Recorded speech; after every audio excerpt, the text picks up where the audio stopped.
The Sapphire Betrayal, Book 4 in the Fated Destruction series, written by D.S. Murphy, narrated by Austen Gray. 1. I found myself wandering the halls until dawn, drifting in my white nightgown like a lost soul, my hair tangled and frayed. I didn't want to be with anyone else, but I couldn't stay in my room alone, either. The satin sheets grated like sandpaper, and the walls felt like they were closing in. I stood outside the living room, listening to Sarah and Jesse laugh at a 90s rom-com.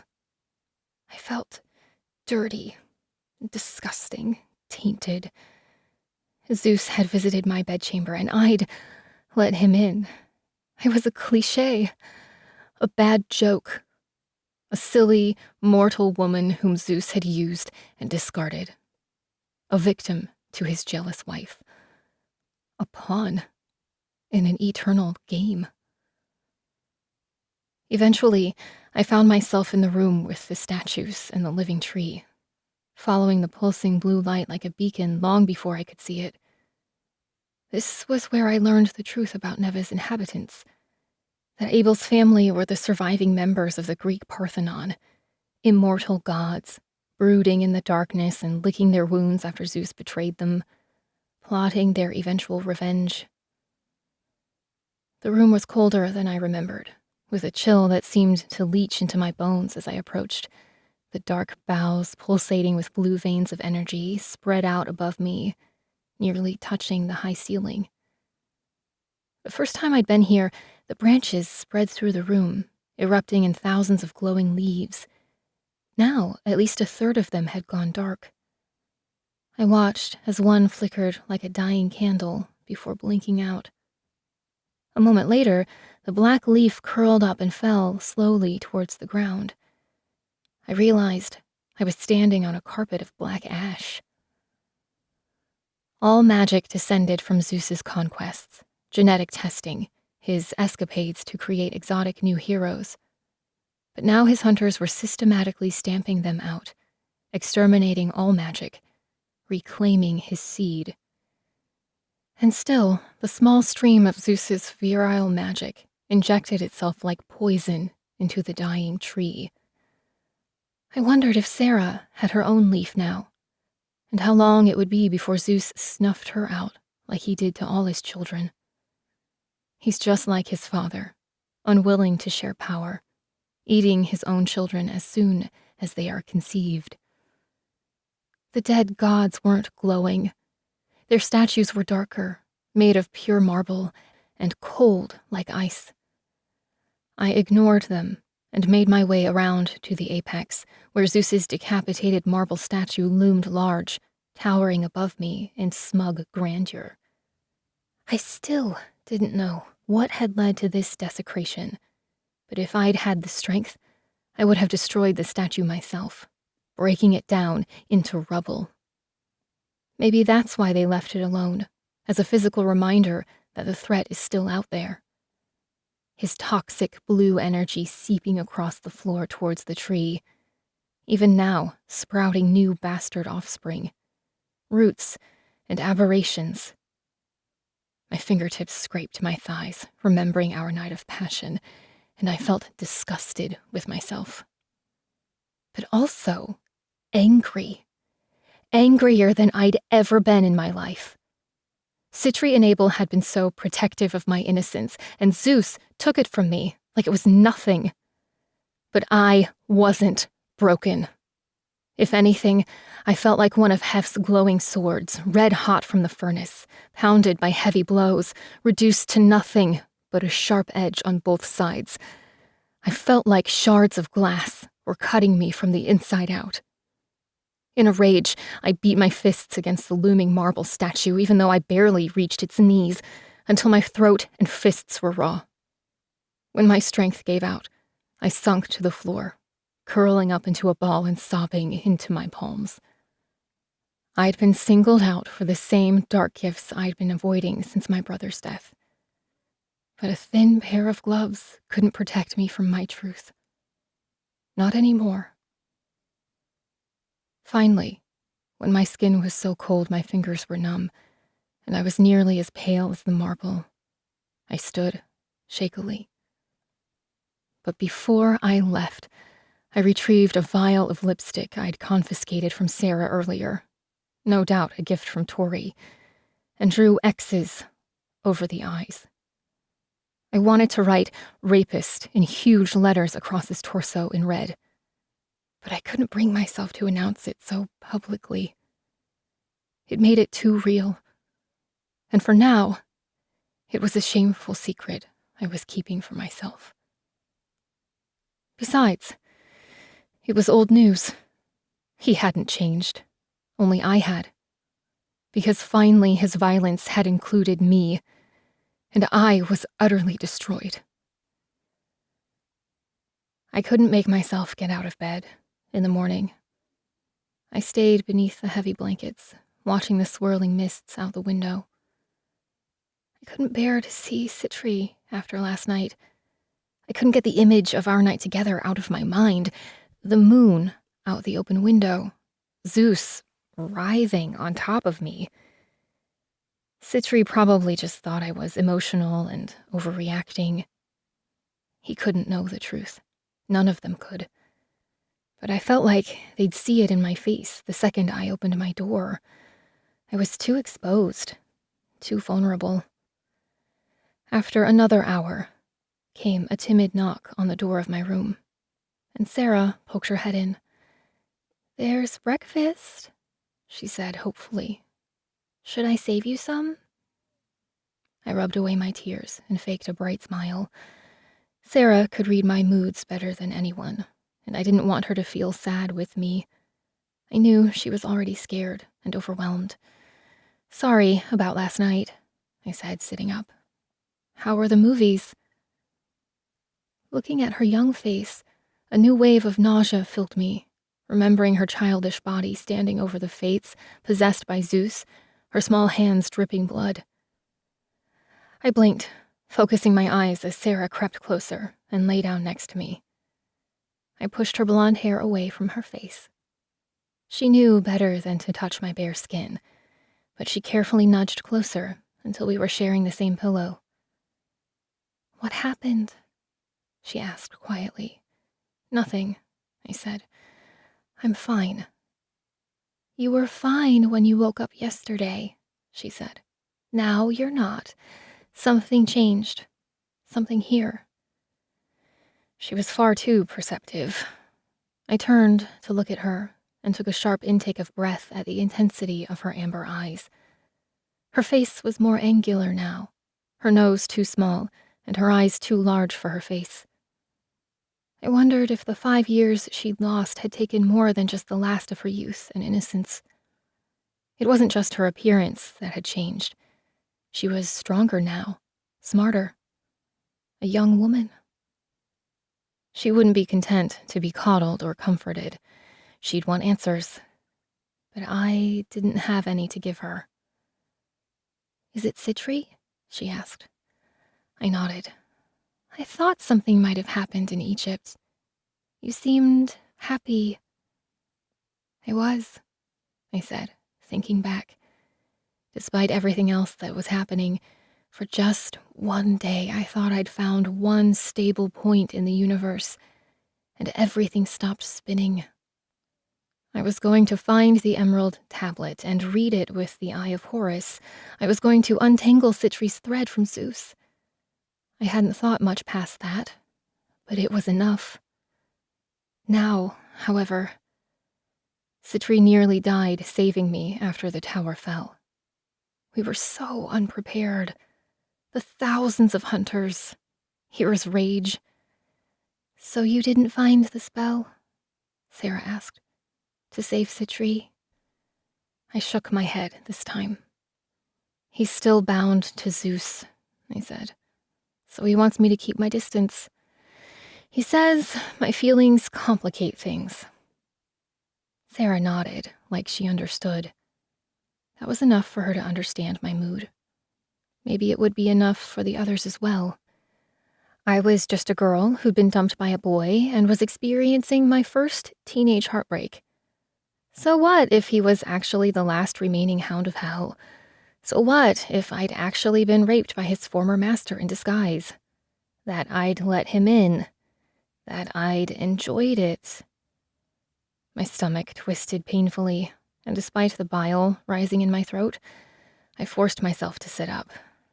Did you say something about breakfast?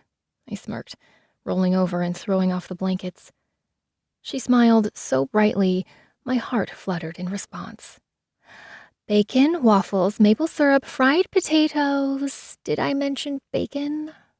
She smiled again before darting towards the door. Make me a plate. I'll be right there, I said. I couldn't hide out in my room forever. I'd fallen asleep in my clothes last night, so I quickly splashed water on my face and pulled my thick, dark hair into a manageable ponytail. I pulled on a pair of skinny black jeans and several layers of multicolored sweaters before squeezing into a studded leather jacket. It wasn't exactly my style, but I felt thorny, and it fit like armor. I hesitated before pulling open the jewelry drawer. I picked up the gold ring with the large solitaire diamond and the golden bracelet from Egypt. Both trinkets filled me with dread, but I decided to wear them. Even though I hated them, they might help keep me honest. I couldn't just keep making mistakes and burying the fallout. I had to find a way to make it right. I took a deep breath and headed up to the breakfast room. The room was cozy, and we drank coffee in the expansive living room with a view of the estate. Marble busts and bookshelves framed the walls, filigree wallpaper and gilded chandeliers cast ornate shadows. It warmed my heart a little to see Jessie and Sarah giggle in a room as opulent as this. Jessie had been angry at me over Max's death, but she seemed to have gotten over it now, after everything that happened in Egypt. She was always the stronger one. Sarah went to get more raspberry danishes, and Jessie joined me on the leather couch, throwing her feet over my lap. We're a long way from Kansas, she muttered. And I forgot my red heels. I smiled wistfully. We both knew there was no going home again. We put on daytime soaps while we ate. Sarah was putting together a puzzle on the long wooden table. I didn't notice we weren't alone until I saw the figure standing behind us in the reflection of the monitor. I spun around to find Abel standing with his hands behind his back. I wondered how long he'd been standing there, watching us. Welcome back, Cadence. Did you find what you were looking for? Not exactly, I said, shaking my head. Then, are you ready for what comes next? 2. Abel was dressed in a dark tailored suit, which he usually wore casually with an unbuttoned white shirt. But today was a little more formal, with a blood-red tie and a long black overcoat that hung to his knees. I wondered if he got cold, or if gods got cold, or if it was just an affectation. Despite his bulky shoulders and the sculpted abs I knew he was hiding, he could have passed for an aging runway model. The slight gray in his dark hair making him look like a distinguished gentleman. It might have been my imagination, but his skin looked thinner and tired, like he'd been having trouble sleeping, if gods even slept.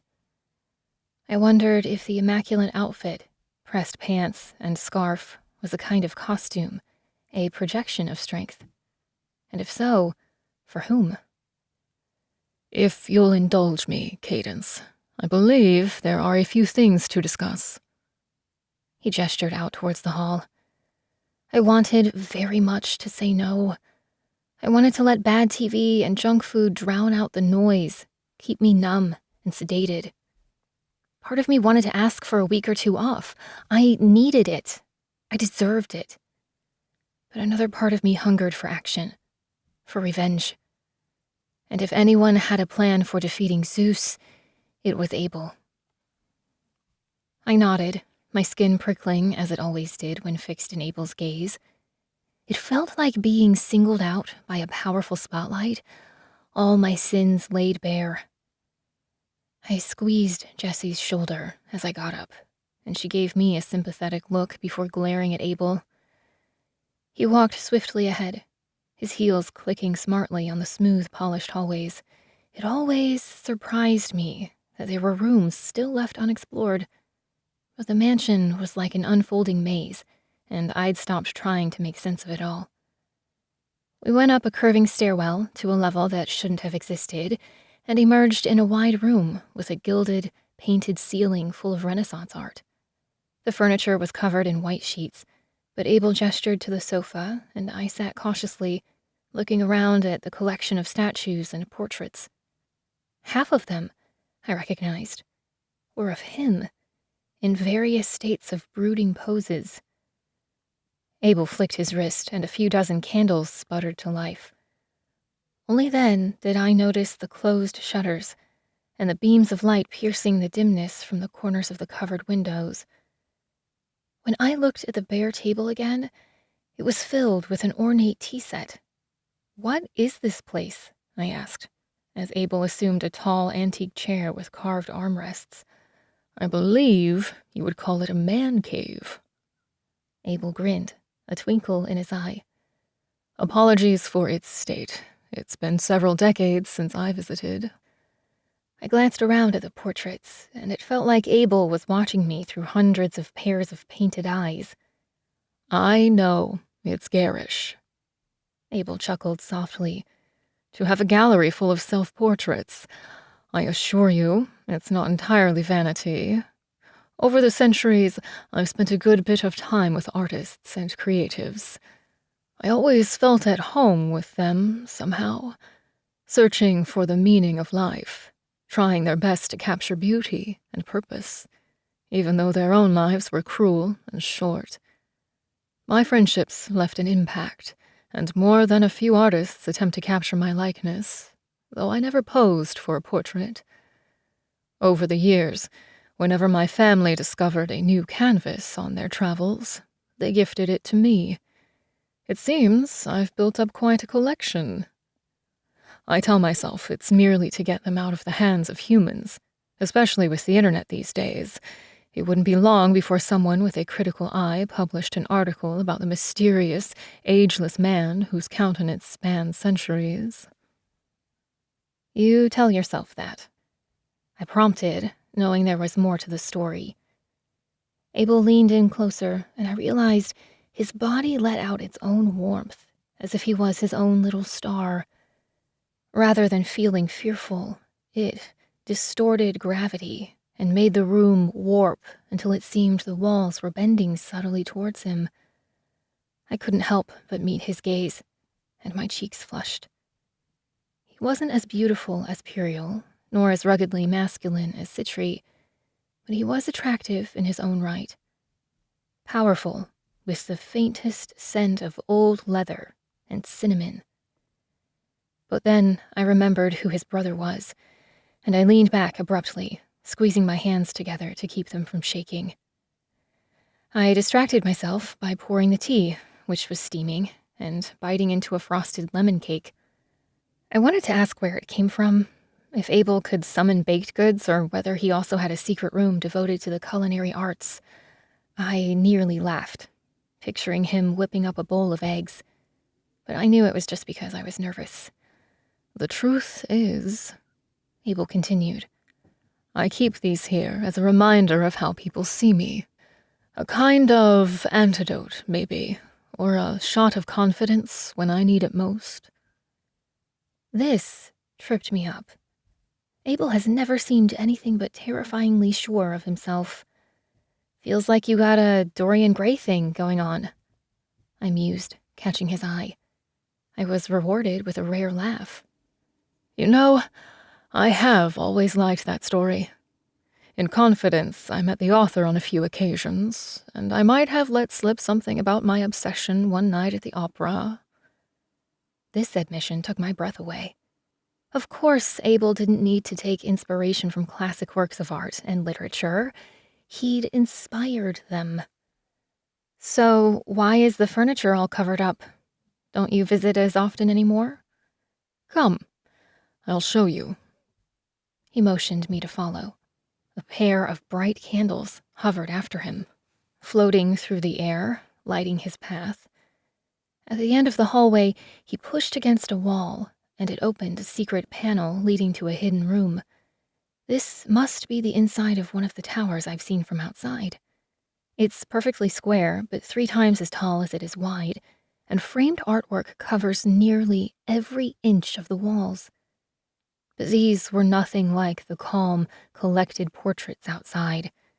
These were terrifying. Mostly depictions of hell and torture and punishment.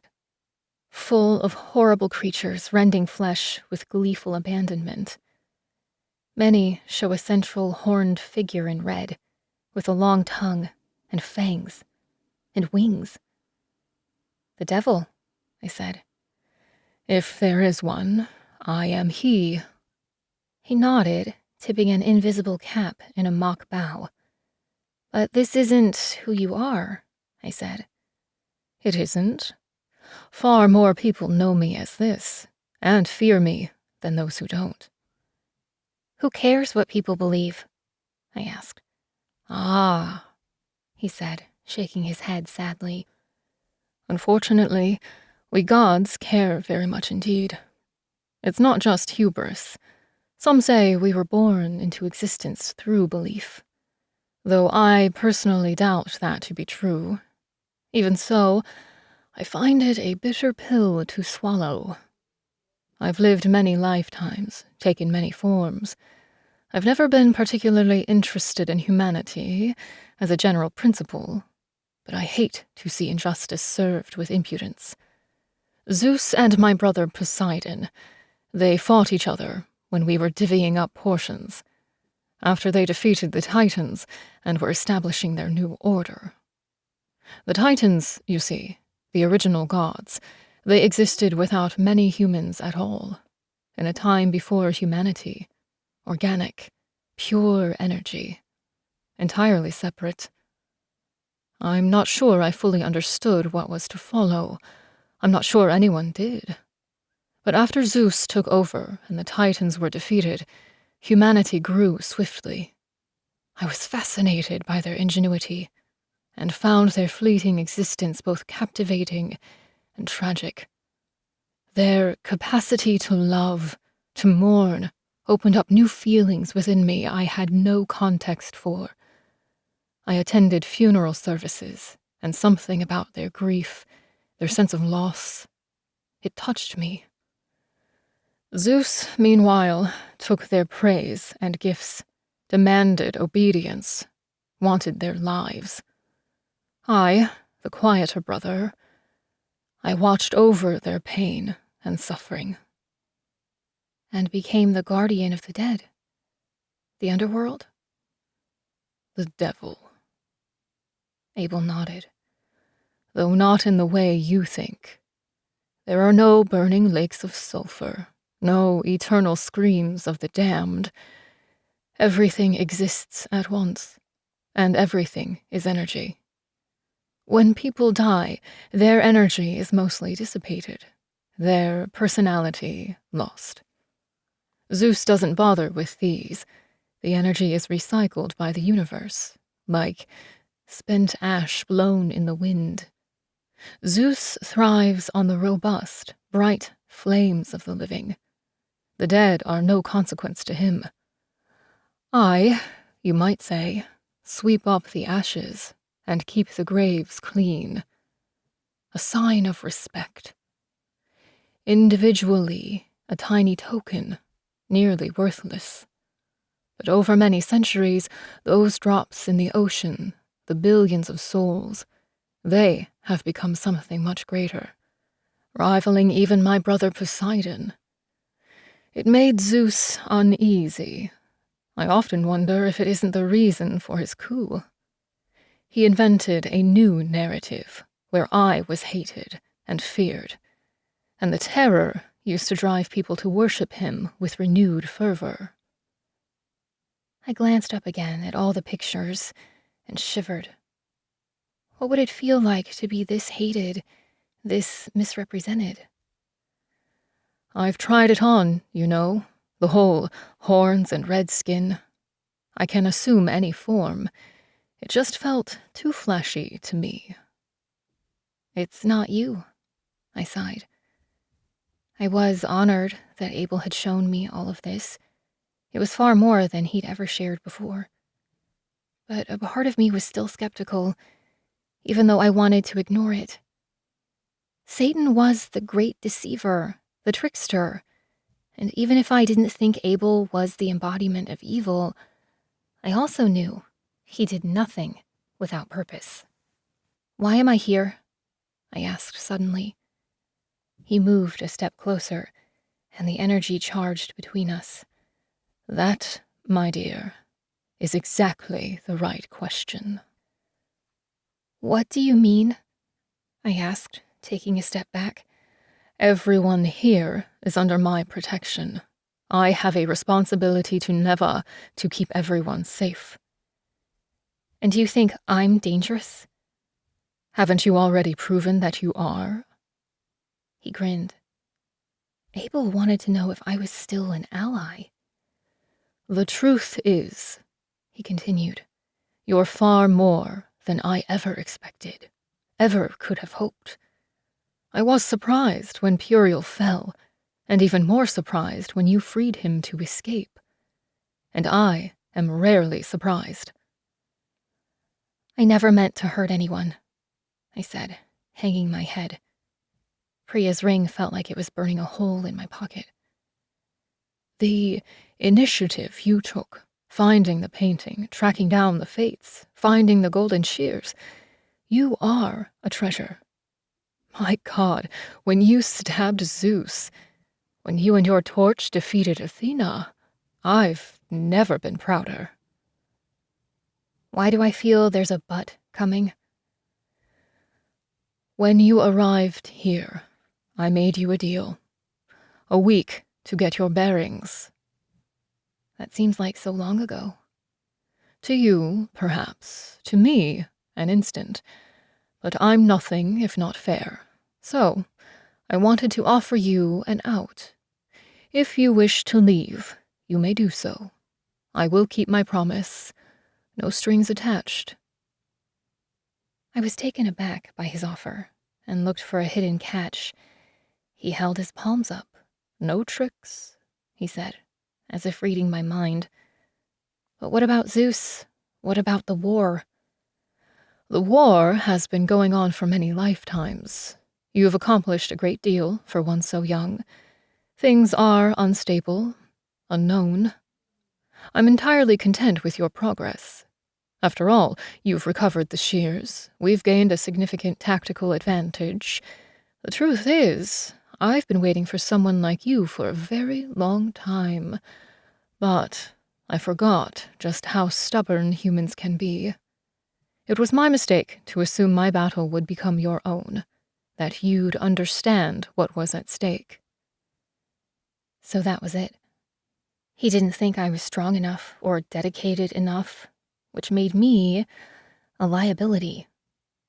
My heart broke when I thought about Zeus and what he'd done to me, the innocents he was killing to spite me, his absolute recklessness.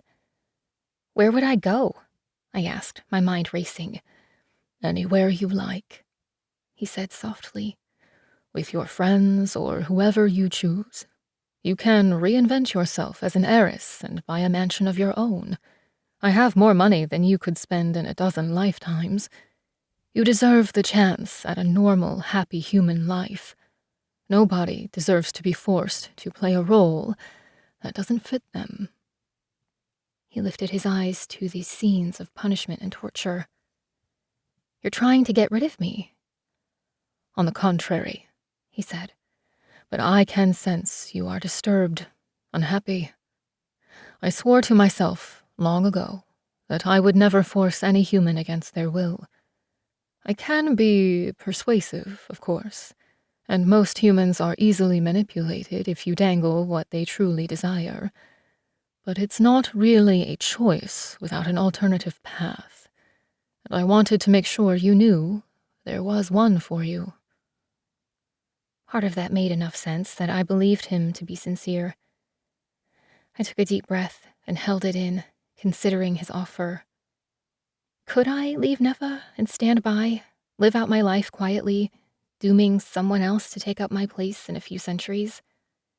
Instinctively, my hand went to the red mark around my wrist, my birthmark, which I now knew to be a mark of the fates. I'm not sure I believe in free will anymore, I said softly. You can't choose who you are, but you can decide what you do. At least, I like to believe you can. What about Sarah? I asked. She belongs here, where it's safe. If you leave, I can't protect her. At the very least, I would consider staying until she's fully of age and learns to wield her powers. But I won't keep her here against her will. If you both decide to leave, I'm sure Hef can come up with some kind of cloaking enchantment. I took another moment to think, as Abel escorted me back into the other room. Our own house. Just Sarah and Jesse and me. Maybe Puriel, if he would even come. If the war died down, maybe Sitri could visit. It would be like it was in the house we broke into. Our own kind of family. It's all I ever wanted. I allowed myself to indulge the illusion for a moment longer, but then I shook my head. I knew it would just be playing pretend. Zeus would keep killing people, his army slaughtering magic from the world, and in a few centuries, there may be none left. We could never really relax, not after all we'd been through. If I had to choose a side, I'd choose this one, I said finally. When the time comes, if you have the shears, and Zeus's thread is before you, you will need to be the one to cut it. Are you sure you'll be ready to do that? I gritted my teeth, feeling the rage from earlier flicker back to the surface. I pictured myself confronting Zeus, cutting his thread, the look of shock and surprise as he realizes I'm the one who finally ends him. Could I do that? Yes. Even if it meant Sitri would die with him, I hesitated, thinking of how I saved him after defeating Athena by binding him to Zeus's thread without permission.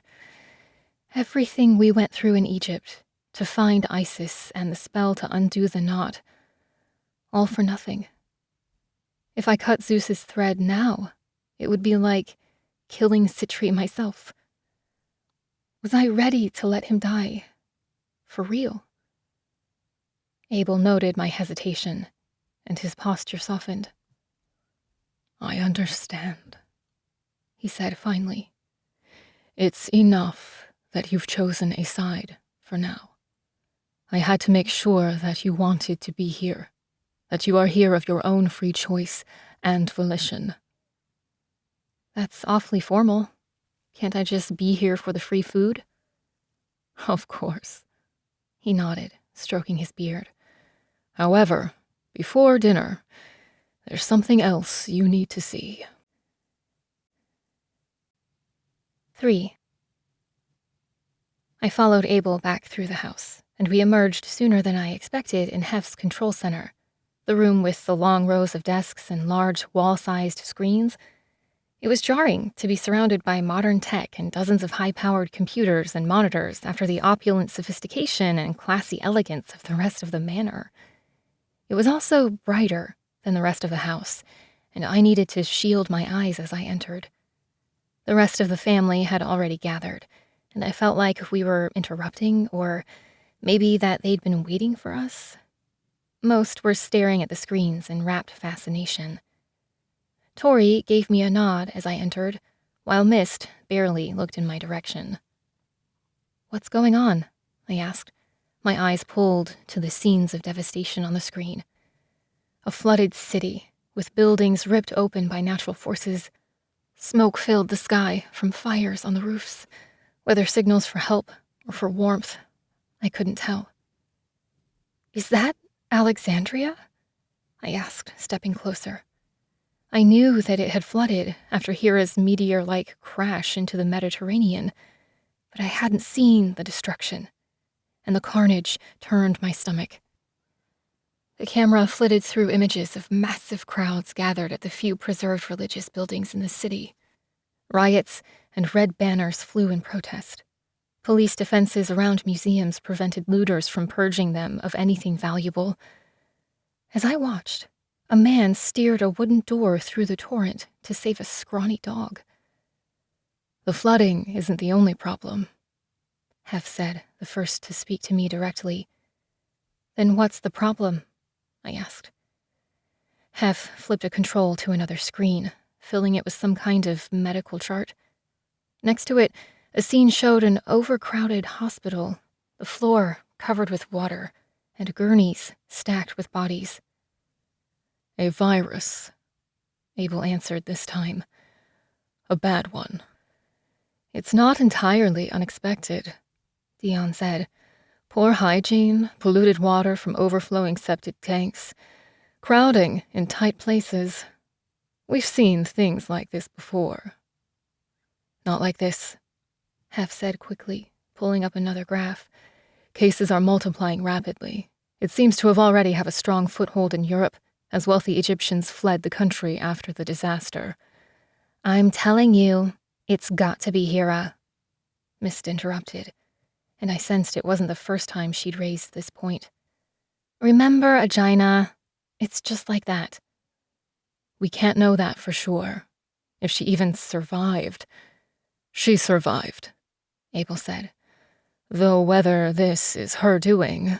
Wait, what happened at Aegina? I asked. One of Zeus's escapades. Hera was so jealous, she sent a plague to destroy the town. It was left so empty, Zeus repopulated the city by turning a bunch of ants into humans. These became the Myrmidons, soldiers commanded by Achilles. I took a breath, holding it in. It was hard for me to separate sometimes the difference between real history and myth and folklore. I looked around for Sitri, but he wasn't here. Even though he was nearly immortal himself, I realized he'd become a kind of touchstone for rationality, having spent much more time with humans. The heirs were so out of touch, I couldn't trust their logic. But it was just me and the remaining gods of Olympus, Stephanie, Hef, Tori, Dion, Mist, and Abel. Only Alice was missing, and Sam. I'd gotten so used to their common names and casual human clothes, even though they looked like they'd assembled their outfits from favorite decades.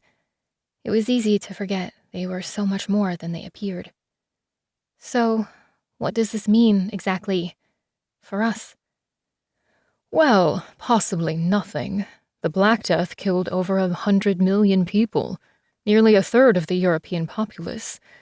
So, if this gets out of hand, worst-case scenario is about 3 billion people. Though the damage to infrastructure, politics, education, commerce, and everything else will be extreme. I felt weak and sat in one of the cushioned office chairs. I turned it towards the air conditioner, grateful for the chill against my flushed skin. It won't come to that, Hef said, though the confidence didn't reach his face. Humans have evolved in their medical understanding. They've also reached grave levels of ignorance, Stephanie said, nodding to another screen, where an Orthodox priest in a long dark robe and beaded beard was speaking. Hef turned up the volume. I couldn't understand the language, but English subtitles were posted at the bottom of the screen. We have all seen with our own eyes the Lord's angels in the sky, a herald and portent of things to come. This plague is only the first of the calamitous signs of the coming apocalypse. This virus will burn through the land like a cleansing fire, defeating infidels and preparing the way for our Lord's return. Most people are saying it was just some kind of hoax, Hef said, but there are videos online.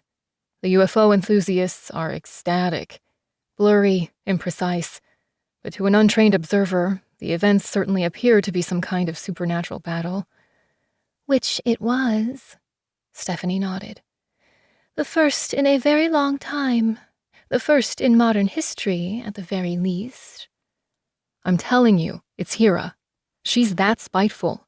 This virus is just her wounded pride and rage, punishing the land of Isis.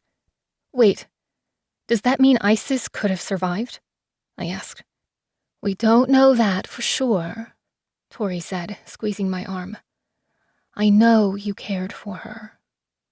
Go ahead, Root. Say it, Mist said. She was uncharacteristically hostile, and it took me a moment to get her meaning, but I couldn't help my thoughts from turning to Sitri. If there's a chance she survived, we owe it to her to look for her. And if she still has the Emerald Tablet... See? Mist cried out, standing suddenly. I told you. She's still distracted by her little crush on Abel's hellhound.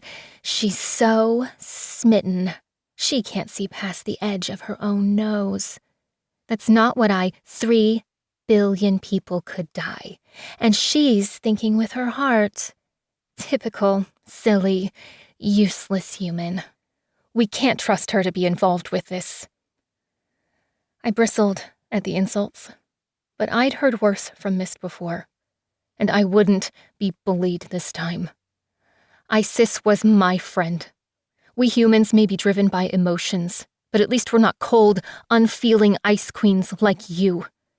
I snapped back. Tell me, Mist, have you ever really cared about anyone but yourself? Mist was at my throat in an instant, the hard edge of an arrow scraping my jaw, but I didn't flinch this time.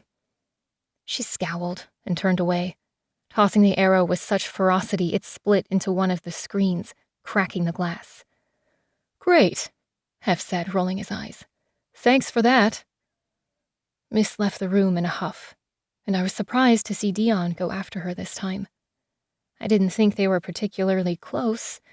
Mist never seemed close with anyone. We do love, you know, Tori said softly, but slower and longer. We may not seem to care about human attachments, but it's because we've learned to deal with our pain and loss. Our avoidance is actually a sign of respect. Unlike Zeus, who cares so little, he continues to develop relationships no matter whom they hurt. I grimaced at the word, biting my lip to keep from commenting that rape was not a relationship, but I could tell she meant what she was saying. Have you asked her? Stephanie said, interrupting us and fixing me with her clear gaze. The others turned to consider me, their attention feeling as grave and weighty as a line of planets. I could almost feel the physical pressure. Asked me what? I said. You're the Scarlet Thread, Alice said, appearing behind me. I couldn't tell if she'd been there the whole time or was just arriving.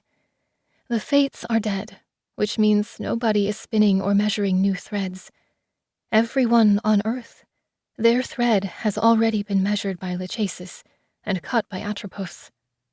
Within a generation, they will all be dead.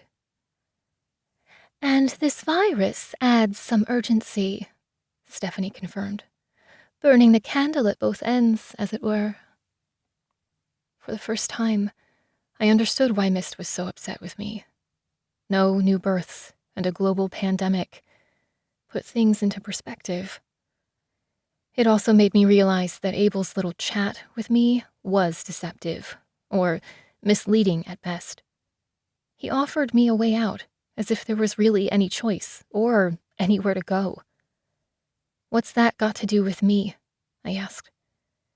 You are the last remaining descendant of the Fates, chosen for a role we've yet to fully understand, marked at birth by 3 daughters of necessity.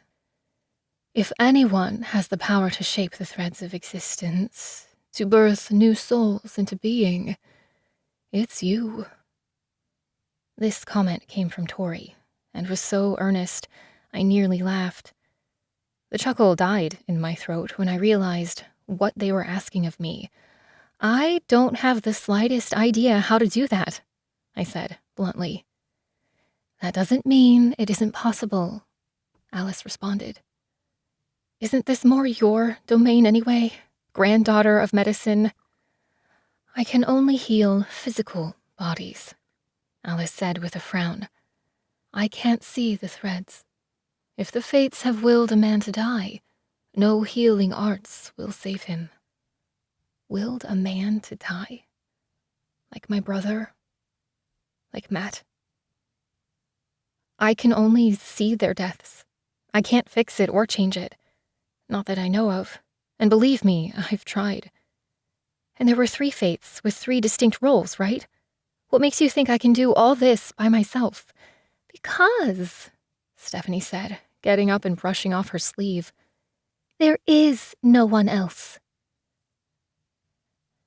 I skipped dinner and returned immediately to my room. I needed to think, and I couldn't bear the others' scrutiny. The task they'd just charged me with, it felt so much greater than me. I could see the threads of fate, fine. I could pluck them and even subtly influence them like I did to the guards in Egypt. And with great energy, I can render them asunder, even without the shears, like I did to the giant snake I wrestled, though it nearly killed me. I barely even held the shears since reclaiming them from my childhood home. Would Abel even allow me to practice with them in Neva? Is that why he wanted to speak with me privately? To see if he could trust me to wield them responsibly? He's afraid of me, I realized. At least a part of him is. Afraid of what I could do. I would be a great asset and ally, but a terrifying enemy. And, as Mist pointed out, I was a slave to my fickle human emotions, irrational and unstable. All of that. And I still felt a pressing numbness.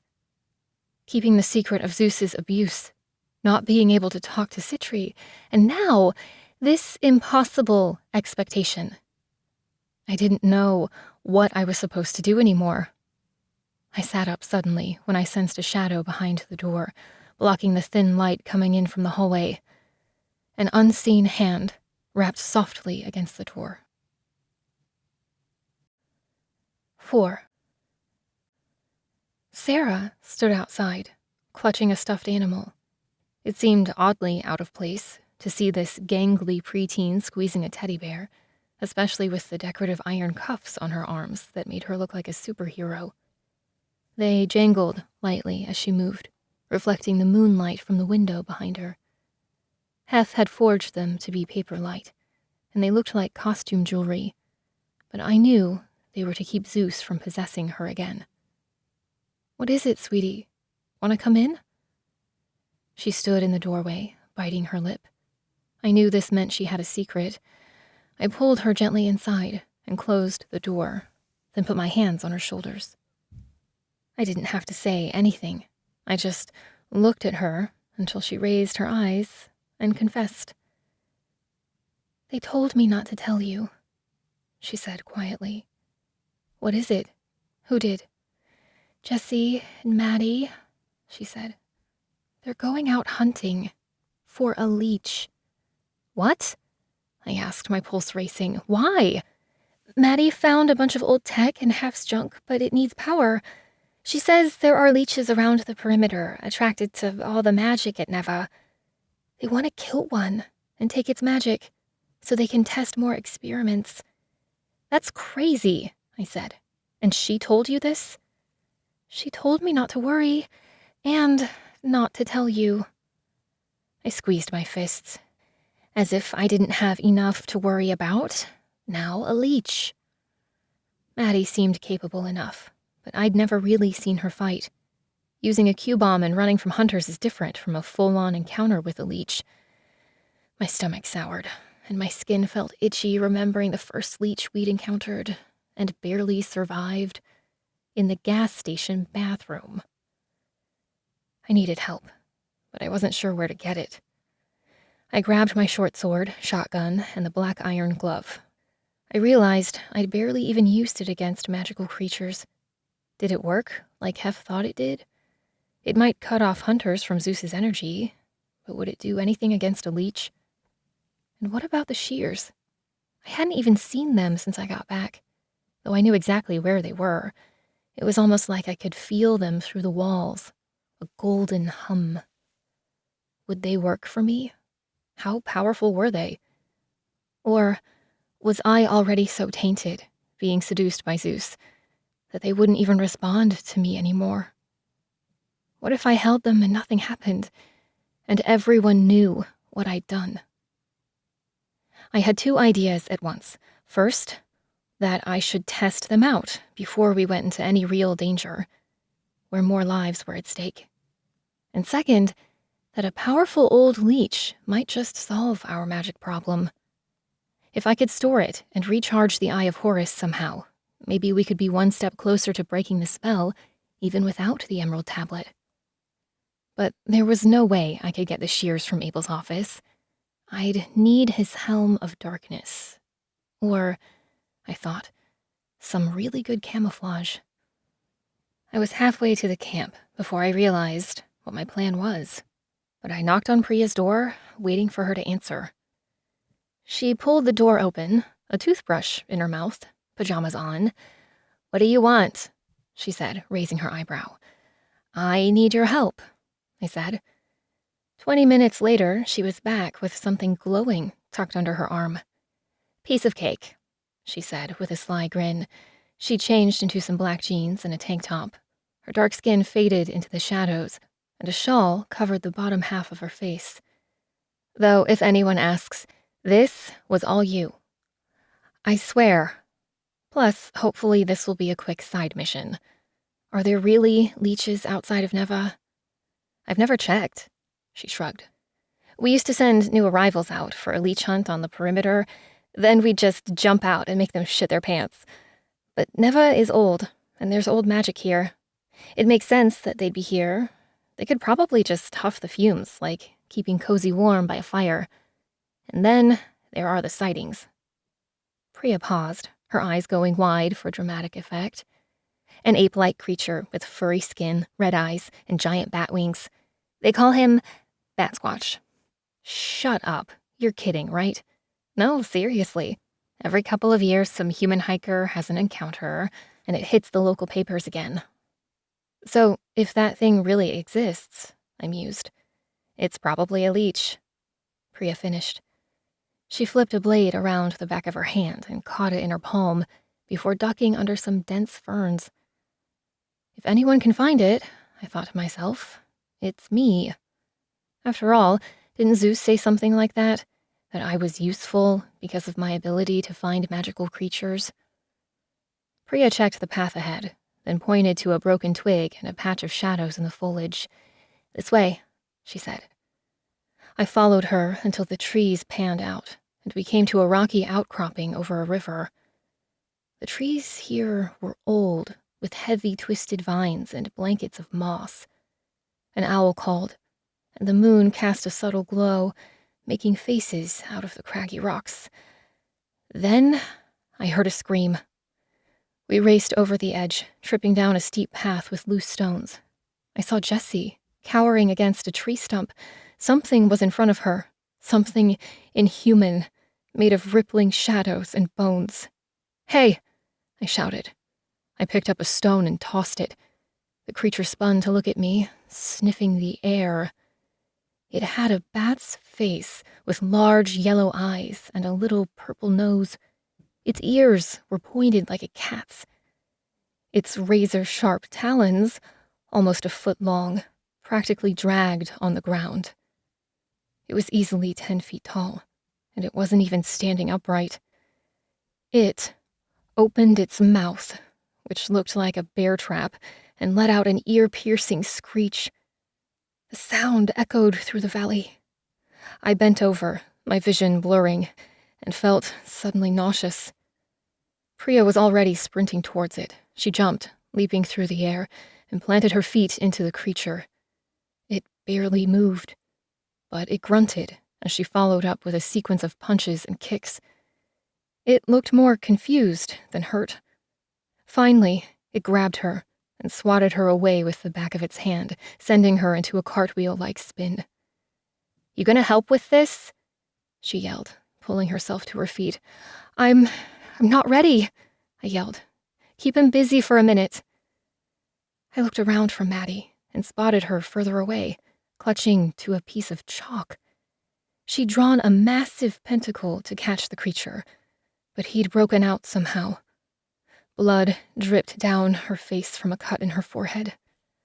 "I brought the shears," I whispered, "and the eye, but I'm not sure how to catch the magic once we've killed it." "The blood, usually," Maddie said. She pulled out a large vial. I frowned. I didn't want to drain this creature for its blood, even if it was dangerous. I heard a yell and spun around. The beast had unfolded its wings, and they spread out nearly 20 feet. He grabbed Priya and began flapping into the sky. I raced towards them, pulling out the shears. I didn't have time to think. If they got any higher, I wouldn't be able to stop them without Priya getting hurt. I reached up and held the thread tightly with my iron-tipped fingers. The creature howled, and its wings bent awkwardly, bound by an invisible force. It plummeted fast, and Priya rolled to safety. But then it was up and charging towards me, far too quickly.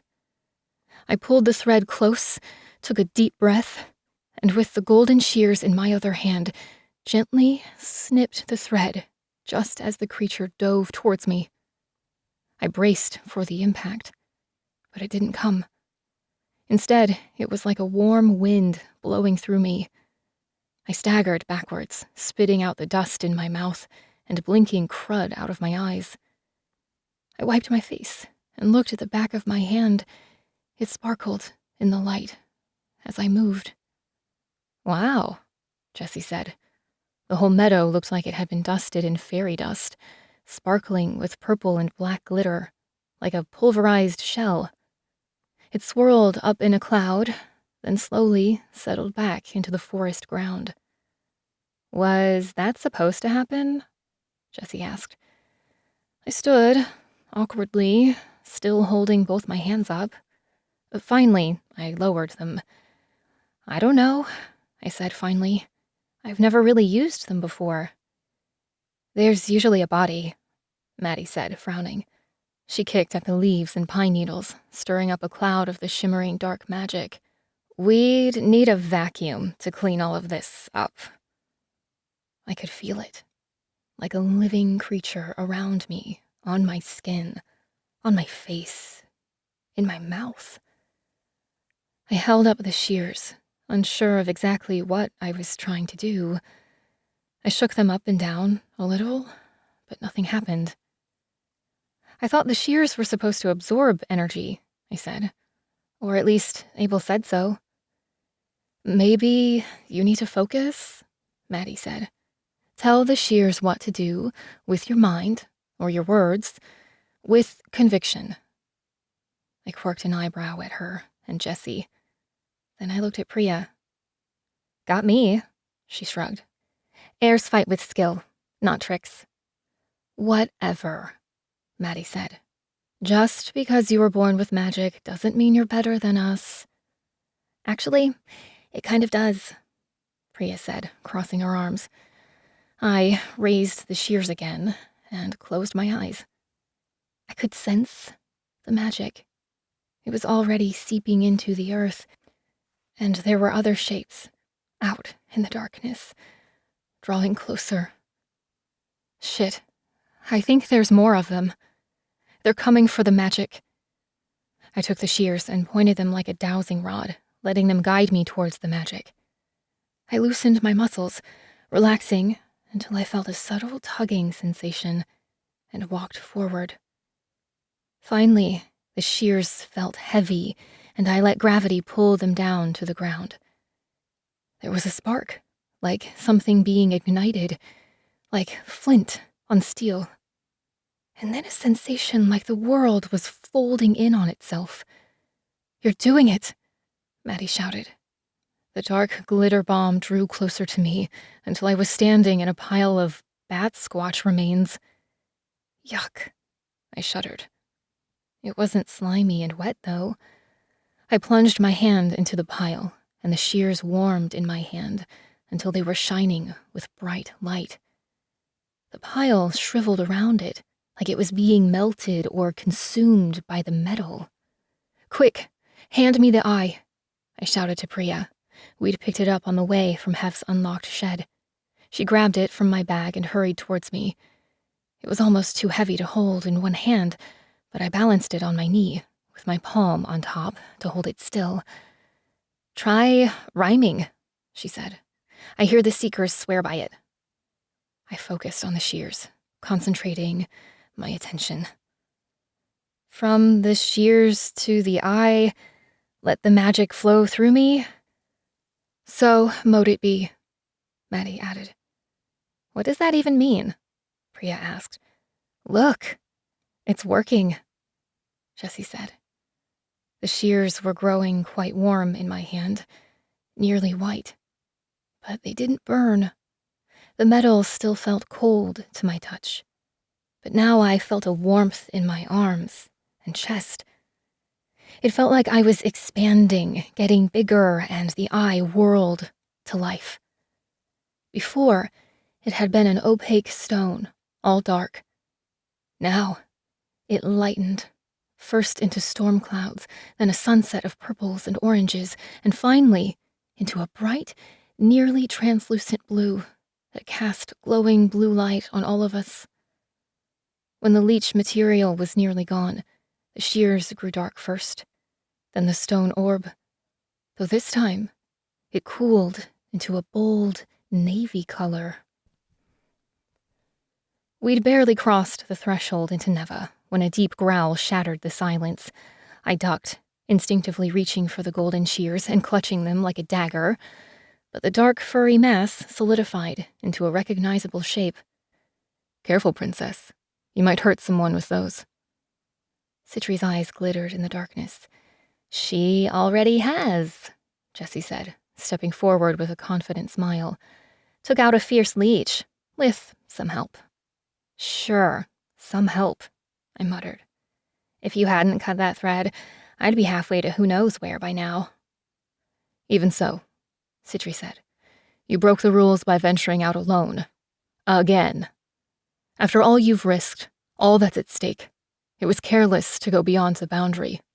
Anybody could have seen you. No doubt your little adventure will attract more leeches, or worse. The enemy could track you, and you've put yourself in harm's way.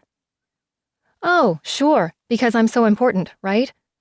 Anyway, it wasn't my fault. I was just trying to protect my friends. Sitri nodded to Priya. You should have known better. After what happened to Matt, don't bring up his name to me, furball. I know exactly what happened. Sitri gave me a questioning look, and I shook my head, slightly. I still hadn't told Priya the full truth yet, even though I'd promised Hef that I would. This wasn't the time. Sitri's growl caught in his throat. I thought Neva was a haven, not a prison, Jessie said. At least for most of us, isn't it? I didn't think we were forbidden from leaving. We're at the brink of war, Sitri said. The family is doing its best, but it's never really trusted the roots. Now, we have seekers and humans with us. Tensions are high. Stealing from Abel won't make things better.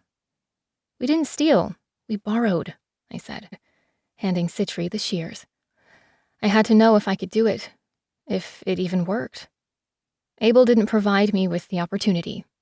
Maybe he'll trust me more now. Or maybe he'll trust you less. Priya and Jessie will no doubt be punished. Jessie is forbidden from returning to the house, at least for the moment. What? That's not fair. There must be consequences. She can find a bunk with the roots in the forest camp, if they'll have her, though she might feel more comfortable with her witch friends. Fine, Jessie said. The mansion sucks anyway. Who needs 450 thread-count Egyptian cotton sheets and all-you-can-eat gourmet food? But what about Sarah? I asked. You can't punish them. This isn't a punishment, Sitri said. It's a precaution. Besides, as far as penalties go, this is pretty mild. The last person who stole from Abel, well, let's just say, it's not a pretty story. Priya blanched and stepped back, her bravado gone. Sitri was intimidating, but the ire of Abel was legendary. I gave Jessie a hug and whispered in her ear, "I'll come find you tomorrow, I promise." "You better," she said, "and bring Sarah." "Thank you," I said, squeezing Priya's arm. Once they'd gone, Sitri and I headed back to the mansion, alone. The walk down the moonlit path through the trees seemed longer than I remembered. Sitri was silent, but I was painfully aware of his body, so near to mine. "How did you find us, anyway?" I asked. "Abel send you to spy on me?"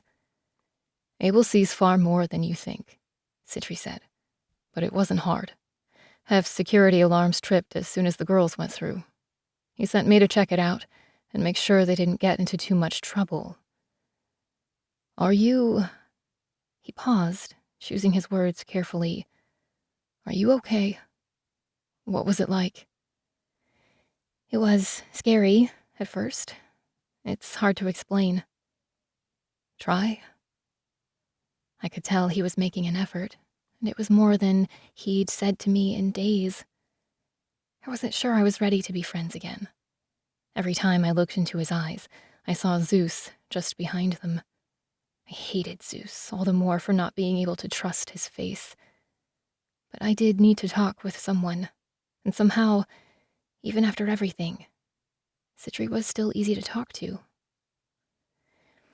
When I was younger, touching people, I avoided it, all contact, because I never knew what I'd see. I even thought sometimes that I was cursed, that I was causing the deaths, not just seeing them. Then, at Neva, I learned how to see the threads, if I concentrated. With my bare hands, touching the threads is almost unbearable. It's too intimate, like reaching into their chest and feeling their beating heart. And the glove Hef made for me, it took some of that away.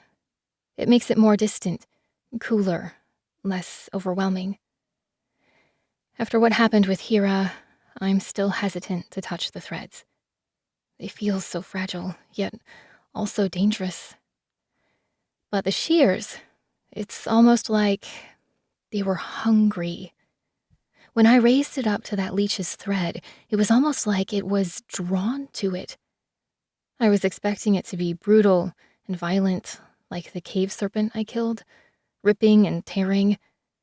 But I didn't have to force it. It felt natural, easy. I suppose the tool was recognizing its purpose. Leeches are unnatural, full of energy that doesn't belong to them, needing release. All you did was destroy the form and loose the energy. "I guess so," I said, chewing my lip. I wasn't doing a good job of explaining things to Sitri, but decided not to push. What I wanted to say was that killing shouldn't be that easy, that it made me afraid of the shears and of myself. Anyway, I figured out how to collect the energy into the shears and then transfer them into the eye. I've never done that before. I don't think anyone has ever done that before, Cadence Monroe. He gave me a wink, and I loved hearing my full name on his lips. I turned back and caught a rare smile at the corner of his mouth. It felt good to talk with him again. Easy. But then the moon revealed his features, and for a moment, I was back in Egypt, with him on top of me, writhing in the sheets. I blushed and turned away. "What is it?" he asked. "Nothing," I said briskly, stepping ahead. We emerged from the woods, closer to the mansion than I expected, its dark shape illuminated by a handful of brightly lit windows. In the tower, for a moment, I thought I made out a shape watching us. But when I looked again, it was gone. "Good night, Kay. I'm glad you're safe." "Thanks for coming to my rescue again," I said, lamely. "You're welcome. he said, though I think we're probably about square on that point. What do you mean? We've already saved each other, more than once. Something tells me the game's not over yet. 5. I woke up the next morning to birds outside my window, feeling slightly less overwhelmed and exhausted than I had before. I didn't know if it was the healing magic of Neva. Sharing a mansion with powerful gods had a way of making you feel refreshed, or simply that last night's adventure had proved a welcome distraction. Instead of feeling helpless and stupid, I felt like I'd actually accomplished something useful, even if I wasn't entirely sure what that was yet. I'd also mended the rift with Priya, and even though they'd gotten into trouble, at least no one had gotten hurt. And I'd proved to Abel and myself that I could actually use the shears as they were intended. It felt like a victory, and that was something I desperately needed. Everything else that had happened since leaving for Egypt felt like a tragic, inept, empty conflict. We'd accomplished next to nothing and left a wake of destruction behind us. This early, the house was nearly empty, so I did a bit of exploring, grabbing a cup of coffee and a glazed scone before heading out onto the back porch. The mist was thick, rolling in from the forests. The half-ruined amphitheater was littered with weapons and training equipment. Even though I knew by now that the roots mainly stuck to their camp in the woods, unless specially invited to train closer to the house, and the Seekers never seemed to venture this close, for whatever reason, which left the grounds clear and peaceful. I remembered with some fondness the festival we'd had. It seemed like so long ago that we'd celebrated the defeat of Athena. I wondered when our next joyful party would happen, and what exactly we'd be celebrating. Somehow, I had the feeling it wouldn't be soon, and whatever victory we accomplished would be bittersweet. I might have taken out a leech by myself this time, but my hesitance had very nearly cost Priya's life. And after last night, I knew I wasn't over my feelings for Sitri. If anything, it was worse. To be so near him, and yet so divided, with a great gulf between us. "Morning," a voice called from behind me. Stephanie was uncharacteristically dressed in modern clothes, rather than the elegant gowns or suits she often wore around the house. This morning, she was in dark jeans, boots, and a tailored jacket. A purple scarf around her neck added a dash of color against the gray winter landscape. In the bright light of dawn, her features seemed clearer, and I could almost make out the very slight wrinkles on her otherwise flawless face. Usually, they were filled with a soft glow that blurred away imperfections, and you could nearly mistake her for a young girl, unless you looked closer. It was hard to remember sometimes that she was ancient and maternal, the matriarch of the house and family, as Abel's companion. I reflected over what I knew about her, a goddess of spring at one point, who became a queen of hell, even though, as Abel had confirmed, hell wasn't really a place, only a symbol. "You look rested," she commented. "Feel better?" "I suppose so," I said. "Good," she said, absently picking a piece of lint off her coat near the elbow. "Then let's take a walk." "I promised to check on Jessie," I said. "I need to bring her things now that she's been kicked out of the house." I wondered how much Stephanie knew about what happened last night, but the family always seemed to be pretty well informed, and if Abel's punishment had been strict, she seemed unconcerned. "It's still early," she said. "Let her sleep in. You can visit in the afternoon. I'm sure Sarah will want to go with you." I nodded and followed her as she continued down the path. I wasn't actually sure what I should plan for today, now that we were back at Neva, and after the conversation we'd had last night.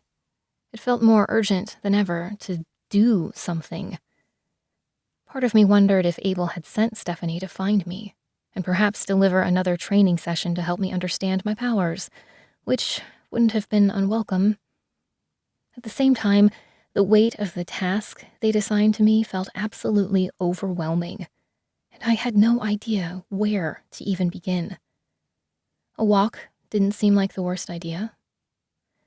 We cut into the woods, down a smaller path I hadn't been on before, instead of the wide road between the statues that led to the root camp. I breathed deep the morning forest air, the heavy scent of pine and Pacific soil. Stephanie stayed ahead of me on the path, and I noticed how the plants seemed to stand a bit straighter in the wake of her footsteps, their leaves unfurling in the light of day. When she stopped to turn her attention on a thicket of wildflowers, they blossomed under her gaze into a menage of bright pink and purple petals. Grinning at me, she gathered a small bouquet and held it loosely at her side as we went deeper. Like me, she seemed content to enjoy the silence. The trees were thicker here, ancient old-growth trees draped in heavy moss-covered vines. The path was so overgrown in places, I thought we wouldn't be able to make it through, but the branches and leaves slithered out of our path like melting ice. I didn't see the pillars until Stephanie climbed up a flight of ancient steps, half hidden with sod and dirt, rotten leaves and mulch. I caught up with her at the top, on an open platform of decorative tiles, flanked by heavy, somber pillars, connected by scraps of torn and faded fabric. "What is this place?" I asked, my eyes widening as I turned slowly to take it all in. I knew the grounds of Neva were extensive, but I was surprised to find such a large, mostly abandoned temple so far from the house. "I suppose you could call it an indulgence," she said, wiping the debris off a freestanding altar and laying down her bouquet of wildflowers. "It's beautiful," I said. "I'm glad you think so," she nodded. "It took me a long time to get used to the local flora. It's not quite the same without the climate of Greece. I was always partial to the hanging boughs of wisteria, the creeping vines, so bright, so colorful. Washington seems soggy somehow, wet and muddy." "Yeah," I laughed. "I suppose that's as good a description as any. It should be on the brochures." "When we moved here, we all adjusted in our own ways. Most of us simply tried to recreate comforts from home, but it was never the same. And then the Greek and Roman empires fell, and America was still wild and overgrown. It felt very much like we'd been exiled into the wilderness. It's never really felt like home, but I suppose nothing ever does when you've been around so long."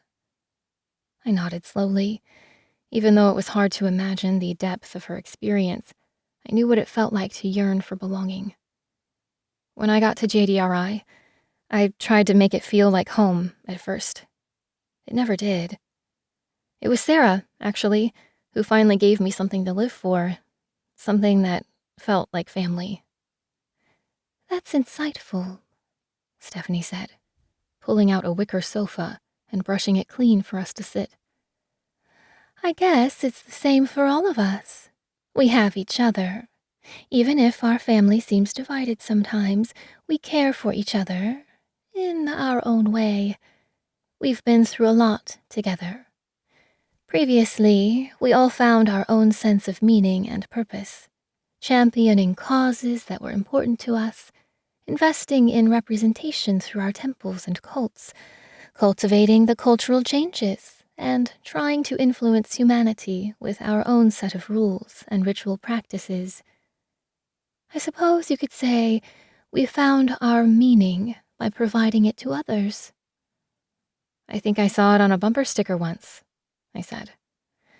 "But, of course," Stephanie continued, "the temples fell. They were looted and abandoned, our priests murdered, our causes fell to chaos, destruction, overrun by the worst tendencies of humanity. At one point, I went through a difficult time. Artemis was the most comfortable here, in this untamed land, hunting with the natives. A simple, organic religion without all the pomp and ceremony. The rest of us, I suppose, weren't ready to give up our creaturely comforts. I thought I'd attempt to bring some of our culture here, so I had this temple built to remind me of home. For decades, I kept it clean and updated, changing the incense, lighting the fires, burning frankincense and myrrh. What happened? I asked. It got lonely, she said. There was none of the earlier magic, not without the humans who believed, who worshipped. The priestesses used to pledge their lives to me and live out every day in wondrous conviction and service, and they were happy to do it, honored. Without them, it's just a bunch of stones, a reminder of what we'd lost. I still visit sometimes when I'm feeling melancholy or nostalgic. You said something last night that resonated with me, Stephanie said, leaning closer. So I thought maybe you'd like to see it. I thought back to the night before, but couldn't remember saying anything particularly inspired. You called us cold and unfeeling, like robots just calculating the odds. I was talking with Mist, I said, and I was upset. I didn't mean it. But you were right, she said. More than you know. Neva is changing. The roots and torches were content to be led by the heirs, obeying orders, trusting in our authority. But the seekers, the humans, they aren't inclined to defer to our judgment. It will create conflict, distrust. And the truth is, we don't know everything. We have a lot of experience, which lets us see and comprehend far beyond mortal affairs. But this can also blind us sometimes, especially in one crucial sphere. We can calculate what is most likely to happen, but nobody can read the threads of destiny, of fate, the mysterious workings of the three sisters. She gave me a pointed look, and I shuffled my feet.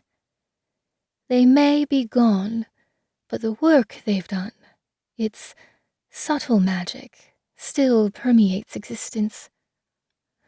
A long, long time ago, priestesses would invoke the will of the gods, seeking answers. Rulers and important citizens would line up seeking answers to weighty questions, and we would do our best to guide them. While no ordinary human can see the threads of fate, the right rituals can sometimes decipher meaning and give a sense of direction and purpose. The heirs feel like such rituals are beneath them. We're immortal. We forge our own path. Who would we pray to? The roots, who also live a long time, probably found it silly to cast runes or seek answers when the actual gods were living in a big house just a short walk away. So you see, we had no use for ritual. It's only human passion, the moral quandaries, the unknowing and doubt and fear, the immense relief and gratitude when they invoke supernatural aid and are given answers. These are the things that power sites of worship. I'd never heard Stephanie talk so much, and her voice was so melodic, I felt nearly entranced by her description. At the same time, I waited for her to get to some kind of point. I was thinking, perhaps, it's time to reopen a temple like this. There are practices and rituals that I remember from the old days, which could be taught. But we need a human priestess to lead the ceremonies, to conduct the rituals, to read the signs. That sounds nice, I said. My husband thinks it's silly and folly, but he's never really understood cultish practices like this. With the fates gone and the future unknown, a gifted priestess might even be able to give us some clarity. I was hoping you might have a suggestion." "You want me to find you a priestess?" I asked. "If you wouldn't mind." I thought about it, wondering who to pick. Maddie seemed capable, but she was relatively young, and I knew the refugee camp was filled with sorcerers and mages who had been around for centuries. "What are the qualifications?" I asked. "And how did priestesses get chosen traditionally?" "A fine question." Stephanie nodded approvingly. She rose suddenly, crossing the raised platform and considering the sacred space before leaning against one of the pillars. "It depends on the century and the temple. Sometimes young maidens would serve for a year before being wed. Others devoted their lives. The priestesshood was a rare position for women in ancient Greece. They had a seat at the table, so to speak, to represent the temple's interests and the interests of their charges and community. It gave them a voice. As such, the position was often filled by noble women from powerful families, a political role chosen by public vote. When done privately, it was sometimes decided by random lots, allowing the goddess to select. "That sounds fair," I said. "Let's do that." "Will you come up with some suitable candidates? We can begin training immediately and prepare a ceremony. After that, once we've selected a priestess, we can begin hearing pleas and reading the auguries." Stephanie's eyes lit up, discussing the plans, and it was a welcome distraction for both of us. Part of me wondered if she was deliberately balancing her husband's tough reprisals, humoring me by giving me a project. But I could see it meant something to her as well, and I liked the idea. The refugees already felt like they didn't belong or weren't welcome. This would give them an official voice, and if I read Stephanie's intentions correctly, a representative seat, somewhere their voices could be heard. It was smart of her. If Sitri was right about the need for unity and inclusion. "I'll do my best," I said. "Then you'll be doing me a favor," she replied. We headed back down the path, and after a while I could see smoke through the trees that must be coming from the camp. At the edge of the forest, the house came into view, and Stephanie paused and held my arm, her fingertips grazing my sleeve. "There's just one more thing," she said, a note of tension in her voice. "Long, long ago, I was innocent and naive. Zeus singled me out and came for me. Abel rescued me, hiding me in the underworld where Zeus couldn't reach me. In time, I fell in love with him." "I know," I said with a puzzled expression. "Years later, after we were married, Zeus came to me in disguise, wearing the face of my husband. We made love, and I had a child, a daughter, Melino. But in her physical form, she passed early. Zeus tried again, this time bearing a male heir, Zagreus. Abel and we were always careful, so I didn't realize it had been Zeus in disguise until I became pregnant. Zeus was so pleased, he took the baby to Olympus, intending him to be his heir, which of course infuriated Hera and weakened her power. She wanted her own son Ares to inherit the throne, so Hera tasked the Titans with stealing the child and tearing him into pieces. Athena, however, being clever and wanting to earn her father's favor, collected the heart, and the child was reborn into a new body. Fearing Hera's wrath, Zeus left the babe with the mountain nymphs, where she was raised as a girl. I held my breath, caught up in the story. I only learned of all of this much later, that I'd been defiled, that my son had been taken from me and torn apart, that he'd survived. In time, he grew into a man, wild and untamed, foreign and dark. You know him as Dionysus. My eyes rounded as the pieces fell together. So you see, I've had 2 children, neither with my husband. Each time I lay with him, I had to first wonder whether it was truly the man I loved or my own father in his brother's form. My daughter went mad, disappearing into herself. My son was killed and reborn, abandoned in the wilderness. Does Abel know?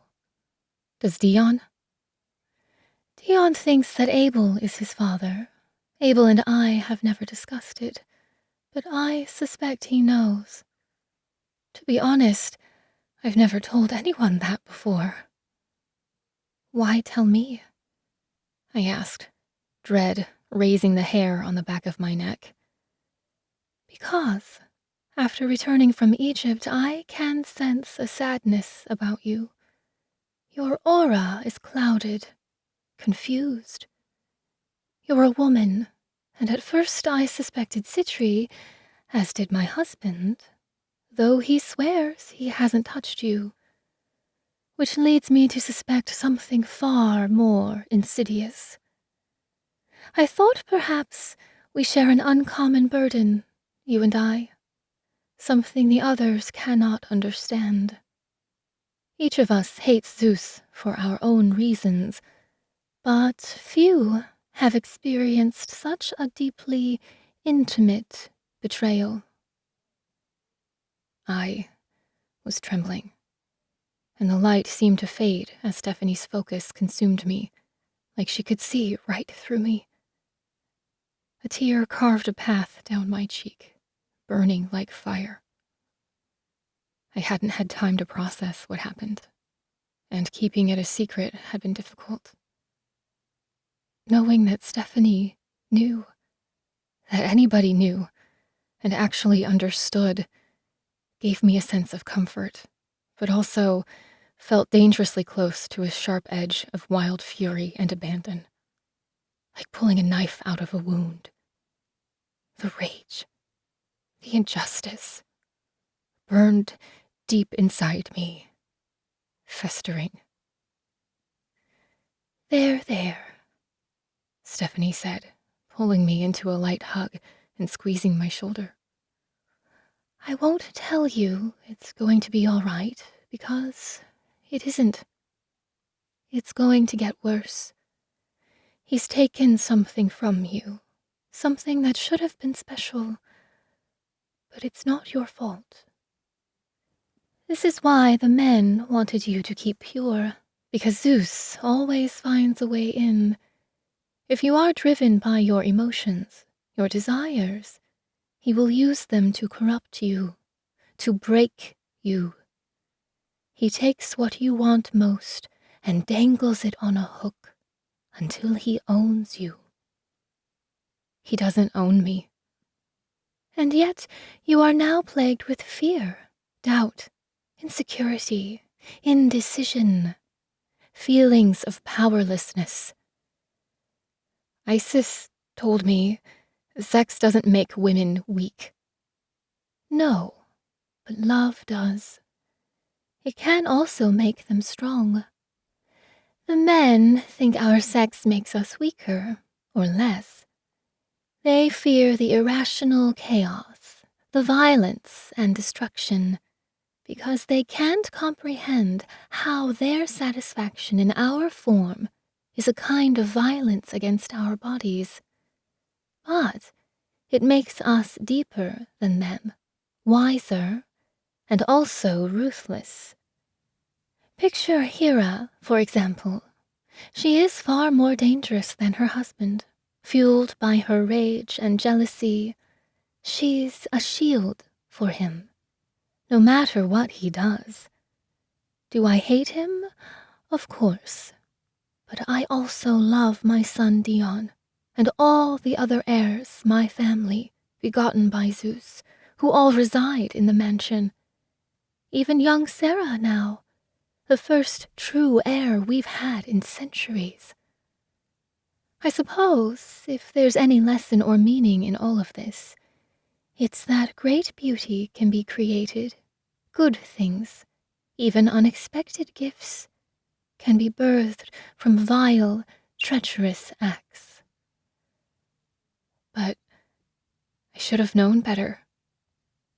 You are not the first to be fooled. I don't expect that to comfort you, but perhaps it will someday. Thank you, I whispered. 6. It was almost noon by the time I returned to the house. Sarah was waiting for me in my room, her large eyes studying my face as I entered. She was wearing a crisp, formal dress, which somehow made her seem younger and older at once. "What's up?" I asked. "Where's Jessie?" she asked immediately, a hint of tension on her face. I realized we hadn't spoken since last night, and she'd probably been terrified since then, without a word from either of us. "I'm so sorry, sweetheart," I said, sitting next to her and running my hand through her hair. I'd gotten in the habit of wearing a very thin set of dark, long gloves, nearly translucent and lightweight, along with Hef's metal filigree guard. It made everything feel cold and distant, but at least I didn't have to worry about accidentally touching someone and triggering an episode. "Jessie's fine. We saved her." "So there was a leech?" she asked, a slight tremble on her lips. "A big one," I nodded. "Old and powerful. But Priya snuck in and stole the shears from me." "You cut its thread?" "I did," I nodded. "I knew you could do it," she said. "That makes one of us. But Abel decided Jessie would be better off living outside the mansion for now." "It's my fault," Sarah said. "Maybe I shouldn't have told you." "I'm glad you did," I said. "You probably saved Jessie's life. Never feel like you can't tell me anything, okay? I'm going to collect her things and visit her. Want to come with me?" "To the camp?" Sarah asked before nodding eagerly. "Maybe change into something more comfortable?" I said, looking over her pristine dress. "My closet is full of dresses," she said, making a face. "I don't care if they get dirty. Besides, this one has pockets, and I like the way it feels." "Fine, but put on some boots at least." I stopped in at Jessie's room next. It was similar to mine, wide, with antique furniture, too many pillows and drawers full of pretty and frilly garments I knew Jessie would have no use for. The clothes she'd worn to Neva had been washed and pressed, and she'd been using just one drawer for all her earthly possessions, which, sadly, took up only a small fraction of the space. I stuffed them into a duffel bag and met Sarah in the hall. She'd found a pair of oversized rubber boots, which looked silly with her fancy dress. It seemed like only yesterday we'd been splashing through puddles at JDRI, and my heart tensed at the memory. Somehow we'd escaped that place, but it had been home for so long. It was hard to fully accept that we were better off here, despite the perks. The air was clear and bright by the time we reached the refugee camp on the other side of the property. I knew it was still within Hef's magical bubble that protected the entire compound, but somehow the air felt fresh and raw here. Maybe it was the spicy scent of exotic foods that made it feel like we'd traveled into a foreign land. Sarah paused by a stall, preparing Turkish coffee. "You're not old enough for coffee, Sarah," I said, even though the sharp scent of roasted beans was enticing. I'm pretty sure I am," she smiled. "And what's it going to do? Stunt my growth?" I laughed and stepped forward towards the man in the turban. "We'll take 2, I said. I wondered what kind of coin they were using for commerce, but he handed me 2 short glasses with a smile. The coffee was hot and strong, with the unfiltered grounds sticking to the bottom of the glass, and a pinch of nutmeg and cinnamon. The vendor added a double-sized sugar cube into each glass, and I watched it dissolve into the hot liquid. The camp seemed to have grown in size, but perhaps compared to the emptiness of the house, it just felt crowded. I marked a row of motorcycles lined up on the edge of the settlement and headed there first, assuming that was where the Seekers had set up camp. Taylor was the first I recognized, with his beard and broad shoulders, tattoos half hidden in a biker vest. "There she is," he smiled, holding out his arms. Sarah ran up to him and gave him a hug, and he picked her up and twirled her around. I paused a few feet away. "Seems I owe you another favor," he said. "Maddie told us all about what happened last night." "It was nothing," I said. "Besides, I'm pretty sure we're square. Don't forget, you saved me first." Neither of us mentioned Max, though it felt like a weight between us. "Seen Jessie?" "Yeah, she and Maddie came in late, full of tales and adventures. We stayed up pretty late drinking around the fire, so I don't doubt she'll be resting.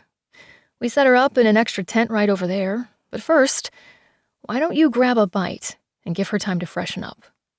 he said, pointing to the fire pit, where hot coals were roasting a skinned rabbit. A pot of carrots and potatoes boiled over hot stones nearby. "Settling in well, then?" I asked. "Well enough. The forest is so rich with game you couldn't toss a stone without hitting a hare or two. Plus, it beats canned tins and the scraps we used to find." I let Sarah go off to explore on her own and sat with Taylor, finishing my coffee. "Since you're here," Taylor started slowly, poking the fire with a long stick, "there's something I wanted to ask you about Max." An expression of pain flashed across his features at the mention of his son. Dread filled me, wondering what Jessie had told him about his son's death. Did he die well?" he asked. I flinched, remembering the scene vividly. "It all happened so fast," I said. "We were trapped, surrounded by leeches. Then Athena showed up. She moved so quickly, I didn't even see her spear, just the hole in Max's chest." I took a ragged breath, wondering if I should even share this level of detail. But Taylor gestured me to continue. "We brought him inside and tried to help him. Jessie never left his side. She was holding his hand the whole time. I went back into the heart of the cave, seeking the fates, hoping they could restore him somehow. But when I got back, he was already gone." Taylor nodded, turning away to wipe his eyes. "Damn smoke." He scowled, schooling his features. I looked away, giving him a moment to grieve privately. "Thank you," he said finally. "You defeated Athena. There's nothing we Seekers could have done against her. If Max helped you get to her, then he gave his life for a very important mission. He died a hero, and bravely. You know, I wasn't sure about sending him off like that, joining you on your mad, foolhardy quest. I couldn't have stopped him if I tried. He was always stubborn like that. Too much of the old man in him, I suppose. And look at us now. Who would have thought it? The Seekers joining Abel's army, living off his land." "It's good that you're here," I nodded. "If anyone can protect you from the hunters, it's him." "We didn't come here for him," Taylor said, with a knowing look. "We're here for you. You defeated Athena, not Abel. You know, when you stumbled into my camp, you and your torch, proclaiming you were going to kill Zeus, we thought you were insane. I don't mind admitting it. I underestimated you. You're a force to be reckoned with, Cadence Monroe, and don't let anybody tell you otherwise." I nodded, squeezing his arm with my gloved hand. I wish we'd have thought to bring back Max's body, or at least some small token. I'd been so consumed with guilt and elation over what I'd done that I'd managed to save Sitri. I hadn't even thought about Taylor or the Seekers. Jessie and Sarah showed up a minute later, breaking the moment. I rose to greet her. "I brought your stuff," I said, holding the bag. She led me down the dirt path to a small tent, protected with a red tarp. "Home sweet home," she said, tossing the bag inside, where a sleeping bag and pillow had been laid out. "I'm sorry," I said, "about this, about everything." The conversation with Taylor had left me emotional.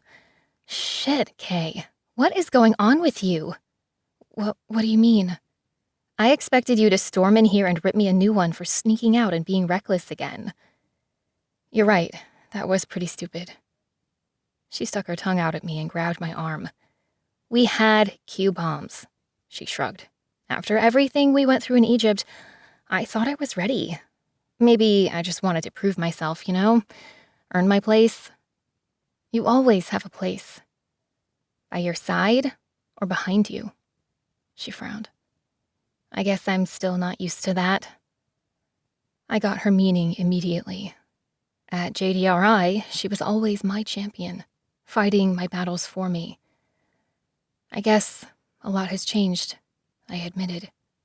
"You can say that again. As for this, honestly, Abel can suck it. If he thinks the camp is a punishment, he's dead wrong. This place is amazing." She led me through the camp, pointing out things of interest. Just under the surface and rough exterior of the refugee camp was a humming, magical underbelly. Seekers from all over the world were gathered with their enchanted objects and rituals. It was a cross between a flea market and a traveling circus. And while most seekers were humans, I knew at least a few of the new residents had lived unnaturally long lives. I kept my eyes peeled for significant energy signatures, scanning the threads hovering above the tents like a thick lattice of residue. But most of them were ordinary. Seekers' abilities came from enchanted objects that contained magic, not from themselves, so the threads were unremarkable, even though I could sense we were surrounded by power. We found Maddie digging through a pile of junk next to a long table made out of a sheet of plywood supported on cement blocks. She snapped up when she saw us, grabbing something from the pile. She had on a pair of goggles that held back her wild red hair, an anarchy tank top and shorts that revealed her tan legs. She was taking apart what looked like gears of a clock with a pair of screwdrivers. As we approached, it gave out sparks and a plume of smoke. "What is all this?" I asked. "Community pool," Maddie said. "An assortment of enchanted objects, donations from the new arrivals for the war effort." "Most of it's truly junk," Maddie said. "We tear it apart and salvage the magic. Usually it's powered by something small that can contain energy, like a diamond." She showed me a small dish full of glowing diamonds. "Others are powered by magical artifacts, a splinter of ogre bone, a flayed skin of a martyr. Those are a little harder to repurpose. Most of these here are devices that are out of juice, practically useless. That's why we went after the leech in the first place." "Making more Q-bombs?" Sarah asked, holding up a golden shell that looked like a fancy Easter egg. "We're nearly out of quares," Maddie said, lifting her glasses. "Who'd have thought it's not that easy for the living to get water from the river of the dead? But I'm optimistic. Hef sent a pair of robots down with a huge haul of junk he said has been clogging up his workshop for centuries. What I wouldn't give to spend a day with that man in his workshop." "That can probably be arranged," I said, thoughtfully. She shrugged, but I could tell she was excited by the prospect.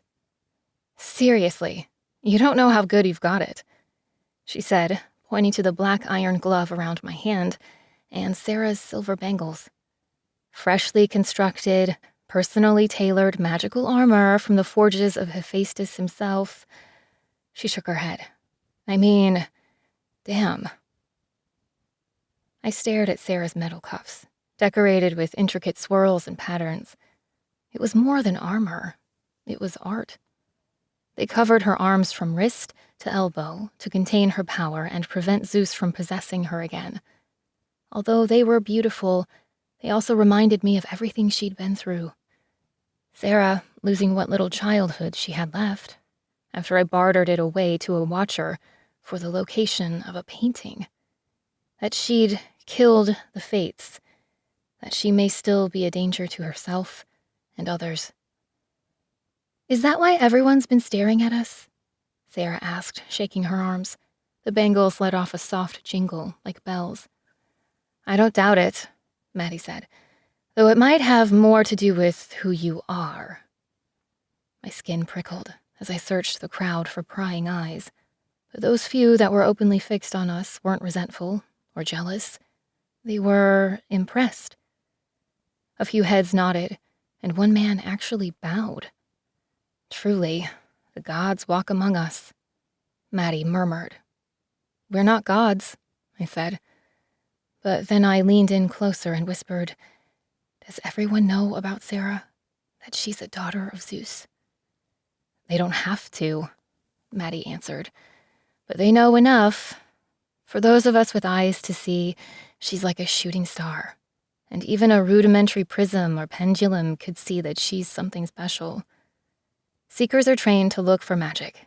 It's basically everything we are.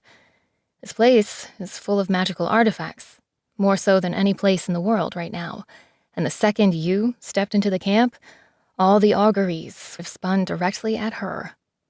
Don't tell me you can't see it." I took a breath, considering Sarah and the space just over her head until I found her thread. Maddie was right. While the rest of our threads were so light and faded, I had to squint to pick them out from the bright sky.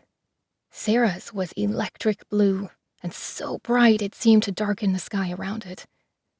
I was surprised I hadn't noticed it earlier, but maybe I just wasn't looking. "As for you," Maddie said, "your reputation is infamous.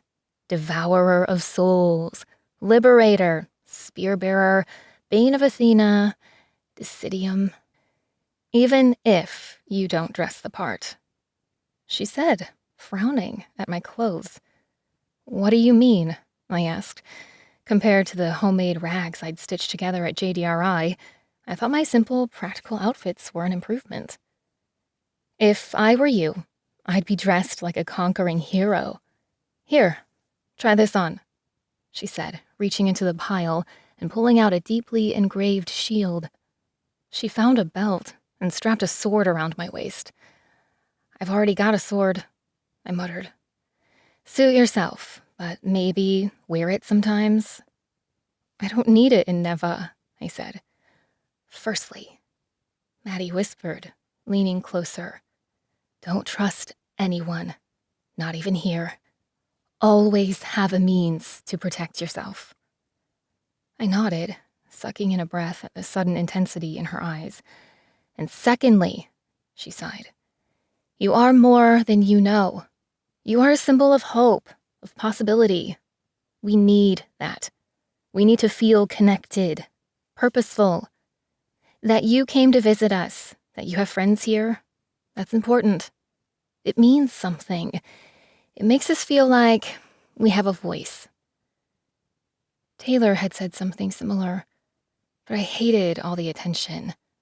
I hadn't asked for any of this. "Actually, there's something else I need to discuss with you," I said. "I'm looking for a fortune teller, someone who can read the signs." "You'll find plenty of those here," she smiled. "Half the people in this camp can cast lots, read tea leaves or coffee grounds or basic palmistry. There's even a guy from India with a trained parrot that selects tarot cards. Why?" "Stephanie is thinking of opening an old Greek temple and looking for a priestess. She says she can train them, but it has to be a human. Most of the sorcerers here would literally give their right arm for an opportunity like that," Maddie said, brushing a strand of hair out of her eyes. "Myself included. Persephone is basically the patron saint of dark arts." No arms needed. At least I don't think, I said. For a fraction of a second, worry rose through me, wondering what exactly she had in mind for my chosen recruits. Leave it with us, Jessie said. We'll put a list together. How many do you need? Baker's dozen ought to do it. Then there will be a drawing of lots and some kind of consecrating ceremony before the rites are renewed. Jessie can bring you the lists tomorrow? If I'm allowed on the grounds, Jessie frowned. I'm sure you will be, I said, rolling my eyes. Come for tea. Stay for lunch. Deal, she said, but only if you can grab some of that heavenly carrot cake with the frosting. I'll do my best, I said, giving her a hug. Before we left, I saw Maddie give Sarah a bowl of diamonds. She tipped the stones into a velvet bag and tucked them into Sarah's pocket. Here, sweetie, do me a favor, will you? Put these under your pillow at night. Let's see if some of that power rubs off. I frowned at the idea, but didn't see how it could hurt. Sarah's face lit up, and Maddie gave me a wink. I wondered if she wasn't just giving Sarah a task to make her feel important. Probably like Stephanie was doing with me, and how instead of feeling manipulated, I felt grateful. Grateful that she'd noticed me, that she cared enough to try. Maybe we were all just seeking purpose in our own way, and the real power came to those who found a way to provide it. 7. I was so distracted on the walk back to Neva, I flinched when a dark shape blocked the path in front of me. But when I looked up, it was just Eligor, at the edge of a bend between a dark thicket of pines and a great fallen log sprouting with ferns. The torch's expression was somber, but I'd grown used to his countenance and knew not to be afraid of his appearance. The black eyes and dark marks around his forearms from where his heavenly seals had burned away during his fall. As usual, he was dressed simply in dark black and gray robes, with understated but well-crafted armor hugging his sleek form, and a long broadsword strapped to his back that was taller than Sarah. Eligor, I said with a smile, closing the distance. Are you heading to camp? I wondered if it signified a change in Abel's attitude toward the refugees, to send an emissary. I hadn't seen any of the torches venture this far. Not exactly, mistress, he said. Something about his tone gave me pause. Sarah had gotten used to Puriel and the torches, despite their imposing appearance, but even she slowed her gait, stepping closer to my side. I've been instructed to aid in your training. I see that you are already armed. This? I asked, nodding to the sword. It's purely decorative, I assure you. Fine steel, he said. I recognize the make. It will serve. Please draw your sword. I looked around him, but we were alone, deep in the woods between settlements. Something about this felt off. Did Abel send you? Where's Puriel? Otherwise engaged, Eligor said, reaching behind him to draw his sword, which unsheathed with a hum. The royal sword was achingly familiar, even though it didn't pulse blue with Zeus's power, and the blue sapphires were broken and black like coal. Even the metal was dark, except for the gleaming edge, which had been recently sharpened. Torches were as strong as a handful of human fighters, even without Zeus's power. As their unofficial leader, I assumed Eligor would be a fearsome opponent. The last official training I had was with Sam, tossing oranges at me. I think we both know your past childish games, Eligor said, with a flourish of his blade. It whined through the air. His stance was still casual, but he held his sword with a graceful poise, watching my hands cautiously. What are we to practice? I asked. Basic combat, he said. Of course, you could simply reach out and pinch my thread. That is your great advantage, but it cannot be your only ability. You must learn to fight through pain, through weakness, to react quickly when under duress. So I would ask you to refrain from using your power. A chill ran down my spine. So it'll be like mist shooting arrows at me again, forcing me into a heightened state of awareness. Carry on, then, I said, more bravely than I felt. I drew my sword, which felt unfamiliar, wishing I'd have thought to bring the light Damascus rapier Sitri had picked out for me in the armory. Don't hurt her, Sarah said, as we began facing off with each other. He won't, I said. Why don't you take a seat and watch? I'm sure it won't take long. Both of these statements were given without confidence, hoping to trigger some information from the stoic torch. But his face was devoid of emotion. When he came at me, I raised my sword to block, but the force of the collision made my elbows give way almost instantly, and before I knew it, my sword was on the ground, and Eligor was behind me with his weapon at my throat. Pick it up, he said gruffly, stepping away and giving me a moment to catch my breath. He demonstrated a proper defensive stance, how to keep a tight grip on my sword and absorb the blow with my hips and knees. Then he came at me again. If there was any improvement, I couldn't feel it. By the third strike, my arms were shaking.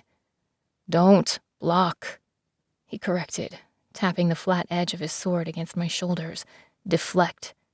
You're absorbing the force of the blow with your body, all of that energy tearing through you. Turn the sword. Allow the energy of the thrust to bypass you.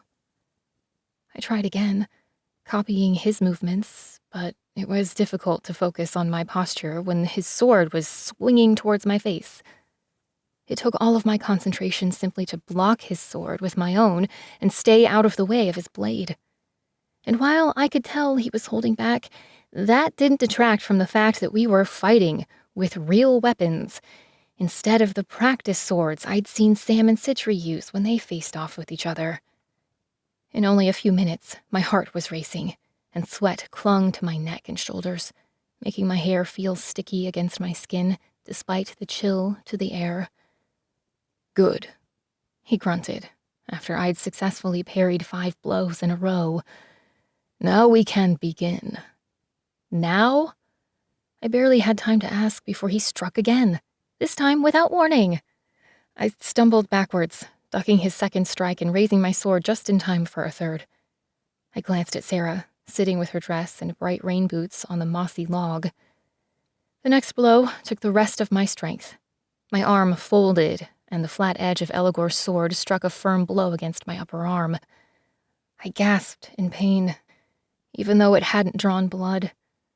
The deep, throbbing ache in my bones reminded me that my arm had been fractured twice in the recent past.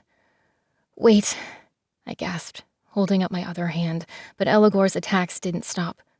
The sword felt impossibly heavy in my hand, but I raised it again to ward off another blow, turning his blade to the side, like he'd shown me.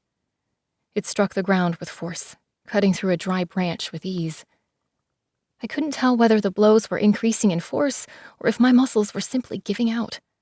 My whole body thrummed with exertion as I turned to ward off a flurry of incoming blows that seemed to get increasingly closer to making contact. Something told me this wasn't just a normal training routine, and I wondered how far Eligor had been instructed to take this. Another blow sent me reeling backwards, thrown by the weight of the attack several feet, where I landed face down in the dirt. This was ridiculous. Everyone knew I wasn't a fighter. Why go through with this farce? I turned over in time to see Eligor's dark form approaching. I rolled to my feet, grabbing my sword and slashing towards him with a growl. He blocked my attack easily and landed a resounding blow to my head with the hilt of his sword. For a moment, my vision darkened, and I felt sick to my stomach. I wondered if this was another test, one that I was failing, and remembered Hef's words to me. Don't be afraid to press your advantage. with whatever gifts you have." Elagor's thread hung lazily above us, a wiry, dark tangle. I lifted my hand towards it, but Elagor was too quick, twisting my arm behind me painfully. "Let her go!" Sarah shouted, suddenly on her feet. "This is for her own good," he said, even though I thought I saw a flinch in his expression, a tinge of guilt or shame across his features. Sarah's thread burned brightly in my blurred vision. "If the enemy knows your strength, they also know your weakness," Elagor counseled. "You won't always have your gift to protect you." He tossed me to the ground and kicked my sword towards me. I crawled towards it and picked it up, even though it felt like dead weight in my hand. I raised it against him again, swinging wildly, dangerously. One blow glanced off his armor, and he seemed startled I'd managed to get so close. A second later, he delivered a kick to my stomach that knocked my breath away, and I crumbled to the ground, clutching my ribs. I lay on my back, gasping for air, my vision blurring. Through the trees, far above in the sky, I saw a winged shape against the clouds. I thought it was a hunter at first, but when I focused closer, I could tell it was just a bird. Even so, the outline was hauntingly familiar for some reason. I vaguely heard the sensation of crackling electricity, and terror raced through me, as for a second I imagined Elagor's sword lighting up with power. He, too, seemed confused at first, glancing down at his own sword with something strangely like hope. But it wasn't him. Sarah had picked up my fallen sword, and it practically crackled with energy. Her eyes were distant and glowing blue as she stood in front of me protectively. For a second, I thought it was Zeus taking possession of her again, until she spoke in her young voice, shaking with anger. "That's enough," she growled. "I meant no offense, young mistress," Elagor said, raising his weapons and backing away, sheathing his sword. "I can escort you to the nearest medical center. Would you like me to carry you?" "I can walk," I said, putting a hand on Sarah's arm. Her chest was heaving, and I knew from experience she was in the beginning stages of one of her infamous panic attacks. "It's fine, Sarah," I said, soothing her shoulders. "Elagor was only doing as commanded." "He hurt you," she said quietly, without lowering her guard. "He was training me." I leaned closer and whispered, "Whatever this was, it wasn't his fault. It wouldn't be right to take it out on him." I reached out, cautiously, and took the sword from her grip, feeling the prickly heat of electricity course through my arm until I wormed it out of her small fingers. Then the blade went dark and cool. I stumbled through the woods, with Sarah leading the way. "The camp is right through here," she said, gesturing off the path. "We should go find Alice. She can heal you. It's closer than the mansion." "Good idea," I nodded, happy to take her lead as my ears were still ringing.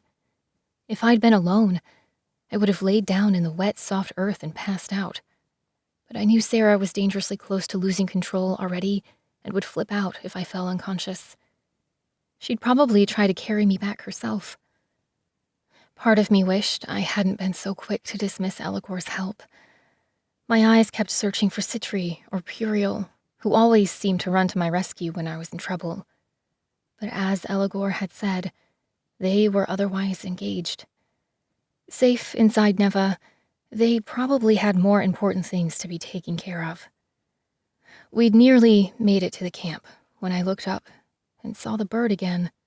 It swooped lower this time, before pausing briefly on an outstretched limb to our left. A flash of color in its beak halted me in my tracks. "Wait," I said, turning off the path to get a closer look. "What is it?" Sarah asked, hovering near my side. I don't I don't know yet. The ground seemed to transform under my feet as I approached, becoming rocky and grassy. When I looked up again, Sarah was gone, and I was on a hill with long crumbled ruins scattered around limbs of an enormous tree. I'd visited this place in my dreams, but it had never been like this. The tree was dry and barren, all signs of life gone, the roots blackened and gnarled. I followed the ruffle of feathers, which seemed to echo and ripple through the landscape. The ground itself felt unstable, like I was on a boat in a storm. The bird flew down closer, waiting for me on one of the twisted branches, and my heart pounded as I approached into the shadows near the massive trunk. It dipped its head like a bow and dropped something from its beak that fell and rolled to my feet. My eyes rounded as I picked it up, brushing off the dirt to find a small chunk of Lego. Blue, red, and yellow plastic pieces stuck together. It was similar to the one I used to wear around my neck, but not identical. "What is this?" I asked. "Who are you?" "Caw," the voice said, eerily human. But it wasn't a crow, I realized. It was a kite, like the ones we'd seen in Egypt. I felt something stir behind me, the hair on the nape of my neck rising softly in the warm wind, and Isis's raspy, deep voice whispered into my ear, the same words I'd heard from Salazar the genie. "What you seek is seeking you." Then the ground rushed up at me, and I fell through. 8. I woke up on a slim mattress, tucked into a corner of Alice's woodsy cottage. Despite the modern interior and functional health center, the wide front-facing windows gave the illusion that we were hidden deep in the woods. I groaned, trying to sit up.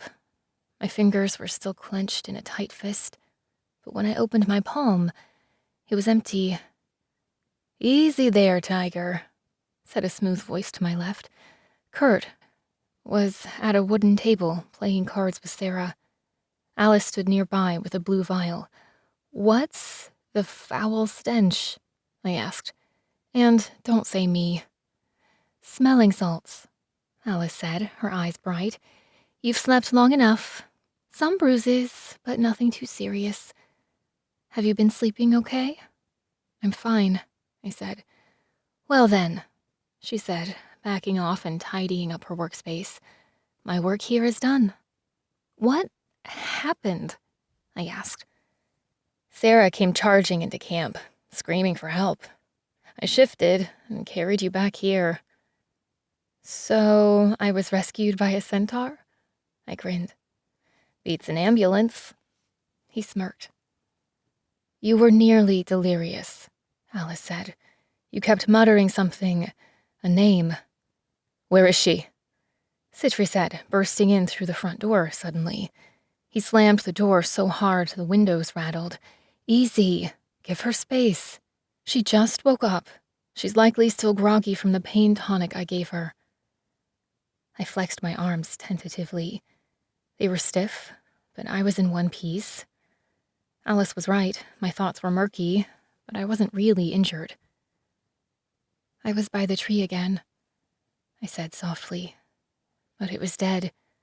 I saw a kite and Legos, and I heard a voice." I stood suddenly. It was Isis. "She's alive." "Slow down. You're not making any sense," Alice said. Sitri clutched his fingers into a fist, his scowl darkening. "When I find that damn torch..." "It's not his fault," I said quickly. "He was just teaching me to fight." "He took it too far, from the looks of it," Alice muttered. "I have a feeling he took it exactly as far as Abel intended him to," I said. "Torches just follow orders, right? If you don't like the tactics, maybe it's time to check in with your commander." Sitri bristled. rubbing the back of his head. "He must have his reasons," he mumbled.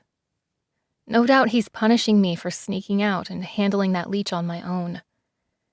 "Abel's many things, but he's not petty. Tell me exactly what happened." "Nothing," I said.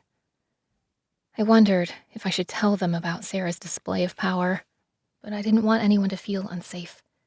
Plus, with Sarah in the room, I couldn't let on how worried it had made me, that Zeus might have possessed her again. She still didn't know the truth about what happened to the Fates, and I intended to keep it that way. It was just a fight between an utterly inept human and an immortal fallen angel warrior. It went about as well as expected. "But you weren't warned or prepared. It was out of line." I shrugged. Abel's motives were unfathomable. "You're not listening," I said. "The fight doesn't matter. It may not even be the reason I passed out. Just before, I was following a kite, and it dropped something, a Lego chunk. It was a message or a sign. I know it." "From who? About what?" "From Isis," I said, grunting in frustration. I was sure I'd said this already. They just weren't listening. "I heard her voice. It must be her. Don't you see? She's alive, and she needs our help." "Did you see this bird?" Sitri said, turning towards Sarah. "Or the Legos?" Sarah looked at me, waiting for confirmation. I knew she didn't want to betray me, but I didn't want her to lie for me either. After a moment, she shook her head. "I was just trying to get Kay back here. She was acting funny. Then she fell, and I ran back to camp." "Well, I think that's more than enough excitement for one afternoon. And as much as I'd love to host you all, this cabin is a little small for the 5 of us. Since Cadence is feeling better, perhaps we should adjourn back to the house. I'm sure she'll be more comfortable there, though she should take it easy this evening." "No more getting my ass kicked. Got it." "It's not funny, Cadence." Sitri scowled. "You shouldn't have been fighting at all. I could have taught you, or—" "And what? Gone easy on me?" I shook my head to clear the cobwebs. "Can we not discuss this right now? I need a shower." I was half-caked in dirt, and dried sweat made my clothes stick uncomfortably to my skin. The house was quiet when we got back, and I headed straight to my room to avoid giving Mist a reason to gloat, or the looks of pity I'd get from the others. I took a shower, scrubbing off the dirt and sweat and watching it swirl darkly down the drain, until the water ran clear and I smelled of lavender. I paused near the door connecting Citri's room to mine, wondering if he was still using it. I realized we hadn't had any awkward bathroom interactions for a while. He was probably keeping his distance, which hurt, but suddenly didn't seem like the biggest deal. Part of me wanted to stay in my room all night, but when Sarah tapped on my door for dinner, I realized I didn't want to miss out on a family meal, so they could joke about what a weak and fragile human I was, licking my wounds alone. Instead, I put on a sleeveless dress and made no effort to cover the deep bruises on my neck and arms. They didn't look that bad after Alice's magic touch, but I knew they wouldn't go unnoticed by the gods' keen scrutiny. And while I'd normally cover up my hands and arms, this time I left them bare, allowing the dark red line around my wrist to be clearly visible. I wasn't sure what kind of statement I was making, but it felt important somehow to stop trying to cover up who I was and get them to see me. In defiance of their informal dress code of understated elegance, I wore boxer briefs and tennis shoes under my dress and tied up my hair in a rough knot, then shoved it beneath a baseball cap.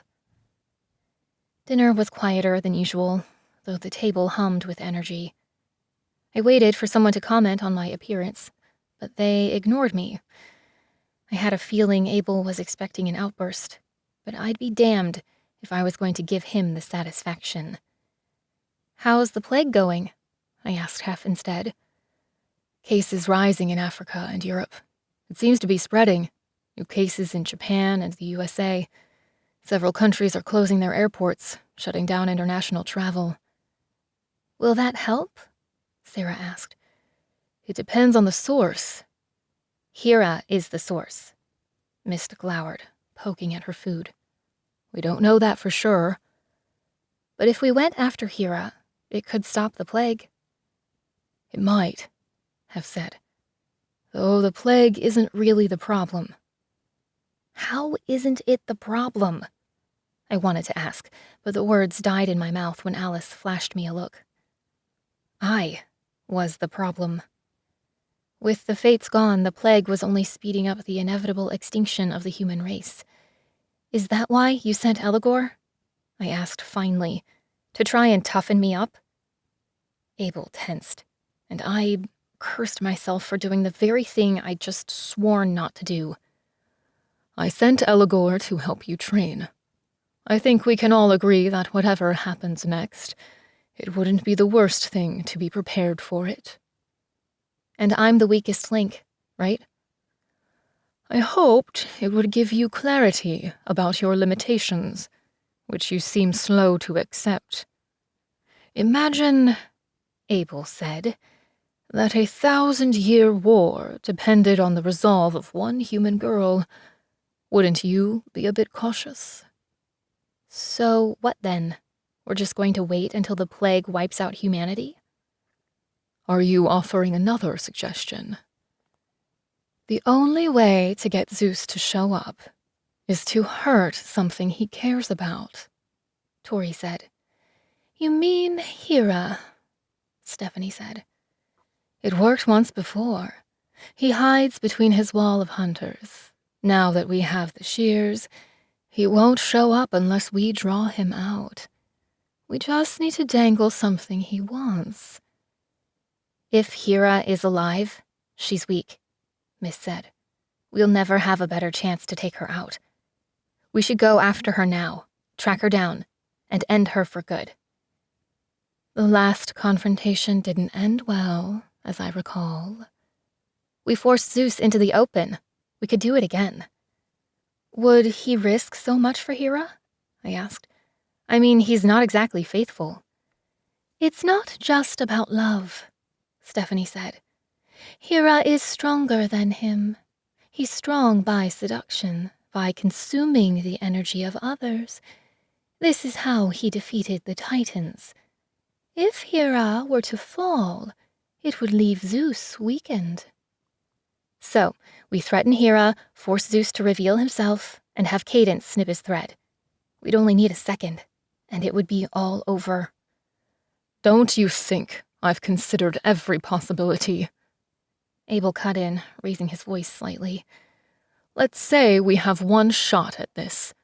We don't know that the shears can take out 2 powerful gods at once, without recharging. Either we cut Hera's thread, and Zeus shows up and destroys the girl, or the pressure on Hera forces Zeus into the open, and Kay attempts to end him again. Last time, Zeus manipulated her, a conflict she's still wrestling with. Do you honestly think he doesn't have more tricks up his sleeve? There are 1,000 ways it could go wrong. Should we commit more troops, more forces, on a single, very slim chance of success? I can do it, I said, clutching the table. All appearances to the contrary. Abel smirked, eyeing my bruises slowly. Tell me, Cadence, when you cut that leech, was it easy, effortless? Did you hesitate? Imagine a foe 1,000 times more powerful. You still wear the marks of your last encounter with Hera, when you touched her thread and got scalded. Even a child would learn faster not to touch what burns you. And I'd hoped your skirmish with Eligor today would have quenched your overconfidence. I could have beaten him easily if I could use my power, I said. You all know that. Unless Zeus decides to remove your arms first, Mist said. I ignored the macabre joke. Then what am I even here for, if you don't think I can do it? I asked, raising my voice. I did give you the option to leave, Abel said coldly, nodding to the door. What if we don't fight? I cut in. What if we just rescue Isis and retreat? She's still alive, I know it. We owe her. We owe the witch nothing. She could help us, I pressed. She's done enough. She's smart and crafty, and she might still have the emerald tablet. She might know a weakness we can exploit. You are the weakness. Mist's insult cut deep this time, leaving me voiceless. Well, Alice said, folding her napkin on the table, I suppose that's enough dinner conversation.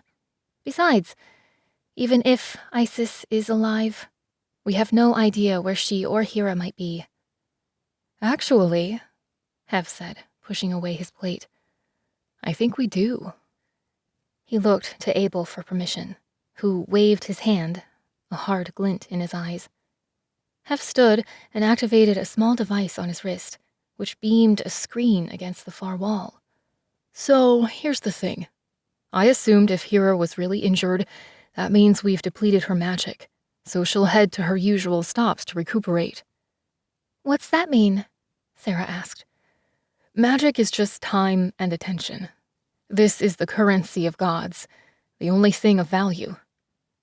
So it's like Bitcoin, Dion said. Can we not with the Bitcoin? Mist rolled her eyes. Places of worship are built to generate and collect this currency. Temples, cult centers, these become places of power, storing up extra energy. But then, why are some gods stronger than others? Because it's about capacity. Gods are a vessel, able to consume a certain amount only. The older they are, the more they can consume. Hera has a wide network, spread all over the world, but her ancient cult sites are the strongest. And take a look at this one. Hef flipped the screen again, zooming in on a map until the hillside temple became visible. There's a massive event in Evia, Greece happening soon. It's the festival of the great Daedala, celebrated every 60 years in honor of Hera. What makes this festival so important? It's a little like a wedding anniversary, Tori said, taking over the narrative. If I remember right, Hera was so pissed at Zeus, she needed a break and retreated to Evia. Zeus went to visit a clever despot in Plataea, who told Zeus to make an image of wood, wrap it up in a wagon, and announce he was celebrating his marriage to the daughter of Asopos. Hera heard the news and showed up at the ceremony, driven by a jealous rage. But when she tore away the dress and discovered the bride was just a wooden image and not a real woman, she was pleased with the deceit and reconciled with Zeus. Did that really happen? Sarah asked. It may have, Abel said. They were always pulling tricks on each other like that. Anyway, to commemorate this reconciliation, they celebrate a festival. In the Lesser Daedala, which happens every 4 years, the people go into an ancient oak grove and expose pieces of cooked meat to ravens, watching to see upon which tree the birds would settle. Out of this tree, they carve an image, dress it as a bride, and set it on a bullock cart with a bridesmaid beside it. Then it's drawn to the bank of the river Asopos, and back to the town, attended by a cheering crowd. After 14 of these cycles, the great Daedala is celebrated, and all the people choose one wooden figure from the many that accumulated through the years and designate it the bride. It's prepared for the wedding, ritually bathed in the Asopos, adorned and raised on a wagon with an attendant. Then it's led by a procession of wains carrying the accumulated Daedala up to the summit of Mount Cithaeron, where a wooden sacrificial altar is erected. The town's Persons of rank and other wealthy individuals each offer a heifer to Hera and a bull to Zeus, with plenty of wine and incense, while the rest of the Daedala are placed on the altar. Those who don't possess sufficient means offer a small sheep, and these offerings are immolated in a hecatomb. The fire consumes both offerings and altar. And that's happening this year? Better. It's happening next week. It's the perfect chance to confront her, to force Zeus's hand. She hasn't missed one ever. It's a big deal for her, and if she's weak, she won't be able to resist. If she's there, Isis might be there too. We can rescue her. And if I get the chance, I'll take out Hera. It's too soon, Abel said. Or it's exactly the right time, Stephanie said, sipping a dark dessert wine that stained her lips. You'd have to be prepared, but that would give Hef enough time to forge weapons. It wouldn't be a stealth mission this time. We'd have to assume conflict. And Kay would have to be kept safe at all costs. Abel looked thoughtful, stroking his beard. I'll go, Sam said. I'll carry the shears, and only give them to Kay at the right moment, when we have a clear advantage. No matter what, I promise the shears will return to Neva. Stephanie stood behind her husband, putting her hand on his shoulder. He reached for it, patting it softly. There was tension in the air, as everyone waited for Abel's decision. My wife tells me she's reopening her temple. So, why don't we do this? We'll ask the fates in a ritual sacrifice. You can't be serious, Miss said, standing suddenly. You'd leave something this important to chance? Not chance, Stephanie said quietly. Destiny. The statistics on that aren't actually conclusive, Hef said. Half the time the priestesses would just tell people what they wanted to hear, or manipulate the readings for their own benefit, or give advice so vague it could always be interpreted later as coming true. Then, for your sake, Abel smiled, I hope you choose a suitable priestess. When the signs point to an agreeable conclusion, we may proceed. Until then, I suggest you continue your training. We already knew you were powerful, Cadence. That's not in question.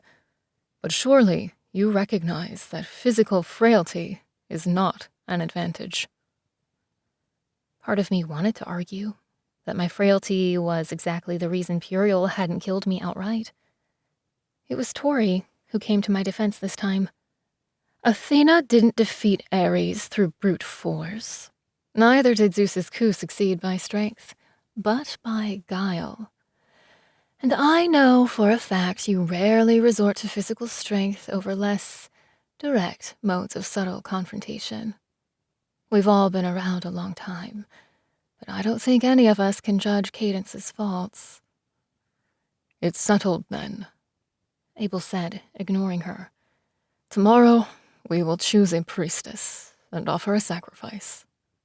To who? Ourselves? Miss grumbled. Honestly, this is ridiculous. Noted, Abel said. Now, who's ready for dessert?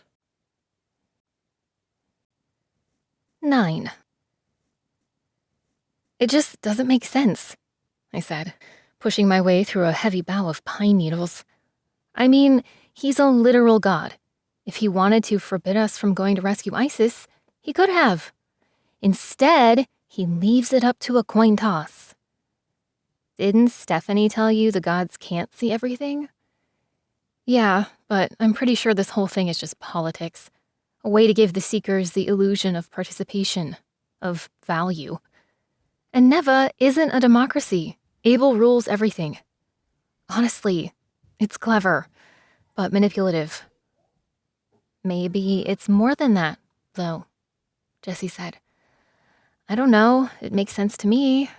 The threads are measured, but nobody can see them. There's too many, it's too chaotic. What if a coin toss somehow taps into the fabric of the universe and gets a reading? The most likely probability. That was just an example. I frowned. Whatever Stephanie has planned for her priestess, I don't think it'll be as easy as flipping a coin. It was still early and cold, but I'd been tasked with collecting the candidates and bringing them to Stephanie's archaic ruins in the Forgotten Woods. Without Stephanie's magic, the trails leading to it were nearly impassable, and I had to detour several times to make headway. Just when I was getting anxious that I'd gotten a dozen witches lost in the woods, I made out the familiar pillars rising through the trees. There, I said, nodding ahead. Smoke curled lazily through the ruins, with a pungent smell.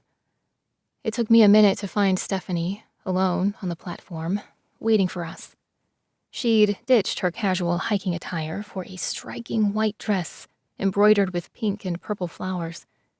Even the hem around her ankles was spotless, and I wondered how she'd made it here without getting dirty.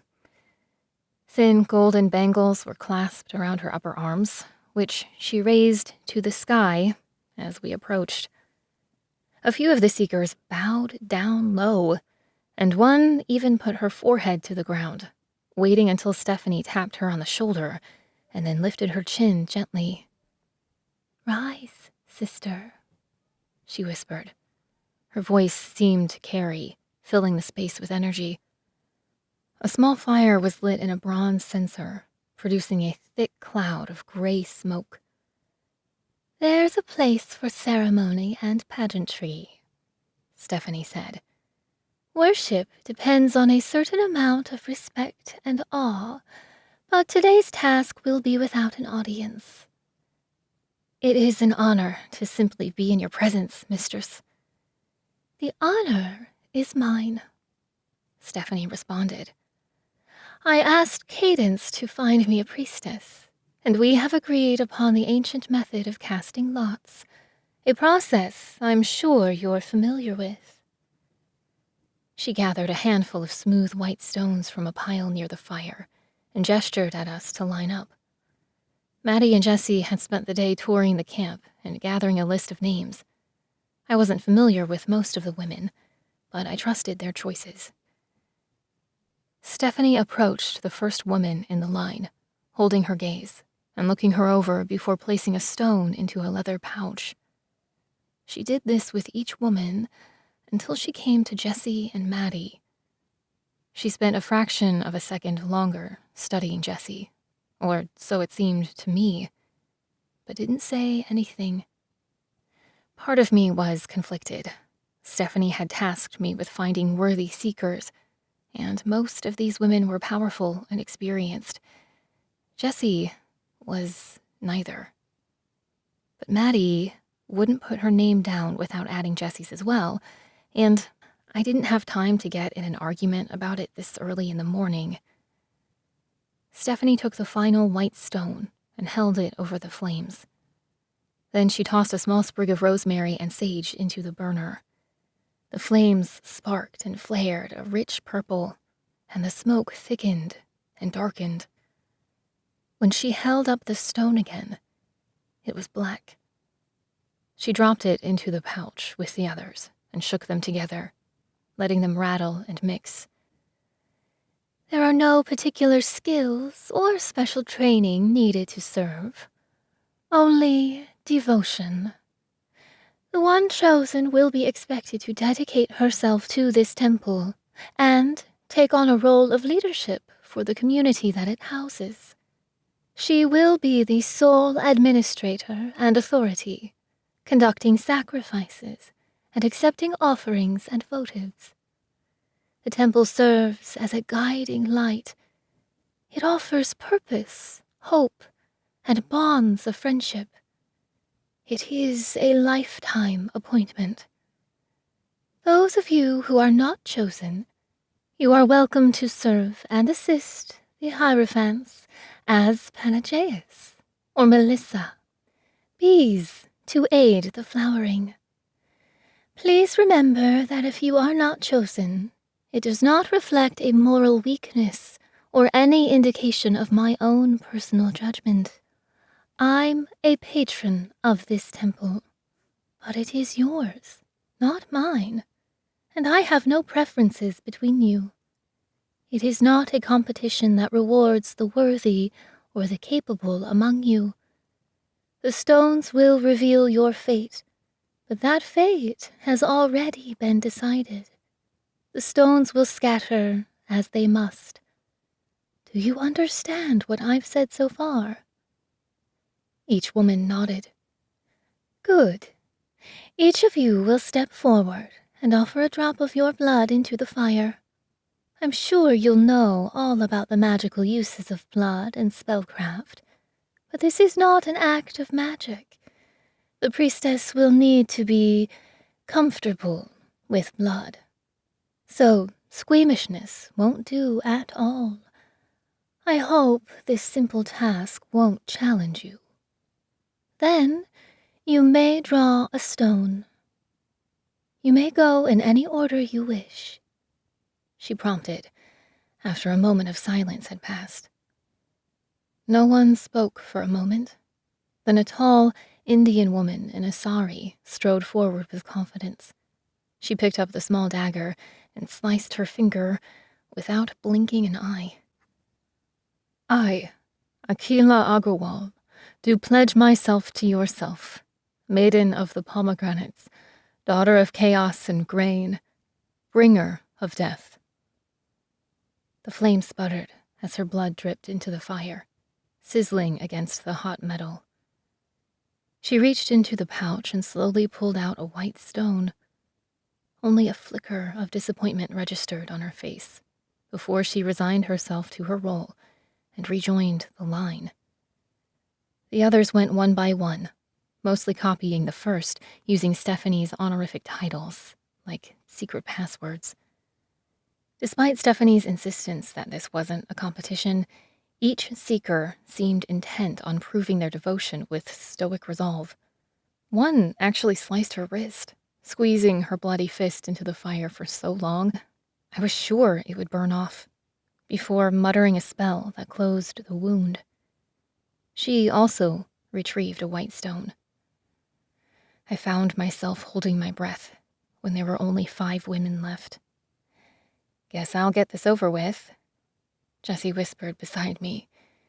It was strange to see her in jeans and boots, a flannel shirt and stocking cap, her hair tucked behind her ears in this setting. She'd never been particularly religious, though I supposed finding out about literal magic had a way of changing one's perspective. She jabbed her finger with the point of the blade, squeezing out a few drops of blood, before thrusting her hand into the pouch and pulling it out in a fist. She uncurled her fingers slowly, drawing a knowing smirk from Stephanie. Jessie turned around, seeking my eyes, her face a mixture of surprise and shock. Several of the women openly glared when she held up the dark stone. "The stones have spoken," Stephanie said. Stephanie lifted her hand, and a pair of blue jays appeared, carrying a wreath of flowering branches. She took the wreath, quirking an eyebrow at Jessie's stocking cap. Jessie removed it, lowering her head to accept the organic coronet. "Good," she said, apparently satisfied. "Now that that's done, we can prepare the first sacrifice. The temple needs to be consecrated. The priestess will need support and guidance." She opened a basket, revealing a stack of ancient manuscripts. "Some of you can read Greek, presumably." 3 of the women raised their hands. "These guides should have instructions. Study them carefully. Translate as best you can. As far as I know, nothing in them is binding, so do the best you can under the circumstances, but feel free to adapt. Each of you will have an important role to play. The Hierophant is simply the hand that performs. Take the day to prepare. Tonight, at sunset, we can hold our first official ceremony. The moon should be full. It's auspicious. I'll have Hef make sure you have everything you need, furniture and whatnot. I suppose this place could use a sprucing up. In the meantime..." A sly look came into her eyes, and she turned, facing the thick forest at the edge of the ruins, encroaching over the weathered stones and the thick vines creeping up the tall pillars. Under her gaze, soft ferns pushed up through the soil, unfurling their leaves into a thick green carpet. Then, heavy irises bloomed between them, their petals thick with nectar and perfume. Stephanie dipped her fingers into a wide basin that had filled with muddy rainwater as if she were preparing a warm bath, and the surface sprang to life with toadstools and blooming lotuses so bright they almost seemed to glow. She looked around in satisfaction. "It's a start," she said. "Prepare yourself. See you tonight," she said dismissively, humming to herself beside the pond. Some of the other seekers faded away quickly, picking their own way back to the refugee camp. Others congratulated Jessie with hugs and kisses on the cheek. When they'd all left, it was just Maddie, Jessie, and me. "Well, that just happened," Jessie said. "Congrats," Maddie said. "It should have been you," Jessie answered. "I never would have come if I thought. The stones have spoken," Maddie said simply. "But I'll be here to support you, whatever you need." We started walking back to the camp, taking the long way around this time. Jessie and I walked slowly, allowing Maddie to get far enough ahead that she couldn't hear our conversation. "I know what you're thinking," Jessie said. "I doubt it," I answered. "You don't think I can do it. I'm not a real seeker. I'm just an ordinary human." "All humans are ordinary," I said. "I think that's the point. You aren't. I'm not a seeker. And a few months ago at JDRI, I was just another orphan. I guess we've both proven we're capable of more than we thought." Jessie frowned, but didn't argue. She wasn't wrong about my doubts, but I refused to share my concerns and spoil her moment, knowing it would just lead to an argument. Still, anxiety fluttered in the pit of my stomach. Stephanie said this was a lifetime appointment. Jessie was hot-headed and a rugged individualist. She slept in and never kept her room tidy. How was she going to manage running a whole temple? And what about the sacrifice? Thanks to Abel, I was waiting on some stupid ceremony to give me permission to go after Hera. Not that I was looking forward to it, but if there was even a chance Isis was still alive. "Spill it, Kay," Jessie said. "We're alone. You're obviously upset. What's going on? Tell the truth. You don't think I can do it." "Of course you can do it," I said, squeezing her hand.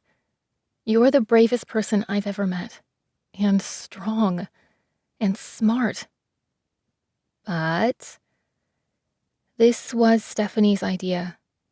"I don't know how long we'll be here, but a commitment like this, it means we won't be able to leave." "Do you want to?" "I can't think that far ahead. Neva is our home, our family. What else is out there for us? A job flipping burgers or selling insurance? I need to go after Isis. She might have the Emerald Tablet still. Since she hasn't contacted us, I'm afraid Hera is holding her captive. There's a war coming, and there's a plague. It's killing everyone, and there have been no new births. The gods think it's my fault, or at least that I should be able to do something about it. But I don't know how. What's the point of running a temple, living a full life here, safe in Neva, when the rest of the world is slowly dying?" "You'll find a way, Kay." "That's just it.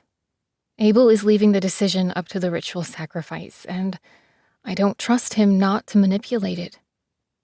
What if the answer is no? I guess I'm just afraid he'll use it to control you, to control everyone. Want me to call it in your favor? She smirked, but there was a flicker of worry in her eyes. Absolutely not. Do your best, be honest.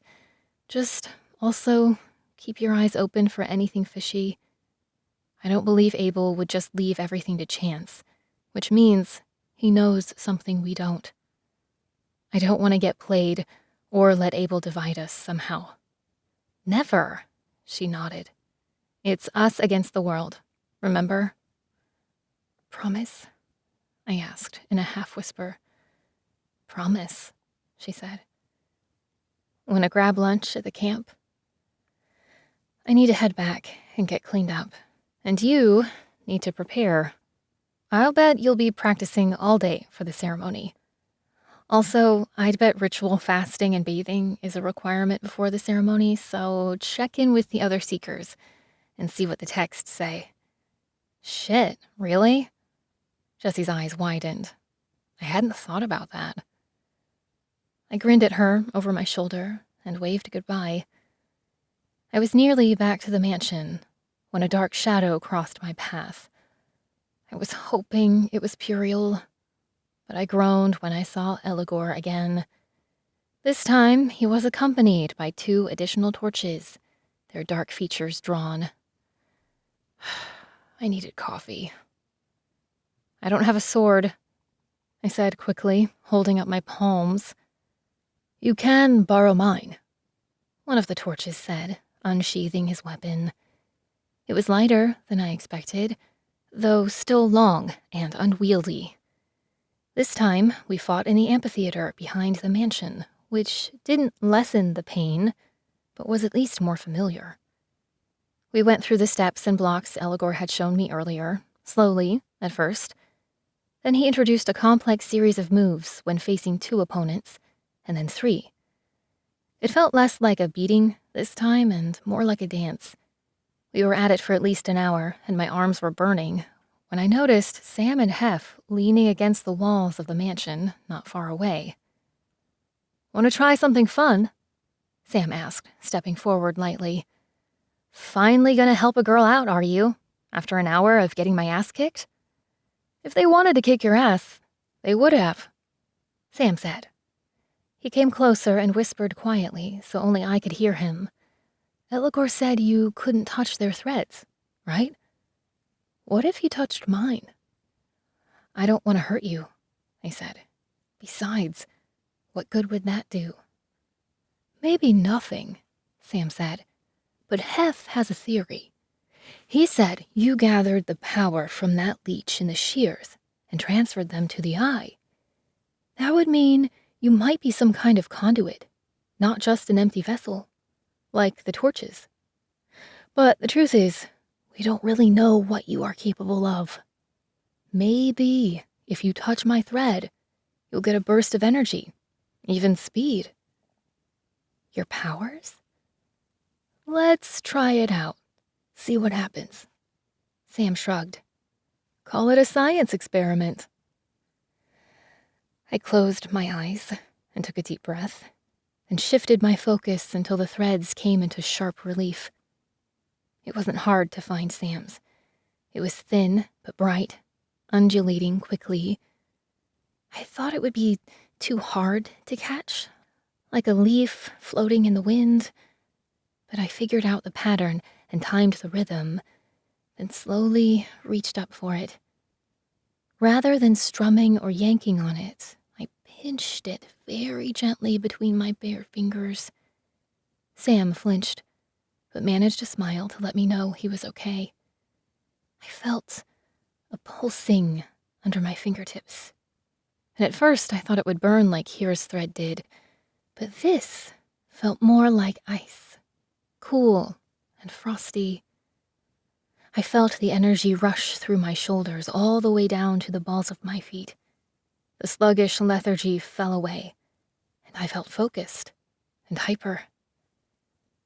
What's it feel like? Hef asked. Like a gallon of espresso? I answered. I let go of the thread as Sam rejoined the bystanders, which had grown to a sizable group. Let's go again, I said, rejoining Eligor and the other 2 torches. This time, when one swung at me, I dodged to the side and found myself much farther than I intended to go. Eligor swung towards me, and I parried with force. I returned the blow, and rather than blocking as he always did, this time I slipped inside his defenses and tapped the side of his armor. We were both so surprised, we took a few steps back. Then he signaled the other 2 torches again, and all 3 came towards me from different angles. They were still much stronger than me, but I didn't feel tired or winded, and now I felt so much faster. Watch their threads, Sam called from the side. It was difficult not to focus on the swords and armored torches trying to attack me, but if I kept my eyes half squinted, I realized I could see the threads move just before each torch made his attack. Even when one was behind me, I could see when I needed to dodge or duck, as the thread changed directions and rippled towards me. It would take a lot of practice to learn how to read them properly, but with Sam's burst of speed, it was enough to stay ahead of their attacks and even get in a few blows of my own. At least, for a while. It only took about 20 minutes for me to feel completely exhausted again, and as the last of Sam's energy drained from me, I could barely stay on my feet.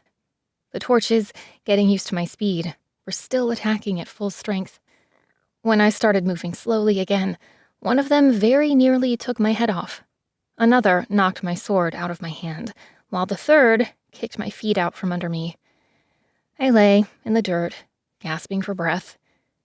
Eligor reached down to give me a hand up. Better today, he said. Thanks, I said, wondering if these beatdowns were going to become a regular event. So it worked then? Hef asked once they'd gone. It must have, I said. I felt like I was powered by hornets, like I could practically predict their movements, at least for a while. It might come in useful later, Sam said. Just make sure you always ask first, and don't touch an ally's thread without permission. Got it, I nodded. I barely made it to my bed before passing out. It felt like only minutes later when Sarah knocked on my door, but the sky was already getting dark outside. Hurry, she said, coming in and pulling off the blankets. It'll start soon. Is that what you're wearing? 10. Sarah frowned at me. I was in my clothes from earlier, but they were dirty and torn. Give me a sec, I said. There wasn't time for a shower, but I washed my face, at least. I didn't know what I was supposed to wear, but thankfully tonight wasn't about me, and I hoped I could fade into the background a bit more than usual. The house was mostly quiet when we left, but it wasn't long before I heard drums in the distance. As we got closer, the path, which had been greatly enlarged, was flanked by centaurs holding torches that gleamed off their bronze armor. The crowd extended quite a bit beyond the temple compound, filling a large clearing I didn't remember being there, adorned with couches, chairs, and tables. It was almost like a mini festival. Satyrs and other changelings played flutes and lyres, and people were already dancing to the beat of leather drums and the tinkling of bells, which some women wore on their ankles and wrists. The temple itself looks like it had gone through a power washing, wider and straighter than I remembered it from just this morning, and strung between the pillars were long swaths of purple fabric and hanging lanterns. Off to the side, I found Alice, next to Sitri, Kurt, and Priya. I grabbed Sarah and made a beeline towards them, pushing through the crowds. I thought the Roots didn't go in for this kind of thing, I said, smiling as they noticed me. We don't, Kurt said, but a party is a party. Is that what this is? Sarah asked. For some, Alice said. Temples were a place for worship, but also thanksgiving. They often included a celebratory aspect, though the tone would depend on whose temple it was. "Where are the others?" I asked. "I doubt they'll make an appearance," Sitri said. "I expect most of the people here are just curious, looking for a chance to mingle. Also, free wine." He raised his glass to his lips. He seemed to already be a few cups deep. "It's a place for humans to experience the sacred," Alice added. "Kind of spoils the effect if the sacred are just sitting there in the audience. Plus, the carnal aspects of the sacrifice aren't for everyone." "Mist was especially furious," Sitri said with a smirk. "She said animal sacrifice is barbaric and unnecessary. Superstition at best. You won't see her here tonight." "There's a story, actually," Priya said, "about one of her temples. They'd caught a bear and kept it at the sanctuary. Then one day a girl got too close, and it took a swipe at her. Her brothers killed it. Mist killed the brothers and cursed the temple. So, to placate the mistress of the woods, young initiates started dressing up in bear costumes. The tradition lasted for nearly a century." "Wait, animal sacrifices?" I asked, turning back to Sitri. Alice nodded towards a pen just outside the ruins, full of young pigs. I felt my stomach twist. It was like the kittens all over again. "Haven't you ever heard of abracadabra? It's from the Latin for open cadaver. What happens to them after the sacrifice? They're cooked and smoked, then eaten by the attendees." "So, it's like a barbecue?" Sarah asked. "Basically. All the meat we consume in Neva is from our own stock. Where did you think all that bacon came from?" The clashing of cymbals drew our attention as the procession made its way down the main pathway. The priestesses were veiled in white, carrying candles, all except one in a dark purple robe. I could tell it was Jessie by the way she walked. "I don't think she expected this kind of audience," I said. "She'll be fine," Sarah said. One of the priestesses recited a long litany in Greek, which was briefly translated by another. "This ceremony is a consecration of holy grounds. Let this sacred space give us community and purpose. Come, offer your benedictions and receive your blessing." Candles were lit around the altar, and a line began to form as people moved towards the altar. I counted 12 seekers in robes, including Jessie, which meant at least one hadn't accepted her minor role. There was a pattern to the movement.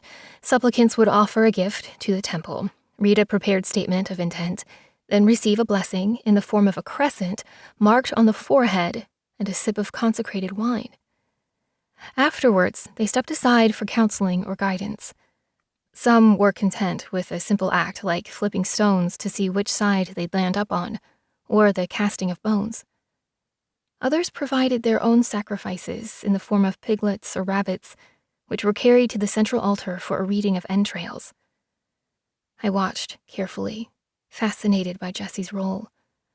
I'd yet to hear her voice, but she carried out her purpose with sure, steady movements. The animals were led to the altar, and a handful of salt and grain were tossed over them.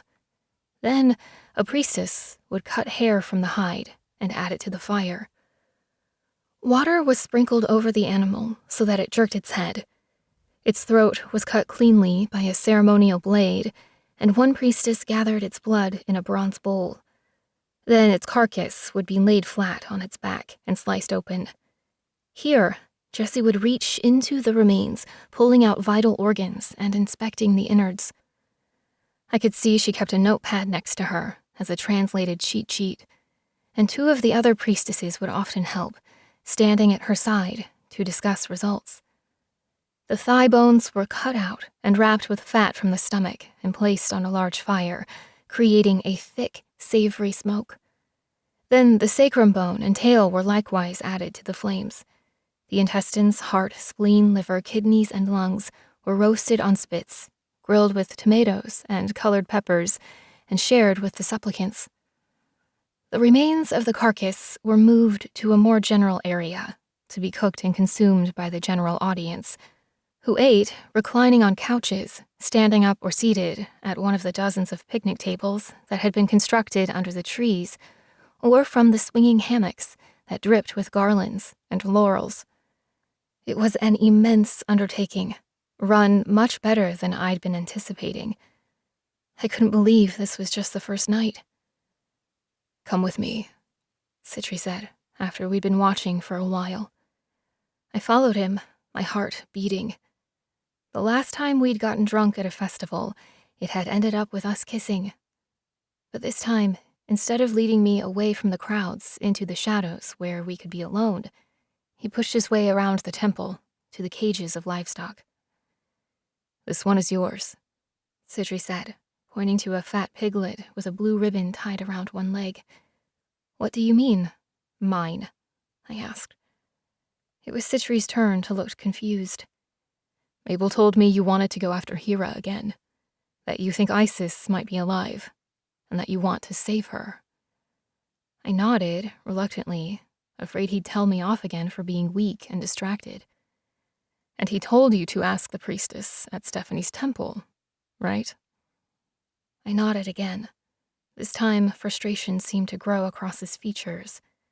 "Shit, Kay. Are you not even going to talk with me?" "What do we have to talk about?" I asked. "You were pretty clear when we spoke last time." "That doesn't mean we can't—" "What, be friends? Maybe I don't want to be your friend." I was expecting a fight, but this time his eyes softened, searching my face. "I never said I didn't care about you, or that I didn't have feelings for you. Trust me, I do. If there was any way for us to be together, don't you think I'd grab it? But after all that's happened, and all we're still facing—" "I know," I said quietly. "But every time we talk, it feels like you're rejecting me. Again. I know it's stupid, but it doesn't feel great." "Look, if you're going after the Emerald Tablet to undo the spell because you feel guilty or something, I get it. It's not just you. It's thousands of lives. Thousands die every day. If Zeus wins, magic will die forever. You don't get it. If I can't figure out how to replace the fates, that means no new births. The end of humanity." "What happened to the fates wasn't your fault." "But what happens next is. At least, according to the heirs." "They said that?" he asked, his eyes widening. "It was strongly implied.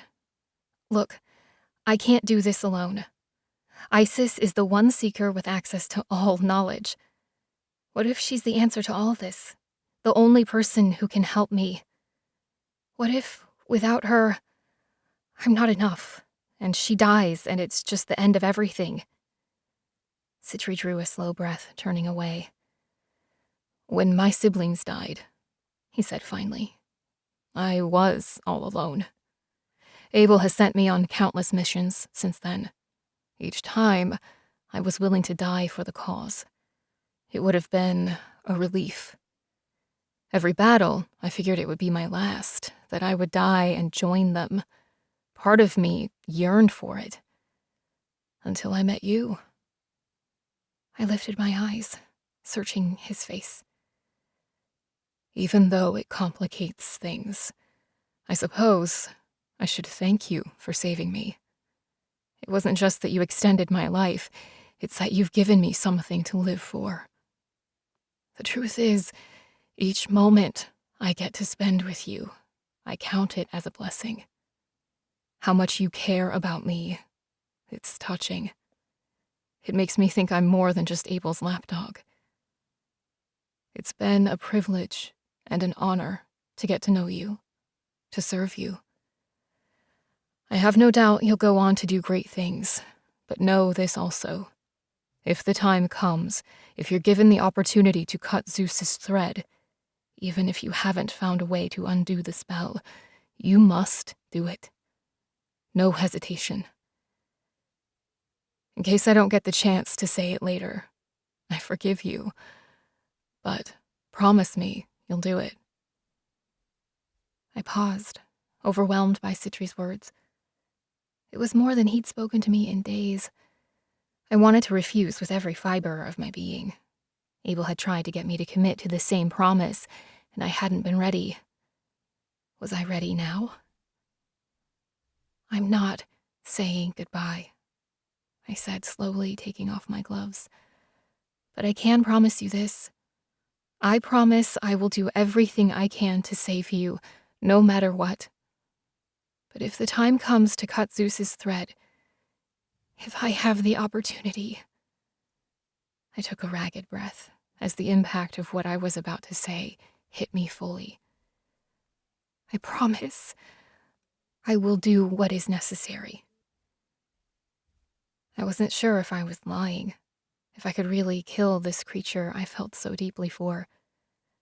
But I suspected Abel's task was some new kind of test, to prove I was still unready. If they needed me to make an oath, I'd at least pretend to honor it.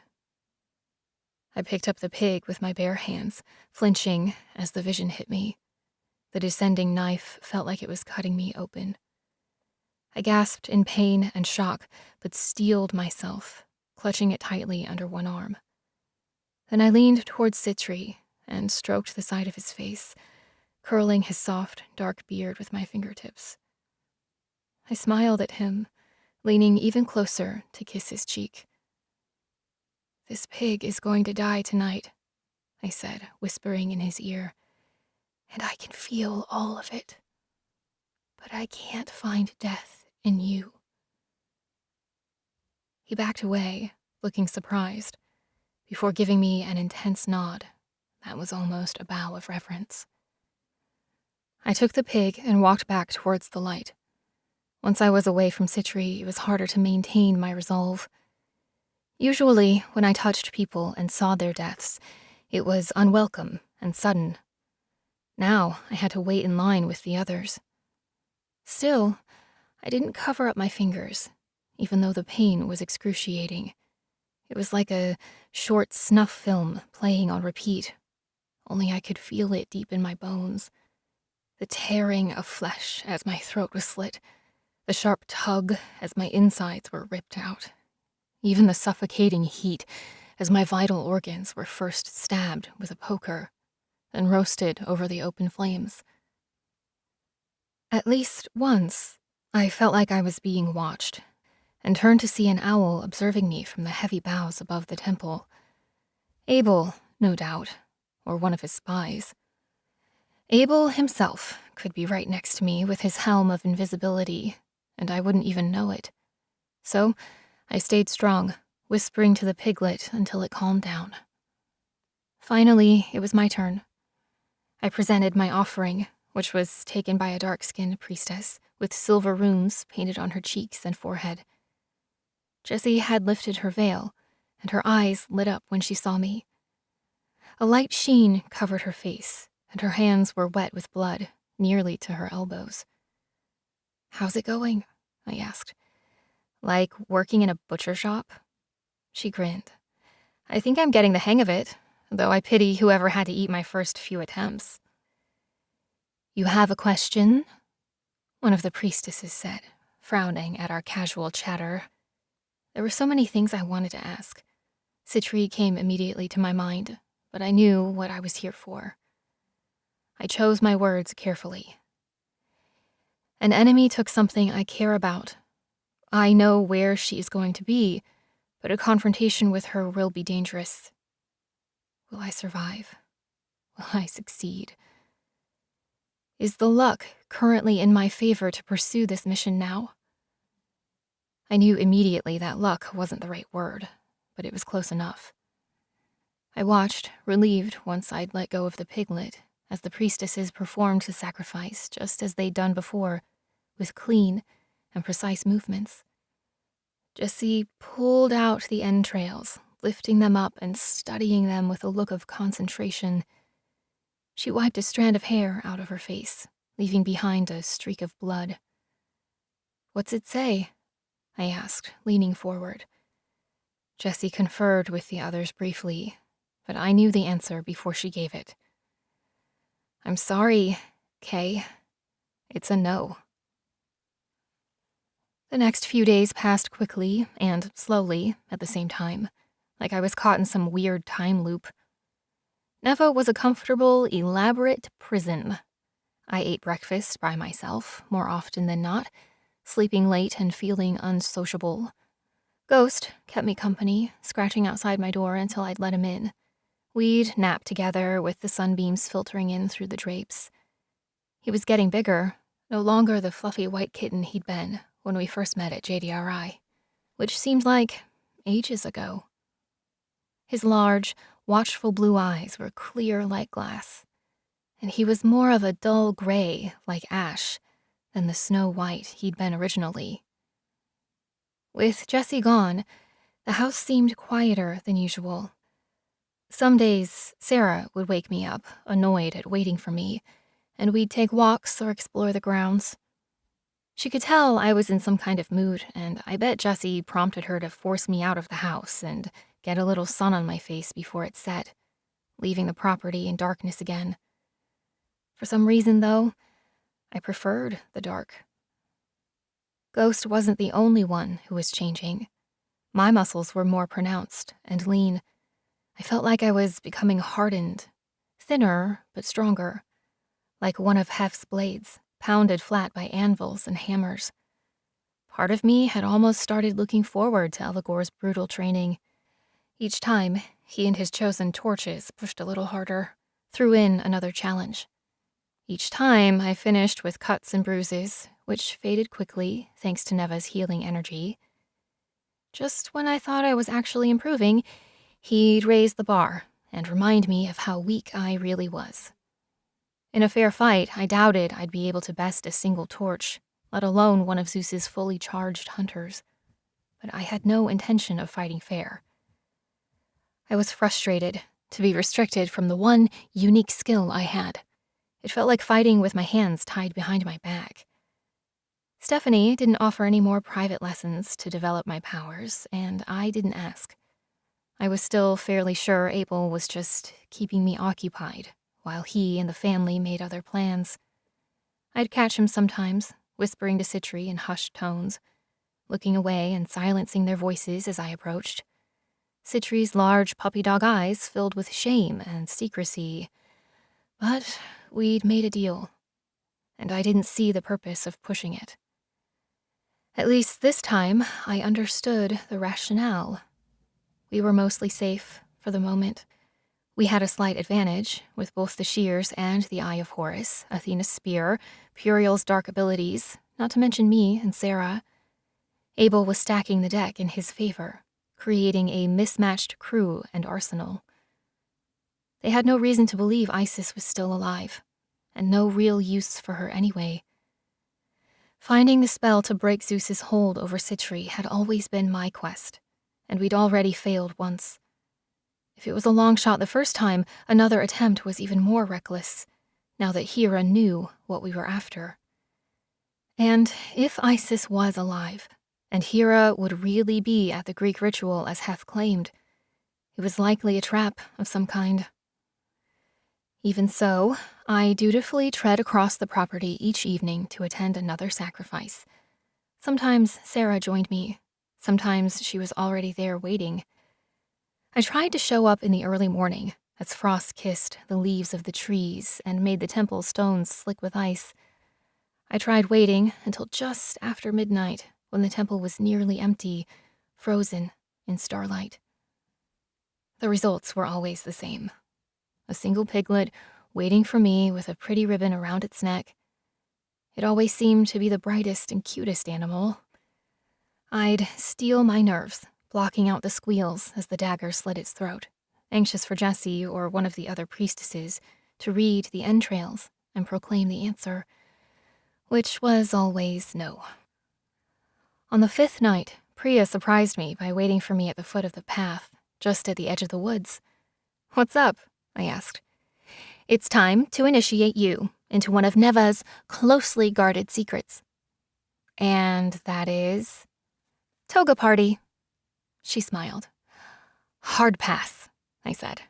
"Come on, you need a break. You've been particularly mopey lately. You're supposed to be Abel's shining hope, and instead, You're an insufferable bore. Seriously, you're bringing down the whole vibe. And do you think prancing around in a bedsheet is going to fix my mood?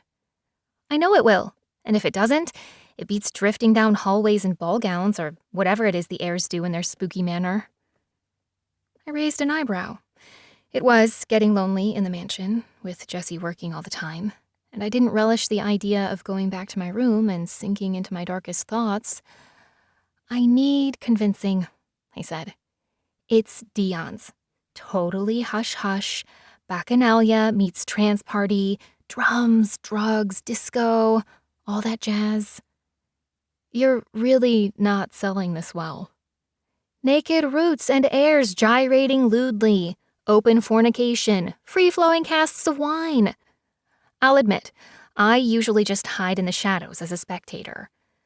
So you like to watch, and you don't have an invitation, I said, parsing the meaning behind her words.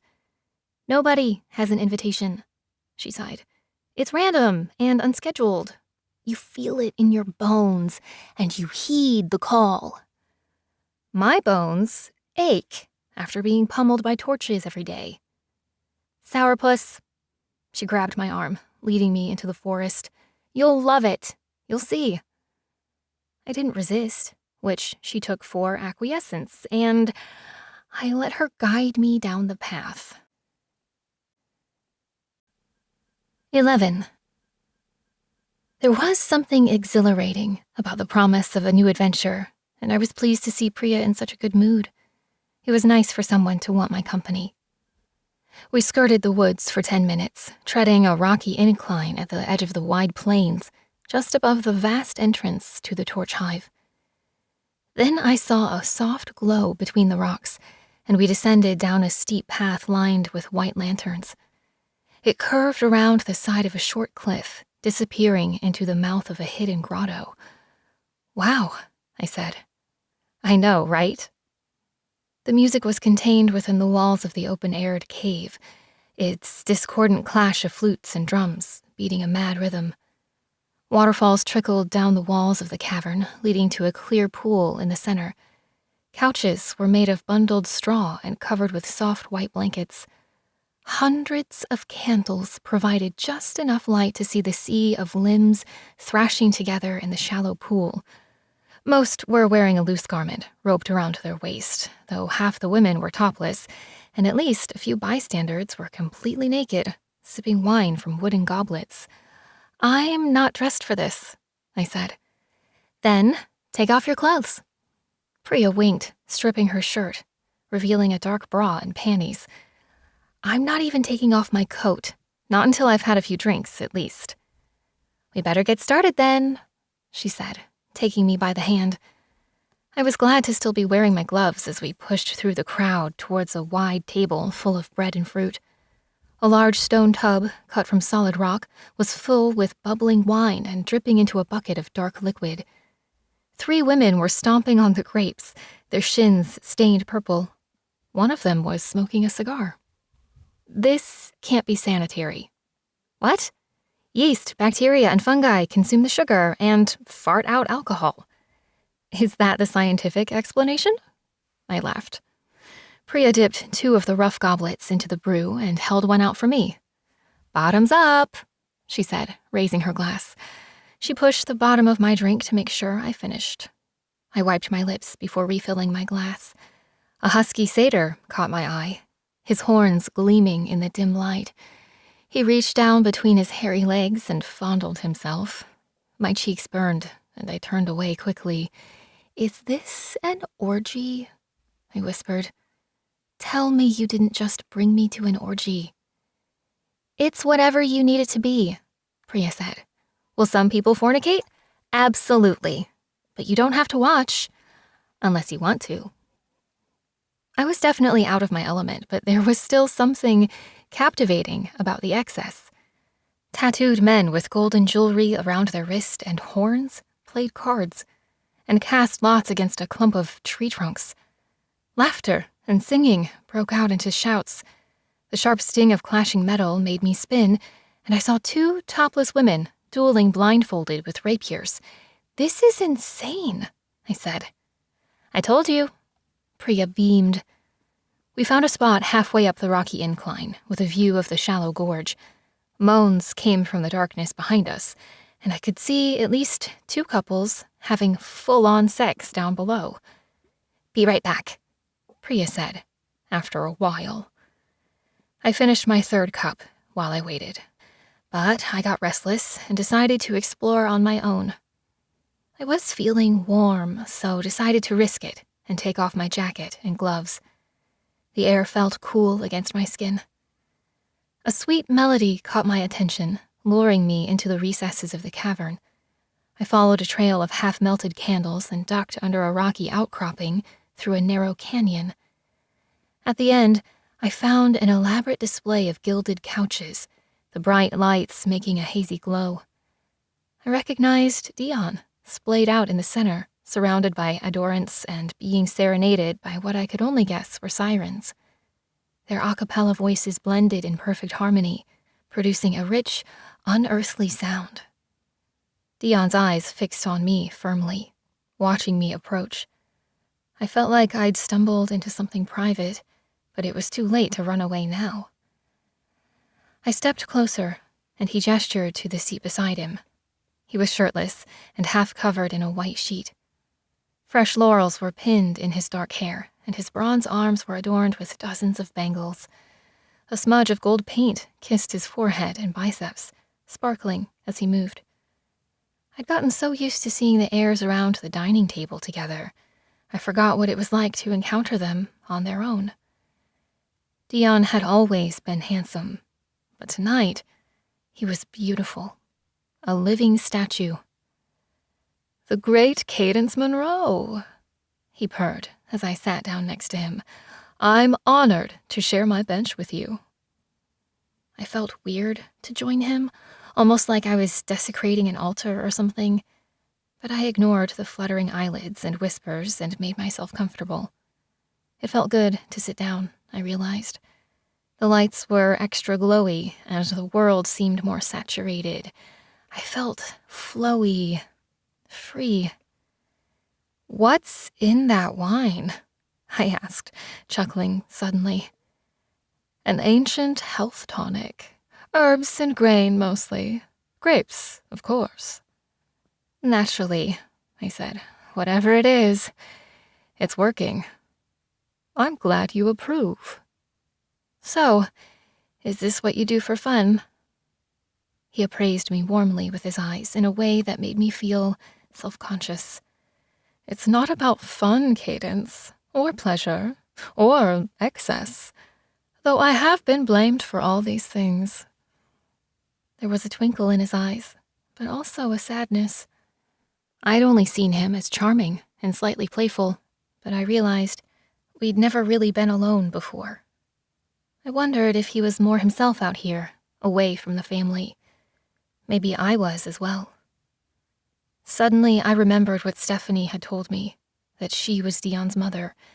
Did he know or suspect? "Then, what's it about?" I asked, trying to pick up the thread of conversation, despite what felt like a long silence. "It's not about anything," he said. "Or it's about nothing." "Thanks, Confucius," I sighed. "Philosophers used to compare me to my half-brother Apollo. Reason, logic, order, things that make sense, rational arguments, trying to constrain and define, fitting everything into a box.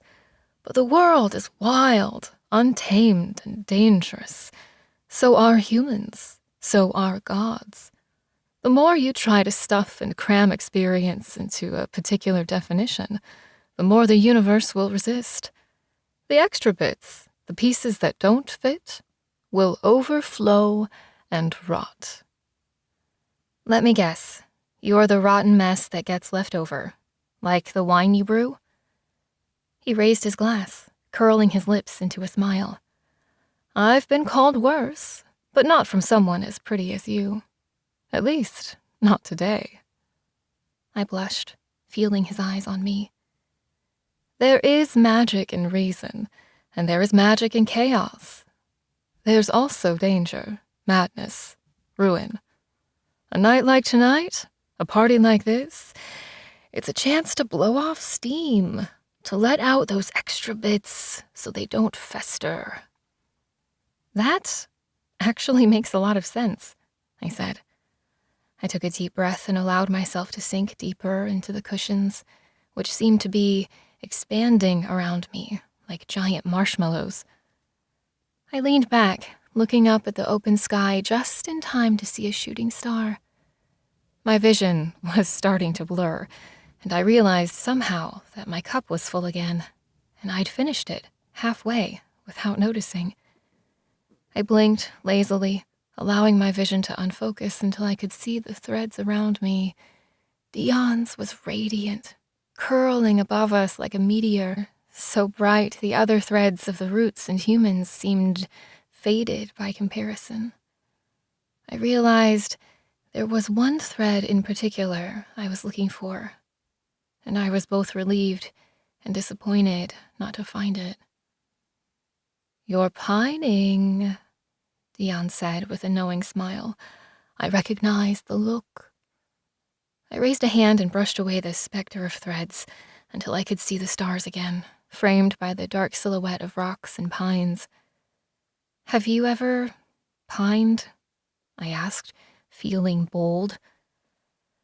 "There's a story, famous, though I barely remember it.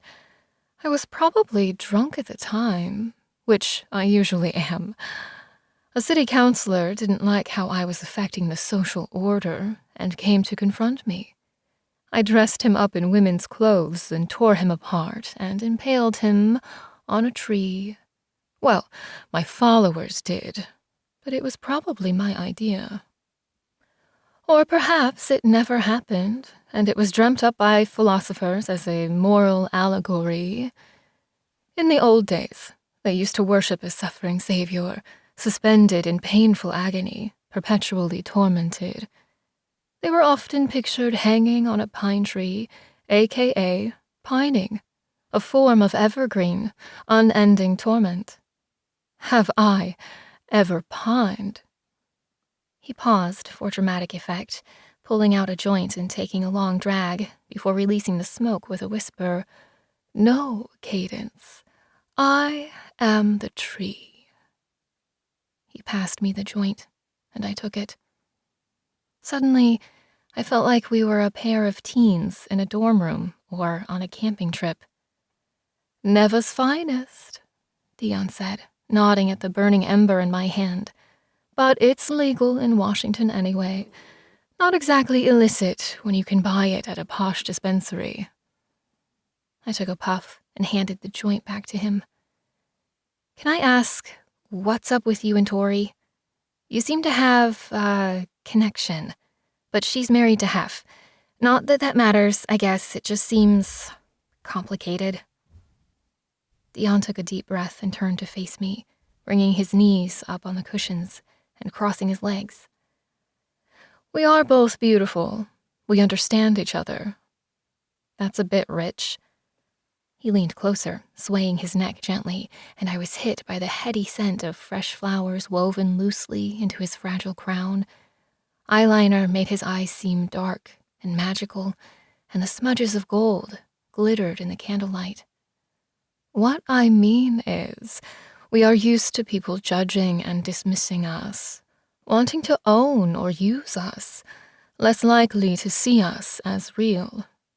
Can you imagine it? All she wants is to be touched, but she knows that for a mortal to caress her skin would mean eternal dissatisfaction, eternal loss. To have tasted such sweetness that every ripe fruit on earth tastes like death and ash. One encounter with her drives mortals insane. So, to protect herself and others, she had to cover herself up. In the oldest myths, she is Ishtar, goddess of the 7 veils. To inspire love in others, but never be able to receive it. It's a torment. Tori and I, we do each other the service of seeing each other. Beauty can be so lonely." "That's poetic," I said. Poetry is truth, beauty in word form. Tori was the pretty one, Athena was the smart one, Artemis was the impossible one who refused all pretense of social norms and practically lived alone in the woods, fleetish as a deer, killing anyone who stood in her way. And you? I was the unloved, yearning for attention, never sated. While we're dishing, what's up with you and Sitri? I gulped, glancing over his shoulder. Just the sound of his name brought out so many mixed emotions that I felt both longing and shame. I looked around, half wishing he was here, and also hoping that he wasn't. Abel told him to stay away from me, I said. So I guess that's that. Sitri can make his own choices, Dion said. as can you. But what if we make things worse? Love can only make things better. Whatever stands in its way deserves to be destroyed. Besides, all human fate ends in tragedy. Take pleasure wherever you can. I turned away, my cheeks flushing red as Dion so casually mentioned the L word. Why don't we stretch our legs? Dion said, getting up and holding out an arm. I grabbed onto the hem of his robe and followed him back through the narrow entrance toward the main party. It was louder and brighter than I remembered, with more people. The crowds parted before us, some bowing low at Dion's approach, others clasping onto his form, their fingers lingering on his arms and chest. Thankfully, nobody made similar moves towards me. The cool air felt fresh and liberating against my bare skin, but that didn't mean I wanted people to touch me. I kept a shawl over my shoulders, crossing my arms. "There you are!" Priya shouted as she was in the pool playing chicken with a busty redhead on the shoulders of two strapping fawns. "Come in," she shouted. "It feels great." "No thanks," I said. "Then, how about another game? Obstacle course, or maybe a relay? Oh, this one, I remember. Okay, first, you spin around 5 times, then you do 3 cartwheels, then you shoot an arrow through that big ring there, hanging from the tree. See it?" I had to squint to see the target. "There's no way I can hit that," I said. "I'll tell you what, if you can get even within 100 feet of that target, I'll proclaim you the winner. How's that for a handicap, godkiller?" She was taunting me. I knew, and already a crowd was beginning to egg us on. Normally, I'd be angry at the unwanted attention, but I found myself spurred by the challenge. "I accept your terms," I smirked, stepping forward. The 2 young fawns counted off, and 3 more girls joined our contest. On their mark, I whirled around, counting in my head as the world spun around me, bright lights and colors. Then came the cartwheels. It had been a few years, but I'd had a lot of practice with Sarah in the fields behind JDRI, so I managed to get through them without falling on my ass. Someone thrust a bow into my hands, and I pulled back the string, spinning again to find the target. A handful of figures ducked out of my way, and I released the bow with a twang. The bow snapped against my wrist painfully, and I dropped the bow. But not before the arrow struck the rocks and fell into the bushes. "Did I win?" I asked. "Not even close," Priya said. "But you tried, and that's all that counts. That and the fact that I'm obviously better at everything." I dropped my jacket, so I bent down to pick it up. As I lifted it, something shiny slipped out of its pocket. "What's this?" Priya asked, picking up the flash of gold. My heart fluttered suddenly as I recognized the solitaire ring with a large diamond. Then my blood ran cold. "Are you all right, Kay? You look like you're going to puke, which would be fine, you know. Let it out and all that. Some people puke on purpose so they can keep drinking." My mouth popped open, but no words came out. And now I was sure I'd started sweating. My clothes felt clingy and suffocating. Matt's ring, the one he'd made for Priya. I'd forgotten I'd been carrying the ring around in my pocket, hoping for an opportunity to tell Priya, but I hadn't prioritized it, and I'd practically forgotten it was even there. Right now, I hated myself for it. "Kay, you're kind of freaking me out a little," she said, stepping closer, narrowing her eyes at me. "Don't tell me you've got a secret fiancé or something."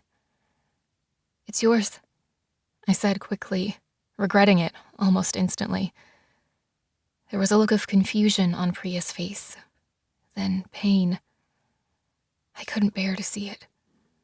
I'd been meaning to tell her the truth, in time, but now that the moment was here, I felt like I'd already lost control. Maybe it was the wine or my own guilt, but the truth flowed out of me like a champagne bottle with its cork pulled. Hef made it for him. He added the diamond. He was going to ask you to marry him before your torch friend murdered him. Priya scowled. "It wasn't like that. It was my fault. I saw it coming. I saw it happen. I had no idea that it would happen like that it would be Puriel." "What are you even talking about?" "I saw him die. I saw the sword. I thought it was one of Zeus's hunters. I told Abel, and we tried to keep him safe, keep him away from the fighting. I thought we could stop it. But then my friends were in danger, and I had to get out to save them. And I freed Puriel to help me. And then Matt tried to stop us, and—" "Wait. Hold up." Priya raised her hand, but it was trembling, and there was a fire in her eyes. I watched her thread loop above her head, almost like a cobra ready to strike. "You let Puriel escape? He didn't kidnap you? And you were there, with him, when he killed Matt? You helped him kill Matt." "I'm so sorry," I said. I wanted her to scream, to hit me, something. But she was suddenly stone sober, with a look of disgust marring her features. She was horrified by me. It was worse than anger or disappointment. She felt absolutely betrayed. "And Abel, the other heirs, they knew this. They've known the whole time." I nodded, squeezing my lips together tightly. I'd already said too much, and I could tell I was just making the problem worse by talking about it. There was no fixing this, no apology big enough. She turned and fled down the path, already fading into the rocks and bushes, vanishing before my eyes. I took a step after her, but a hand clasped my bare arm. I saw his death before I saw his face. His bronze skin, his charming smile, his eyes burned white, blood staining his clothes. The spear of Athena a few paces away. A pile of hunters nearby, a dozen arrows in his chest and a field full of weapons and skulls. As I watched, a crow ripped out one of his eyes, leaving deep scratches down his beautiful face. My lungs squeezed painfully as the vision faded, and I realized I'd forgotten to breathe. I turned to find Dion behind me, his fingers still on my arm. He reached up to wipe the tears from my eyes, but I jerked my head back, away from his touch. I'd gotten far too careless. I heard my name as he called after me, but I couldn't slow down. I rushed past the remnants of the toga party, the naked bodies writhing in the candlelight, my bare feet squelching against grapes or vomit that someone had dropped in the path. I didn't even remember taking my shoes off. I ran like I was being chased, even though I was sure there was no one behind me except the dry, brittle grass of the rocky ridge, until the music and drums had faded, leaving only my own heartbeat pounding like a metronome. I didn't know where I was going until the mansion was back in view, and I saw a light on in the tower window, like a lighthouse calling to me. Stephanie was still awake. She had to know. She deserved to. I crossed the field and ran down the stone steps of the amphitheater, now dark under the moonlight. But movement caught my eye, and I realized I wasn't alone. A dozen torches emerged from the shadows, their swords gleaming. Eligor blocked my path, adjusting his armor. "I don't have time for this," I said, shoving past him. "The training isn't optional," he said. I dodged his first attack, but then his boot caught me in the stomach, sending me rolling back into the dirt. One of the torches tossed a sword near my hand, and I snatched it up. I channeled my rage, swinging wildly as the first one stepped forward. I didn't focus on their faces, just their threads and the flash of swords. My body was a machine, blocking thrusting, coughing on the dust and sweat and tasting my own tears. I was struck again and again. I felt my sword cut flesh and draw a bright stream of sparks as it glanced off their smooth armor. But then one of them got too close, and I was overwhelmed with another vision of death, as his flesh pressed against mine. It happened again and again, until I had trouble separating the visions from reality. I flailed wildly, stumbling in the dirt, bleeding from my lip, but each time I was touched, a jab of their fatal anguish flooded through me. I was fighting death itself, the fallen torches, mixed with hunter blood, a sea of red and alabaster skin. Handsome bodies, their dark marks melting away as they were consumed in fire. I was on the ground, feeling their arms grapple at my limbs, tearing my clothes. I screamed for them to stop, but they wouldn't. So I reached out towards their threads, snatching them from the sky with both hands, and yanked them down into my fists. The blows stopped as 12 torches, armored and tall, were crushed into the earth. I crawled to my feet, using the sword like a crutch, squeezing their threads into my palms. When I looked up again, I found the torches splayed out on the ground, as if bound by invisible chains, wearing masks of agony and surprise. Eligor, alone, was still on his knees, trying to resist. His face paled as I curled my fingers tighter around his dark thread, rubbing the texture between my fingers. With a dark gleam in my eye, I stumbled towards him, holding the point of my sword against his throat. "I'm done with these games," I said coldly. "Next time Abel wants to fight, tell him to come himself." "That's enough," a voice called from the threshold. Stephanie stepped forward in a flowing nightgown. A sob tore out of my throat when I realized what I'd done. I dropped the sword, which clattered against the stones, and opened my fists to release the threads. The torches gasped for breath as I loosed them from their bonds. Stephanie watched me, her eyes glowing with power, calculating, defensive. Then her posture shifted, and she lowered her arms, welcoming me into an embrace. I ran to her, my cheeks wet with tears, wishing I could disappear into her arms and be absolved.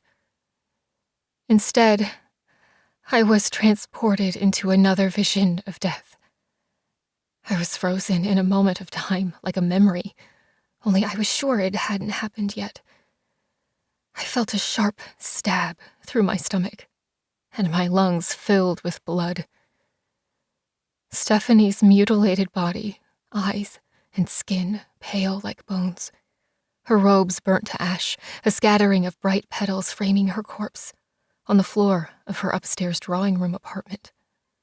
Her outstretched hand was reaching for something just out of view, her fingers pointing like an arrow. I narrowed my vision, shifting my gaze until I could see it.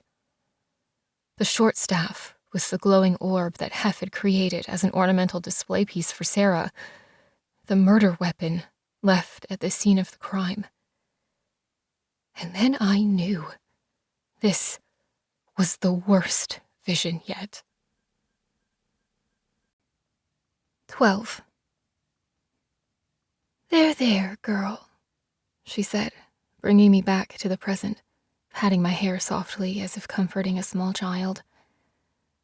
"What did you see?" I backed away slowly, wiping my eyes. I was bruised and shaken, but the cold night air was invigorating, despite the specter of death that had assaulted my senses. I wanted to tell her everything, but I had my guard up now after what happened with Priya. The look of anger and betrayal in her eyes. Could I really tell Stephanie that her only son was going to die, and that I'd just seen her death as well? If that is what I'd actually seen. The torches I could understand if there was a war coming. But what kind of power would it take to kill two immortal gods? I was still drunk and shaky, and I needed time to process. I told the heirs about Matt, and we hadn't been able to change his death, even though Abel tried to protect him. By telling them, I'd accidentally made my own prophecy come true. I sucked in a breath, wondering if the same could be said about my little brother. I'd begged my parents to listen, but they still hadn't. Was that my curse? To see death and then become directly responsible for how it played out? "I'm fine," I said after a long moment. I faked a smile, trying to compose myself. "I just had too much to drink." "I've told Dion not to have those parties." "It's not his fault," I said quickly. "I just don't know my own limits, I guess. Got into an argument with a friend, then Eligor surprised me. I shouldn't have melted down like that. I'm so embarrassed." Stephanie didn't believe me for a second, though she was refined enough not to push the issue. "Come in for some tea at least, to calm your nerves. I have just the thing." "Thanks," I said, backing away, "but I'm a mess." My bare feet were bleeding and muddy. "I'll go in through the basement and clean myself off first. Honestly, I just need a shower and some sleep." "We can talk in the morning then, when you're feeling better." "Great," I said. "And Cadence?" "Yes, Stephanie." "It's okay not to be fine." Her words pounded in my temples as I stepped away, feeling her eyes follow me as I made my way to the side entrance. It's okay not to be fine. Dion would say this was a necessary emotional purge of some kind. I'd been holding on to too much for too long. I was bound to unravel sooner or later, but that didn't change the visions I'd seen. Had they always been there? Or had their fates changed recently? Why hadn't I seen anything earlier? Probably because I was usually smart enough to keep my gloves on, cover my skin, and avoid contact. I looped around the back of the house, wishing I had a cigarette to smoke. I'd had a few at JDRI with Jesse, though neither of us picked up the habit. I saw the torches smoking sometimes, and tobacco and weed was common in the refugee camp. But that seemed too far to go this late at night. Near the house, and even in the forest camp, cigarettes were sparse. Sitri had told me once it was because Alice detested them. She'd pluck them from unsuspecting lips and stamp them out, yelling about how she was trying to keep everyone healthy and wasn't going to sit around watching as they poisoned themselves. But right now, I felt like being poisoned. I didn't want Sarah seeing me in this state. I was supposed to be taking care of her, not the other way around. I had the feeling she'd be waiting up for me, her worried little eyes, a scathing reproach. And Jessie, if I found her, was probably too busy with her new priestess role, which I imagined made her popular back at the camp with the other seekers. She'd pepper me with questions until I told her everything, and I was already exhausted just thinking about it.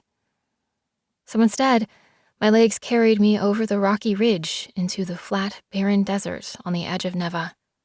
In the darkness, I could barely see the wide, vacant abyss of the hive, with its 1,000 fallen angels scurrying about in deep tunnels like beetles.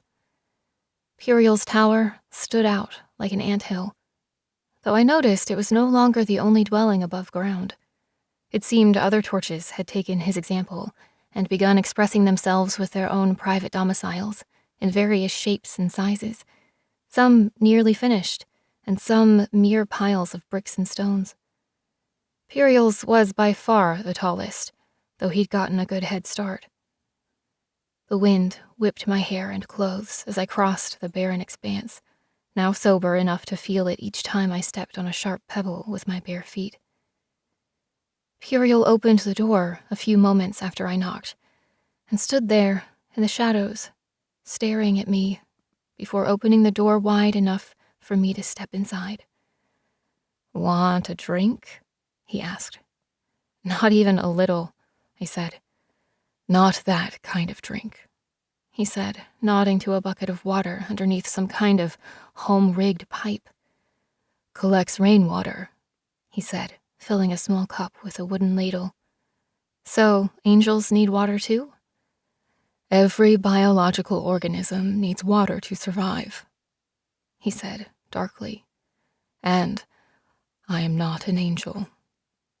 "Not anymore," I countered. It was strange to be here, with him, in the small home he'd built with his own hands, after all we'd been through together. He was wearing lightweight linen pants and a rustic vest fastened with a piece of twine, leaving the top of his chest and his arms bare. I realized the seraphine symbols that trailed up his arms formed a ring around his collarbone, almost like some kind of magical collar. I imagined them glowing with Zeus's blue-white power, rather than the blackish scars that remained. They'd been burned off him in a single moment of doubt, when he'd refused the order to kill me, leaving him like this. He was still beautiful, but damaged. "I'm sorry I haven't been to see you lately," I said. "I should have checked on you to see how you were doing." "I'm not your responsibility," he said. He let it slip like a simple truth, a statement of fact, rather than a reproach. He didn't mean it as an offense, but I hated the distance it seemed to create between us. "What are you doing here, Kay?" he asked softly. I clutched the cup with both hands, letting the water wet my lips and tongue before drinking it greedily.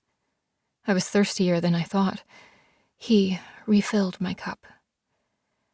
"I guess I just needed to get away. Up there with everyone else.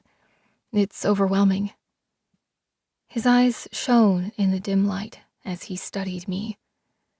I thought I saw the hint of a smile playing on his lips, but it might have been my imagination. "So, you thought you'd disturb my fortress of solitude?" he asked. "Something like that. Want me to leave?" "You should know by now. I'd never ask that of you." He was getting a lot better at banter. He no longer seemed as stiff and innocent as he'd once been. His bangs were growing long, and his white blonde hair fell around his ears. I noticed a pile of books around the small mattress in the corner, near a gas lantern, and a few dozen more on a makeshift shelf set into the wall. "Stay as long as you'd like," he said, nodding to the mattress. "I'll be upstairs. It's where I usually sleep anyway." "Thank you," I said. He nodded before heading out through the only door. I tried laying in bed, turning off the light and laying in nearly pitch darkness, but each time I was near sleep, the visions filled the space behind my eyelids until the details were suffocating. And the silence in the house. I'd gotten used to the creaking of floorboards, the sudden close of a door or cupboard somewhere. A hint that I wasn't alone. The silence out here was absolute, and in the darkness it felt like I was the only thing that existed for hundreds of miles. Finally, I couldn't take it anymore and slipped outside. I walked around the back of the tower until I found handholds built up the side of the tower using exposed rocks that jutted out from the facade. I climbed up to the top, pulling myself up to the flat, circular roof. Puriel lay on a simple bed of straw, looking up at the stars. I didn't know if he was awake until his head turned in my direction. He didn't say anything as I sat down a few paces away from him. "I think I get it, you know," I said. "This tower, you don't feel like you belong, and up there, surrounded by all that magic, you don't trust yourself. You're afraid you'll hurt someone, not sure if you can control yourself. I didn't get it before, but I do now." "You're comparing yourself to me," he said, "but you can't really know what it's like. I was built as a tool to be used. I was grateful to have a purpose. Now, I am a black hole, not merely an absence, but a violent abscess that has ruptured and scarred. Knowing it's broken, but not how to heal." "You'd be surprised how I feel tonight," I said. I waited for him to respond, but he didn't. The silence lingered without becoming uncomfortable. He wasn't asking me to share, but allowing me space in case I needed to. "Anyway," I said finally, "you can't hurt me. No magic, remember? So you shouldn't feel the hunger or thirst or whatever. At least, not from me." This time I was sure the smile was real. It crept up the side of his face until it became almost grotesque, like a leer. "You're laughing at me," I said. "I'm not, I swear," he said. I watched his chest rise and fall as he took a deep breath before exhaling slowly. "You're not wrong. The thirst never goes away. And it's true, I don't sense any magic in you. I don't feel the need to tear you apart and lick your insides. But that doesn't mean you don't have any effect on me. If I'm laughing, it's only because I find that assumption absurd. That just because you don't have magic, that I don't want you. I have so many other feelings." I gulped, wondering if I'd made a mistake coming here. "Don't worry," he said, looking away. "I know you don't share my feelings, and I don't expect anything from you. Still, I'm grateful you came. Every moment I find myself in, I wonder about the mistakes I've made, the infinite awareness of future potential, a future which can never be more than a slim shadow of my former being. It's, how do you say, suffocating. Except for these moments when I find myself in your presence. They're unexpected and surprising. It's only then when I feel something different. Something like hope, maybe. The idea that there is something down here, beyond the gaze of Zeus, that's good, pure." "I'm not pure," I mumbled. "Not anymore." "That's not what I meant," Puriel said. "I'm just not explaining it well. Don't you see, as a torch, I'm free to drown under the weight of my own limited choices, to be wholly and personally responsible for my fate, which, rather than feeling liberating, feels intolerable. I'm absolutely without purpose, other than whatever goal or aim I set for myself. Whether it's service or duty, it's still chosen by me, so it's still selfish. I am organically a selfish organism. I eat, I drink, I sleep. I'm the willing center of my own universe, and I can't escape my isolation." "I think you've been reading too many philosophy books," I said. My point, Cadence, is that when I'm with you, it's one of those few times where I feel good about myself, because I don't want anything from you. I mean, on a corporeal level, this vessel is attracted to yours, of course.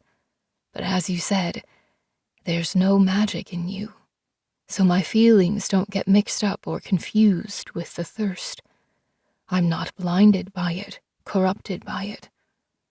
There's something comforting in that.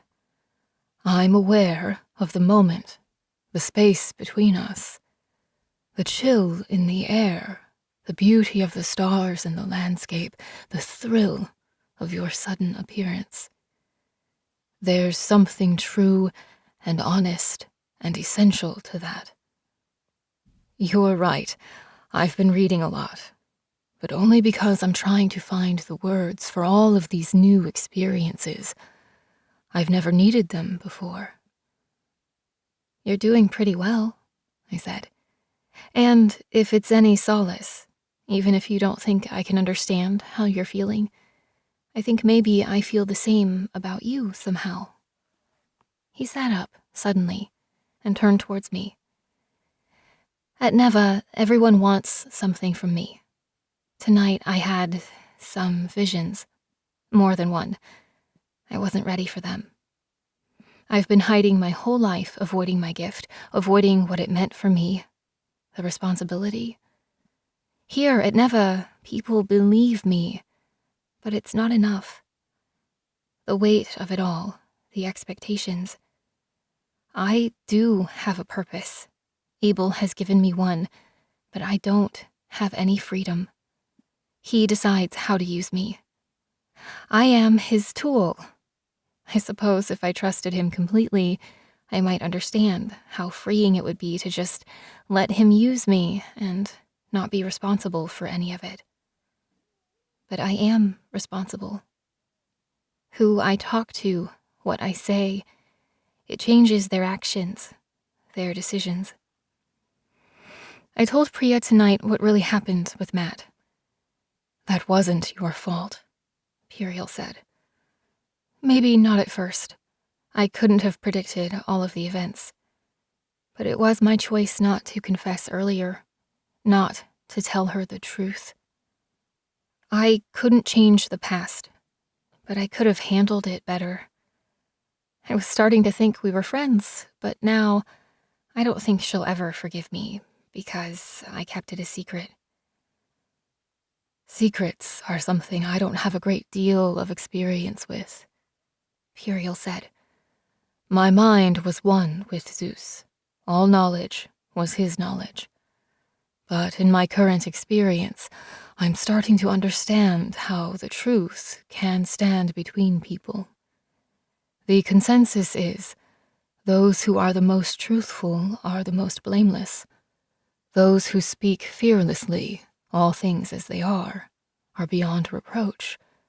And yet, the truth can be painful, and those who speak it openly are not always appreciated, which can make them distant and lonely. That sounds about right, I said. I too have a secret, Puriel said. If you'd like to hear it, though it may be painful, it is something I've been asked to not share in confidence. I can't ask you to betray someone's trust, I said. It's an interesting moral quandary, Puriel said, his eyes serious. But I feel like perhaps I'd rather have things open between us, in case keeping things from you ever causes you harm or distrust. If you'll permit me. I nodded, unsure what this was about. I know about the abuse the torches have been inflicting upon you, he said, nodding to the bruises on my face and arms. At first, I heard it was just a simple training exercise, but I could tell it was weighing on Eligor, which is when I sensed it sat heavily on his conscience. It's not their fault, I said. In fact, tonight, I broke the rules. I was so angry I lashed out. I might have hurt someone. Next time you see Eligor, I hope you'll tell him, I don't know, I'm sorry, I guess. The interesting part, though, the part that he shared with me in confidence, it was about the first event, when he attacked you with Sarah, and she defended you. When he reported back to Abel, he got the sense that he was more interested in Sarah's reaction than yours. In fact, he got the feeling that maybe the whole incident was less a test of your abilities than it was of hers. I flinched, feeling a chill run down my spine. I stood, walking to the edge of the platform, and glared at the rocky ridge towards the mansion.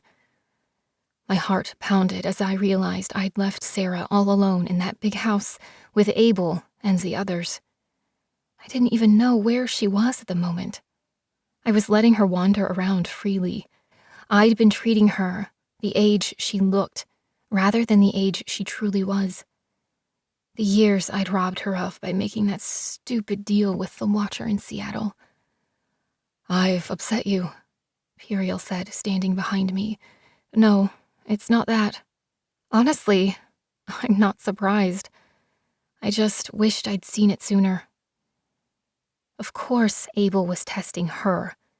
She was his new secret weapon. But he knew I'd never allow her to get pushed around or threatened, so they came after me instead, hoping to trigger one of Sarah's episodes. And it worked. Now he knew the way to get Sarah to use her powers was to threaten someone she cared about. It was so sneaky and manipulative. I felt sick. "What are you going to do?" he asked. I don't know, I said softly, but thank you for telling me. He was standing so close now, I could feel the warmth of his body through his shirt, though he was careful to keep just enough distance that we wouldn't accidentally bump into each other.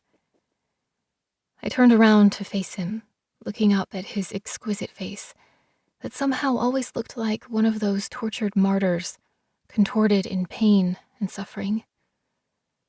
Can I touch you? I whispered. I heard him suck in a sharp breath, his muscles going rigid, but he nodded slowly. I reached my fingertips out carefully, closing my eyes, bracing myself for another terrible vision. But it never came. I felt a rush of wind and something like fireworks exploding behind my eyelids, similar to what I'd experienced earlier when he'd kissed me in Italy. I was so relieved. I leaned forward and wrapped my arms around him, burying my face against his chest. After a moment, I felt his large hands on my back, rubbing softly between my shoulders. Neither of us moved away for a long time. 13. I woke up at dawn with Puriel beside me. Our fingers were still intertwined, and I gently pulled away. I didn't know what made me seek him out, but I wasn't ashamed I'd come. Last night, I'd been overwhelmed, but now I was filled with a deep calm. A bird landed near me on the edge of the tower, another kite. I studied it, my eyes clear, and I wasn't even surprised when I heard Isis's voice whisper in my ear, "It's time." It felt like I was expecting it, waiting for it. I moved as if in a dream, descending the ladder and getting a drink of water from inside Puriel's little hut. I wasn't eager to get back to Neva. I felt somehow that we were in our own little pocket of reality, outside of the expectations, the supernatural war, the plague, all of it. I knew I had to face reality, that today could be the day that changed everything. But for this moment, I was content to linger, appreciating the stillness. I looked through Puriel's books and the small collection of tokens and knickknacks he'd amassed. Torches collected shiny things, like ravens, and gifted them to each other as a sign of respect. Puriel was an oddity, as most torches had fallen centuries ago. Defeating Athena, Zeus's fiercest warrior, had made him a legend among his own kind. Some of the other torches were already awake. A few nodded or waved at me in passing as they carried great bundles of wood or stone across the landscape to build their little domes or buildings. Something about them reminded me of hermit crabs scuttling in the sand with their homes across their backs. It seemed Puriel had started a new fashion of sorts. Maybe there'd even be a town here one day. "What's this?" I asked as Puriel finally joined me downstairs. I was looking at scraps of parchment and book pages he'd torn out and fixed against the wall, like a bulletin board. Several of the images showed winged figures and angelic artwork, but at least a few seemed to be of Puriel's own creation, detailed drawings of some kind of mechanical apparatus. "A project Hef is helping me on. These here are from Da Vinci's Flying Man project. The technology didn't exist in his day, not enough energy. Humans simply can't flap fast enough for lift or takeoff. You have airplanes now, but they take tremendous power and speed to create enough thrust and momentum." "You're getting Hef to build you wings?" "You think it's silly?" "Not really," I shrugged. "If anyone could, it's Hef. Besides, didn't the Greeks nearly figure it out with Icarus?" He nodded, but he was eyeing me warily, and I couldn't tell what he was thinking. "Some would say it's folly, even demonic, to pervert the designs of the Lord." "That's nonsense," I said. "And if I recall, Icarus died from mechanical failure. Tell Hef not to use wax, and stay far away from the sea." I teased. I knew how much the hunters hated the oceans.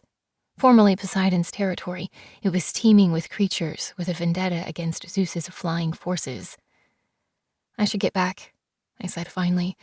"Sarah would be worried." "Of course," he said, giving a stiff bow. I felt like I should hug him or something, but whatever tenderness we'd shared last night seemed out of place in the morning light. He was rigid and formal, like usual. I made my way back up the trail towards the house, half hoping I'd arrive before anybody noticed I was gone. Instead, I found Sitri waiting for me by the door. "Abel wants to speak with you," he said. "Tell him to wait," I said. "I need coffee and a shower." Are you okay? I heard about last night. Stephanie said you were upset." "I was." "And now?" "It's just, I tried to find you last night to check on you." I looked him over. There was something wounded in his expression. "I took a walk. It was late, so I crashed at Puriel's." "I know," he said. "On the couch. Not that it's any of your business." "Of course," he said, frowning. "Where you sleep isn't my concern. I just wanted to make sure you were safe." "Puriel can protect me. Or better yet, I can protect myself." I felt like we were teetering on the edge of an argument, and any moment his jealousy or my defensiveness would lead us into a shouting match. But I was too tired. I didn't have the energy to be upset about this, with unspoken conflict between us. Puriel was right. Secrets divided people. But truth brought pain. If I'd learned anything last night, it was that there were much, much bigger things to worry about right now than my relationship with Sitri, or anyone else. "Give me a few hours. Tell Abel I'll be free this evening." Sitri put his hands behind his back and nodded, backing away to clear my passage to the door. It was weird seeing him so deferential, like a dog being scolded. Part of me almost felt sorry for him, but I hadn't meant to hurt him by seeking out Puriel. And even if I had, he's the one who didn't want to be with me.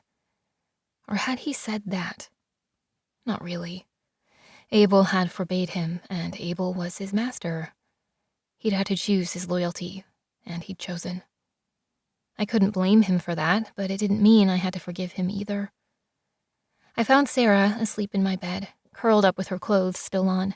She roused when I entered, blinking her eyes. "Where were you?" she pouted. I'm so sorry, honey. I went out with Priya and Dion to a party, kind of. And you didn't bring me? It wasn't that kind of a party. I sighed, sitting beside her and brushing her hair. You look like shit, she said. Language, I scolded.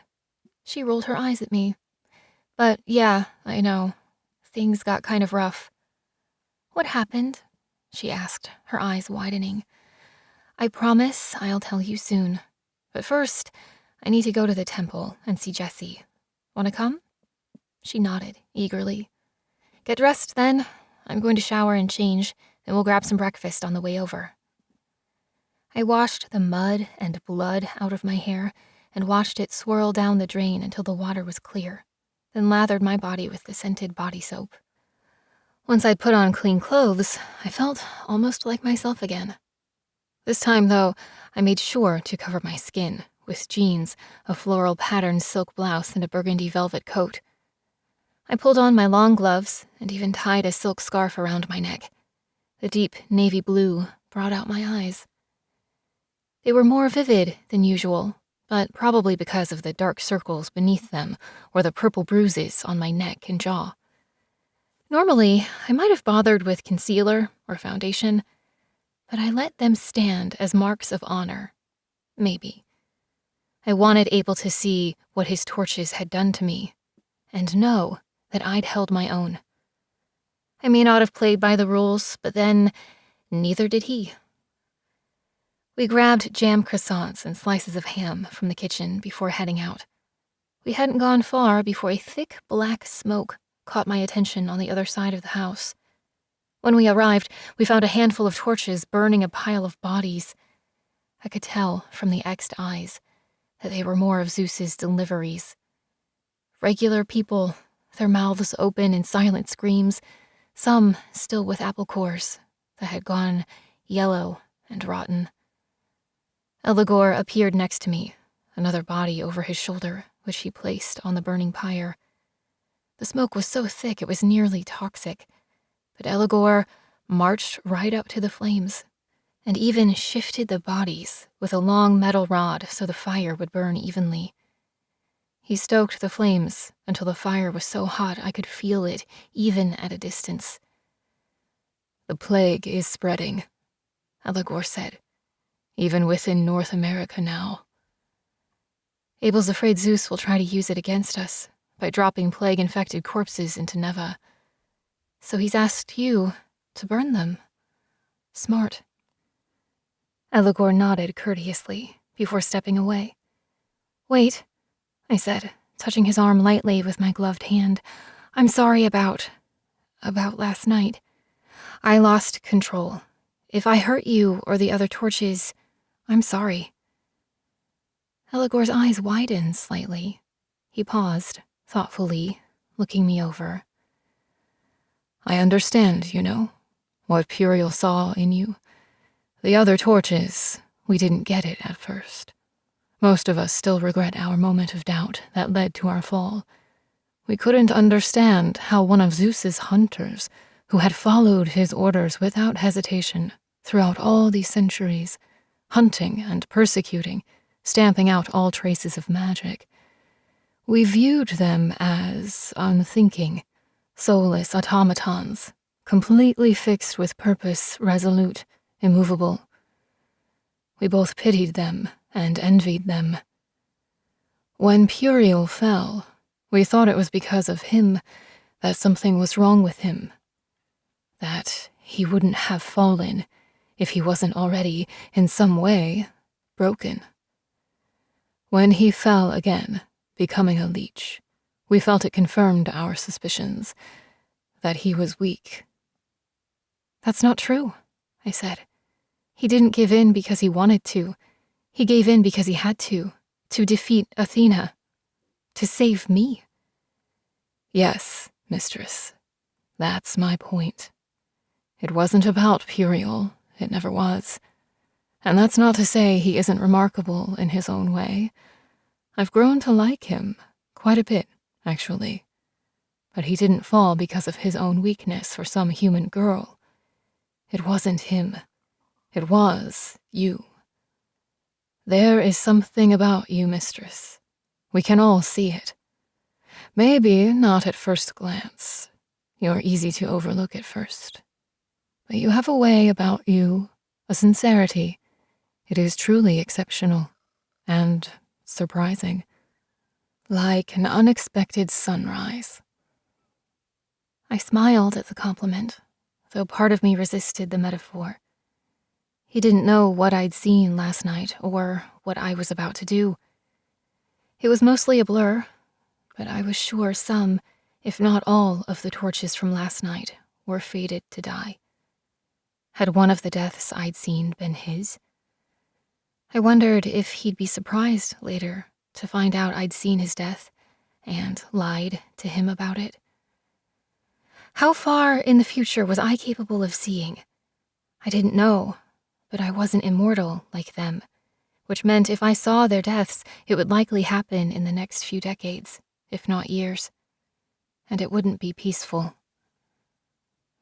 A light rain had started to fall, just as we reached the woods.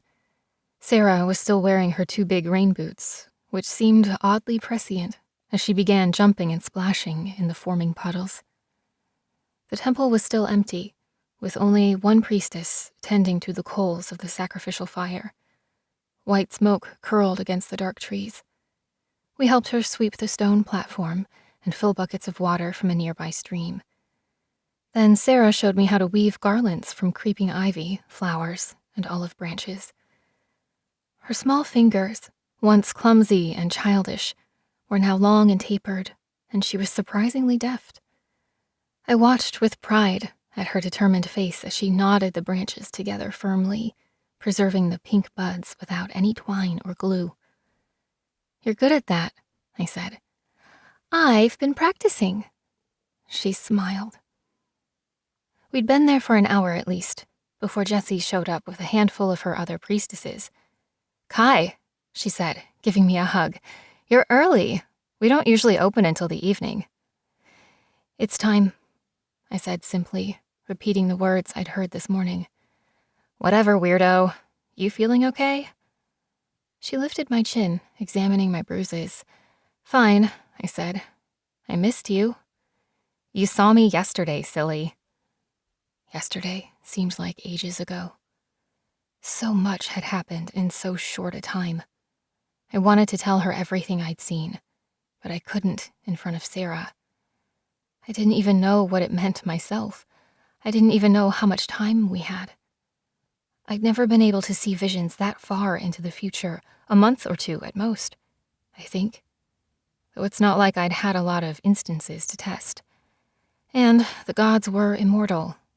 Who's to say the visions I saw wouldn't happen centuries from now? But then I remembered Sarah's scepter on the floor next to Stephanie's body, and a chill ran down my spine. I knew Sarah would never hurt anybody, but Zeus had possessed her body once before to kill the Fates, and I knew he could do it again. But that would mean Hef's protective bangles hadn't worked, and Zeus had somehow infiltrated Neva. Was that where the torches had died as well? My visions were hazy and broken, but I'd been pretty drunk already, and my memories were distorted. I didn't know how much of what I saw I could even trust. "Anyway, I'll come talk with you at the camp later and catch up. Just us?" "It's a date," she said. The rain was picking up, splattering with heavy drops that sizzled into the yellow flames. 2 of the priestesses rolled an awning over the altar with ropes and tied them around the massive stone columns. Another was chopping logs into kindling and stacking up piles of wood beneath the wide table. I walked behind the temple to the stables, hastily constructed wooden coverings filled with livestock. Not far away, a few temporary shelters had been set up for the priestesses who wanted to sleep close by, round tents pinned with ropes. It was starting to look less like an abandoned ruin and a little more like a real place of worship, a center of culture and activity, as Stephanie had promised. I found my piglet waiting for me, marked with the blue ribbon. This time I felt no emotion as I went through the various preparatory stations, the cleanings, the washing of hands. before presenting my offering to Jessie, who by now was in her official robes. "Stick around after," she whispered over the altar, "and we'll have bacon and egg sandwiches for lunch. They're amazing." I nodded, but I was already far away, listening to the sound of the wind and the rain. The pig squealed and kicked, but Jessie charmed it into submission with a few light strokes across its back before whispering a prayer and tapping a few drops of water on its forehead. She took the knife and slit its throat, efficiently gutting the animal and dividing its organs into bronze bowls, which were whisked away by her assistants. The remnants she arranged on the altar carefully, studying the patterns. A look of confusion crossed her face for a moment before she looked up and smiled. She glanced at her companion, a dark-haired seeker who checked over her shoulder and nodded. "It's a yes," she said. I felt no elation at the confirmation. I already knew what the result would be. Jessie wiped her hands with a towel, smearing the blood. There was nobody else at the temple this early, which gave us a chance to talk. One of the other priestesses helped Sarah, showing her how to dress and cure the meat. Jessie and I took a seat on a stone bench near the pond. "So, when do we leave?" she asked. There was so much I wanted to tell her, but after last night I wasn't sure what to say. Once I started spilling secrets, I was afraid I'd unravel completely. I knew I could trust Jessie, but I didn't know about the other priestesses, Maddie, the Seekers. Nor could I ignore the fact that Abel had eyes and ears everywhere. Speaking at all, out loud, would make everything real, and I wasn't ready to share. "I have to talk with Abel first," I said. "But Jessie, this trip, you're not coming." "Like hell I'm not," she frowned. "The priestess thing, I don't think you can just take time off or go on sabbatical. What you're doing here, it's important. And if anything happens to me, Sarah won't have anyone else. There's no way I'm letting you go on your own." "I won't be on my own. I'm sure Abel will want to protect me, if he even lets me go." "He kind of has to now, though, doesn't he? He said once the temple decided your fate, he'd accept it. Well, the priestess has spoken. He can't stop you now." "I know," I said, lowering my chin. "This is what you wanted. Go, save Isis. Get her to read the tablet, if she even still has it. Though it's probably at the bottom of the Mediterranean. Untangled Sitri's knot. Take out Hera. Be back by dinner, right?" We both knew it wouldn't be that simple. The last time I faced Hera, it didn't go so well. "She's so much stronger than we are," I said. "So be sneaky then. No direct attacks. Don't risk any more than you need to. Promise me you won't get into too much trouble." "I promise," I said. I spent the evening in my room packing, or at least putting things into a small backpack and then taking them out again. What did you pack to murder an immortal goddess? I didn't know how long we'd be gone or where we were staying. We weren't on vacation, we were on a mission. In the end, I decided to leave the backpack and simply take the clothes on my back and my short Damascus sword. It was lighter than the torch swords I'd been training with and half the size. Good for stabbing, but not blocking. An assassin's weapon for sport, not survival. It was Sam who came to collect me this time. I expected Sarah when I opened the door, but he said she was already waiting with the others in the armory. I hadn't felt the need to relay Jessie's verdict, and as anticipated, such communication wasn't necessary. Abel, Hef, and Stephanie were waiting at the far end of the armory. I frowned when I saw Sarah with her own backpack and a travel hat. "Sarah is going with you," Abel said, catching my eye. I flinched as a chill ran down my spine. We hadn't discussed this. While it was a relief to be part of a sanctioned mission this time instead of sneaking off on my own, I'd been counting on Sarah staying safe, protected at Neva. I didn't know how to react, so I kept my lips pressed firmly shut and nodded my head. "I'll keep her safe," Sam whispered before stepping away from my side and leading towards the wall. A panel I'd always assumed was just another weapons rack slid sideways to reveal an old-fashioned elevator. We squeezed in, avoiding eye contact with each other's reflections in the infinity mirrors around us, and descended into some kind of underground storage bunker. I could see Hef's jet facing towards a long, dark tunnel. Hef flipped a switch, and lights flickered down the ascending runway. Another panel opened at the far end of the tunnel, displaying the purple and indigo clouds of late evening. Sitri and Puriel were already by the jet, strapping on lightweight armor and checking their gear. Sitri smirked at me as I approached. "Dressed for battle, I see." He nodded at my jeans, tennis shoes, and black hoodie. "What?" I shrugged. "I wanted to be comfortable." Stephanie pulled out a large pair of pink headphones, placing them around Sarah's neck before handing her a tablet. "I added a bunch of movies," she smiled, "for the flight. And I'm sure Hef has snacks and drinks on board already." "Do you need anything?"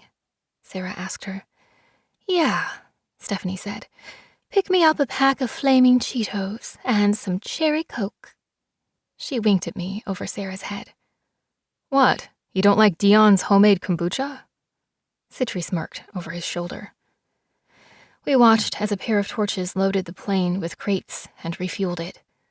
Somehow, Abel and I were left standing together on the side, with a palpable tension between us.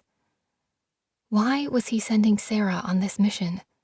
Did he suspect something? Did he not trust her?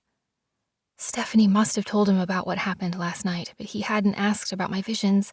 I'd half expected him to move the goalpost last minute, refusing this mission.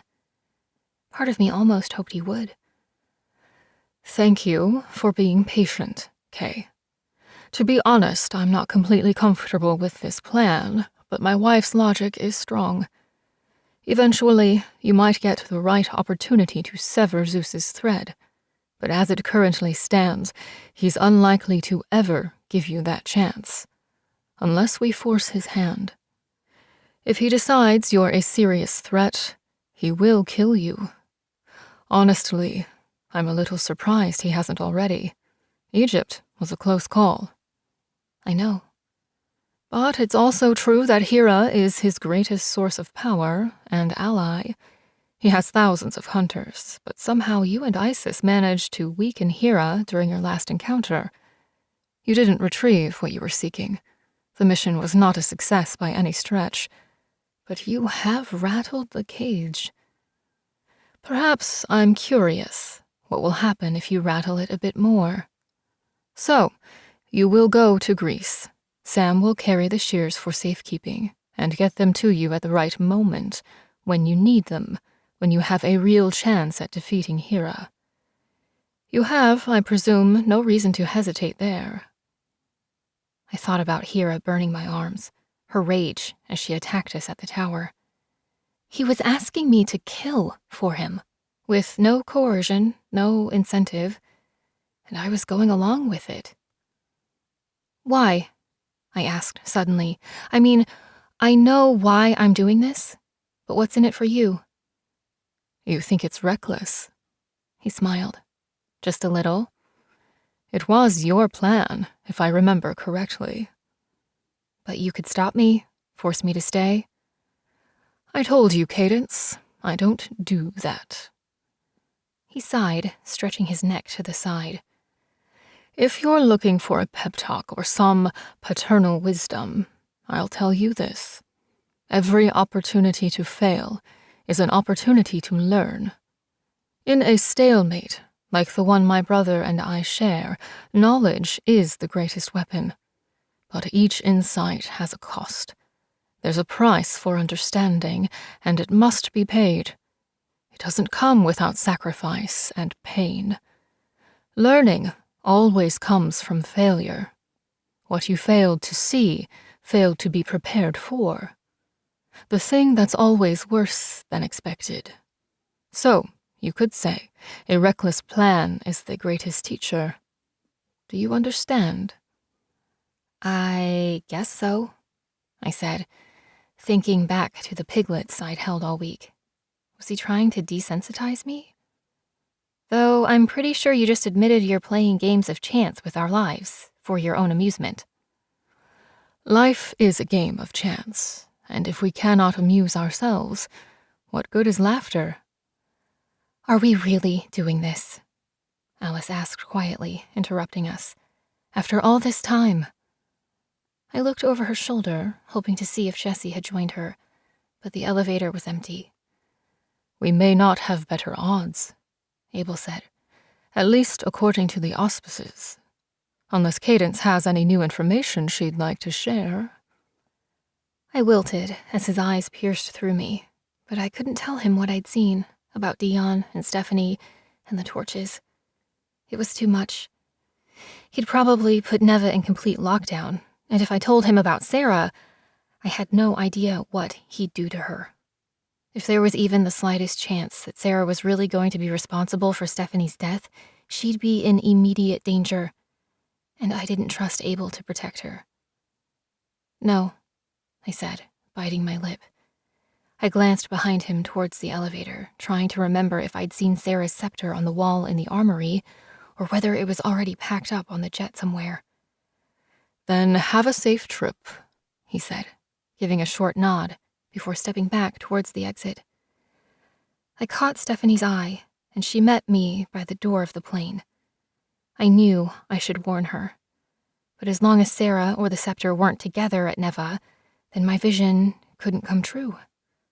For now, that had to be enough. Be careful, Stephanie said, gripping my arm. She's very powerful and not to be underestimated. Neither am I said. 14. We made it to Greece in 6 hours. I'm sure the Greek gods accompanying me could have moved faster, but I was grateful for the slowish flight on Hef's dark jet, even though I felt like a sardine in a can strapped to a blade of metal as it cut through the clouds.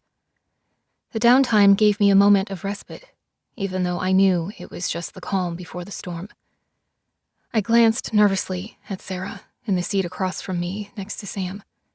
I could see the fear in her large eyes, which still looked far too young. I was angry when Abel told me she was coming, and I very nearly made a scene. But then he'd interrogate me with those penetrating eyes of his, and I'd probably crack under the pressure. Why didn't I want Sarah to come? Because she was just a kid. Because it was too dangerous for her, because I'd had more visions. Ultimately, I bit my tongue, because at least if she were here with me, she couldn't hurt Stephanie. I'd just have to keep an eye on her. Puriel lounged across one of the rows of chairs in the back. Sitri paced just behind the cockpit, like a backseat driver as Hef spun us around over the Greek peninsula and set us down on a long stretch of coast. It's a couple of miles away, Sitri said once we landed. Better safe than sorry. I went over the details of the plan in my head as we walked up a narrow path away from the beach. Sam was the only full god with us, if you didn't count Sarah, and as far as I could tell, she wasn't the same kind of security risk as the others. Her thread was bright, but the steady glow of a distant star, not the white-hot blinding of one of the family's threads. Puriel, despite his abilities, had a dark, coarse thread, like the other torches. Citri's was muted. Altogether, we were a pretty stealthy group. The main difference this time was that Abel had allowed the shears to come with us. Sam would keep them safe until the crucial moment. He was too fast to get caught with them and could lead enemies away from us if we were in danger. But with any luck, we wouldn't need all that. Hera was weak and maybe injured. Her only card was Isis, who may or may not be her captive, if she hadn't killed her already.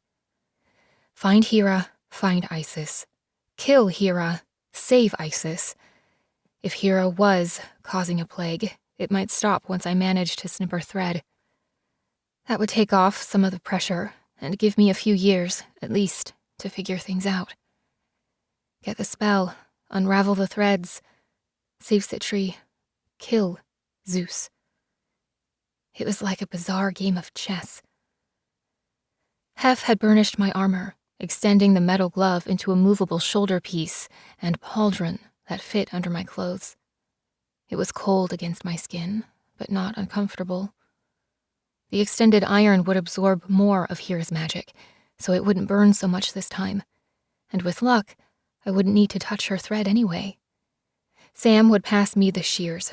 I'd cut her thread. It would be just like the leech outside of Neva. I was so lost in my thoughts, I barely realized we'd stopped until I felt the others slow above me. We'd reached a small village built into the hill, facing the sea. Bright purple flowers framed white buildings. The remains of a market, mostly rotten produce and smashed crates, filled a wide alley.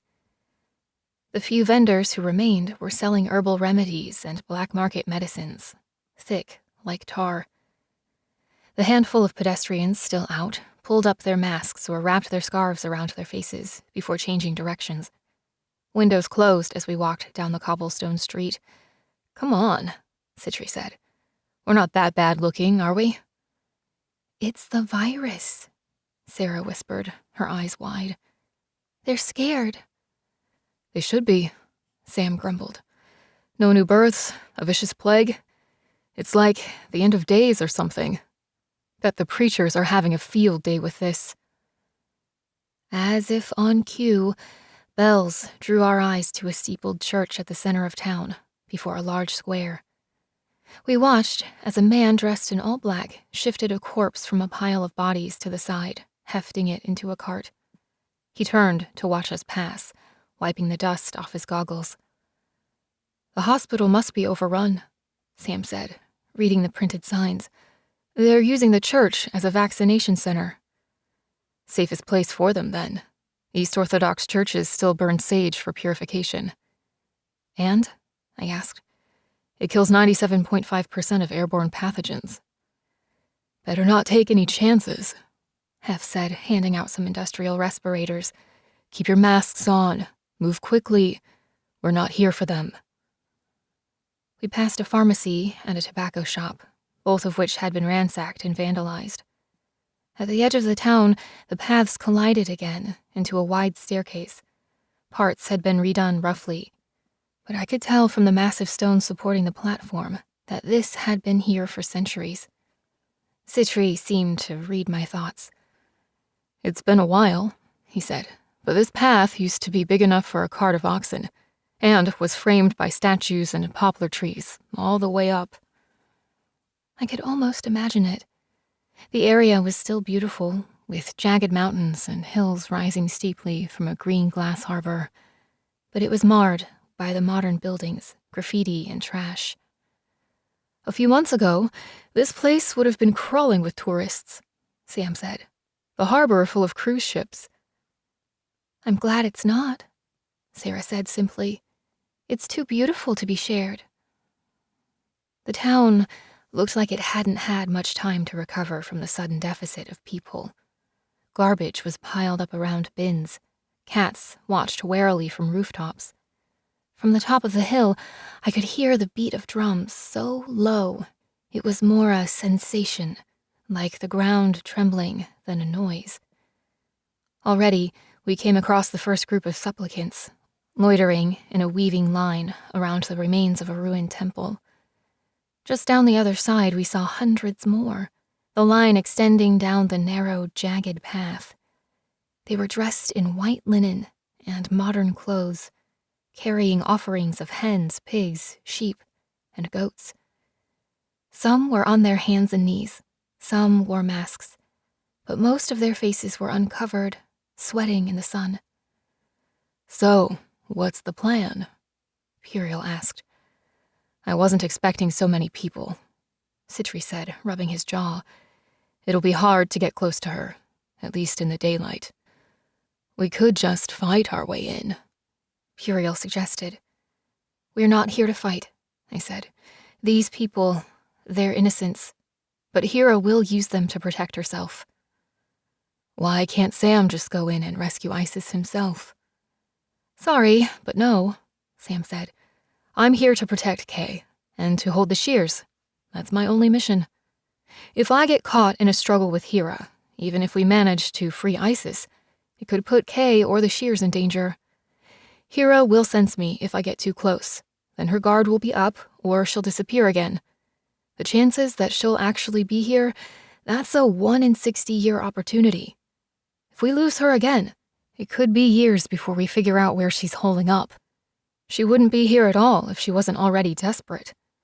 That will make her volatile, dangerous. More than usual? I grinned, holding up my scarred arm. I swear to you, Kay, you've not begun to realize the depths of her horror. So, we go at night then, Sitri said. Sneak in from the back. Verify Isis is in there. Snap Hera's thread before she knows what's happening. How close do you need to be to see it? That was a good question. I shrugged, then focused my eyes down into the valley. In the crevice between massive tall boulders was a rectangular-shaped construction of stones and white pillars facing the sea. Large white tarps had been stretched between the ruins, creating a tented effect that made it seem both modern and ancient. I let my eyes unfocus, first on the line of people dotting the hillside like a giant caterpillar. Their threads blended together the further down the hill I went, until they were a stream of energy, bubbling downhill. But from the tent, I could see a steady glow, like the moon. She's here, I whispered, half to myself. I felt a chill run down my spine, remembering our last encounter. The sheer fury and madness in her eyes as she bore her chariot towards us. The storm of hunters. The charge in the air as Zeus loosed his thunderbolt. The salty taste as the tower crumbled into the sea. Was I seriously prepared to face all that again? This time is different. I told myself. I have the shears. There wouldn't be any fighting. Only death. Looks like we've got a few hours to kill, Sitri said, looking at the sun. Then I suppose we have time for a picnic? Sam asked. He vanished, and a moment later he was back with a large blanket and a basket stuffed with fresh bread, goat cheese, olives, and a bottle of wine. I could eat, Puriel said amicably, sitting next to him and tearing off a chunk of bread. Sitri leaned against the rock, pulling his hat low like he was going to take a nap. At first, I wanted to snap at them. They were being entirely too casual about all this, considering we were about to face mortal danger. But they couldn't make the time pass faster, and I wouldn't benefit from being wrapped up in my own fears. So instead, Sarah and I made salami sandwiches and went for a walk. A little lower down the hill, we found a walled lookout point, where someone had recently made a campfire surrounded by purple lavender. Sarah began picking stalks and weaving them into a crown, like she'd learned at Neva. She handed me mine, and I put it on. For good luck, she said. It felt foolish, like we were still kids playing dress-up with the weeds back at JDRI.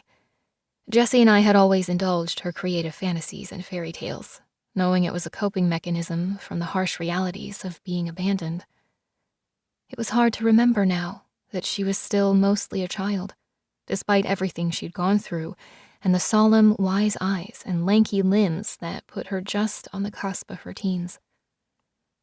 It wasn't until Sarah arranged her floral coronet that I saw a flash of blue ribbon tucked into her hair. Where did you get that? I asked, pulling at it gently with my fingers. Abel gave it to me before we left. I curled my fingers by my sides, taking a deep breath to calm myself down. It was too similar to be a coincidence. There's a price for knowledge, and it must be paid. If this was a subtle reminder of Abel's lesson, it was sick and twisted. I couldn't figure out Abel's motive for putting her in danger. She'd be a distraction at best. Was Sarah my leash, sending me with someone I truly loved, knowing I'd kill to defend her? To keep me focused and sharp, hoping a dangerous confrontation would strengthen my resolve? Puriel had told me the first attack by Eligor had been a test for her, not me. Was this a test too? For which one of us? What would happen to either of us if we passed or failed?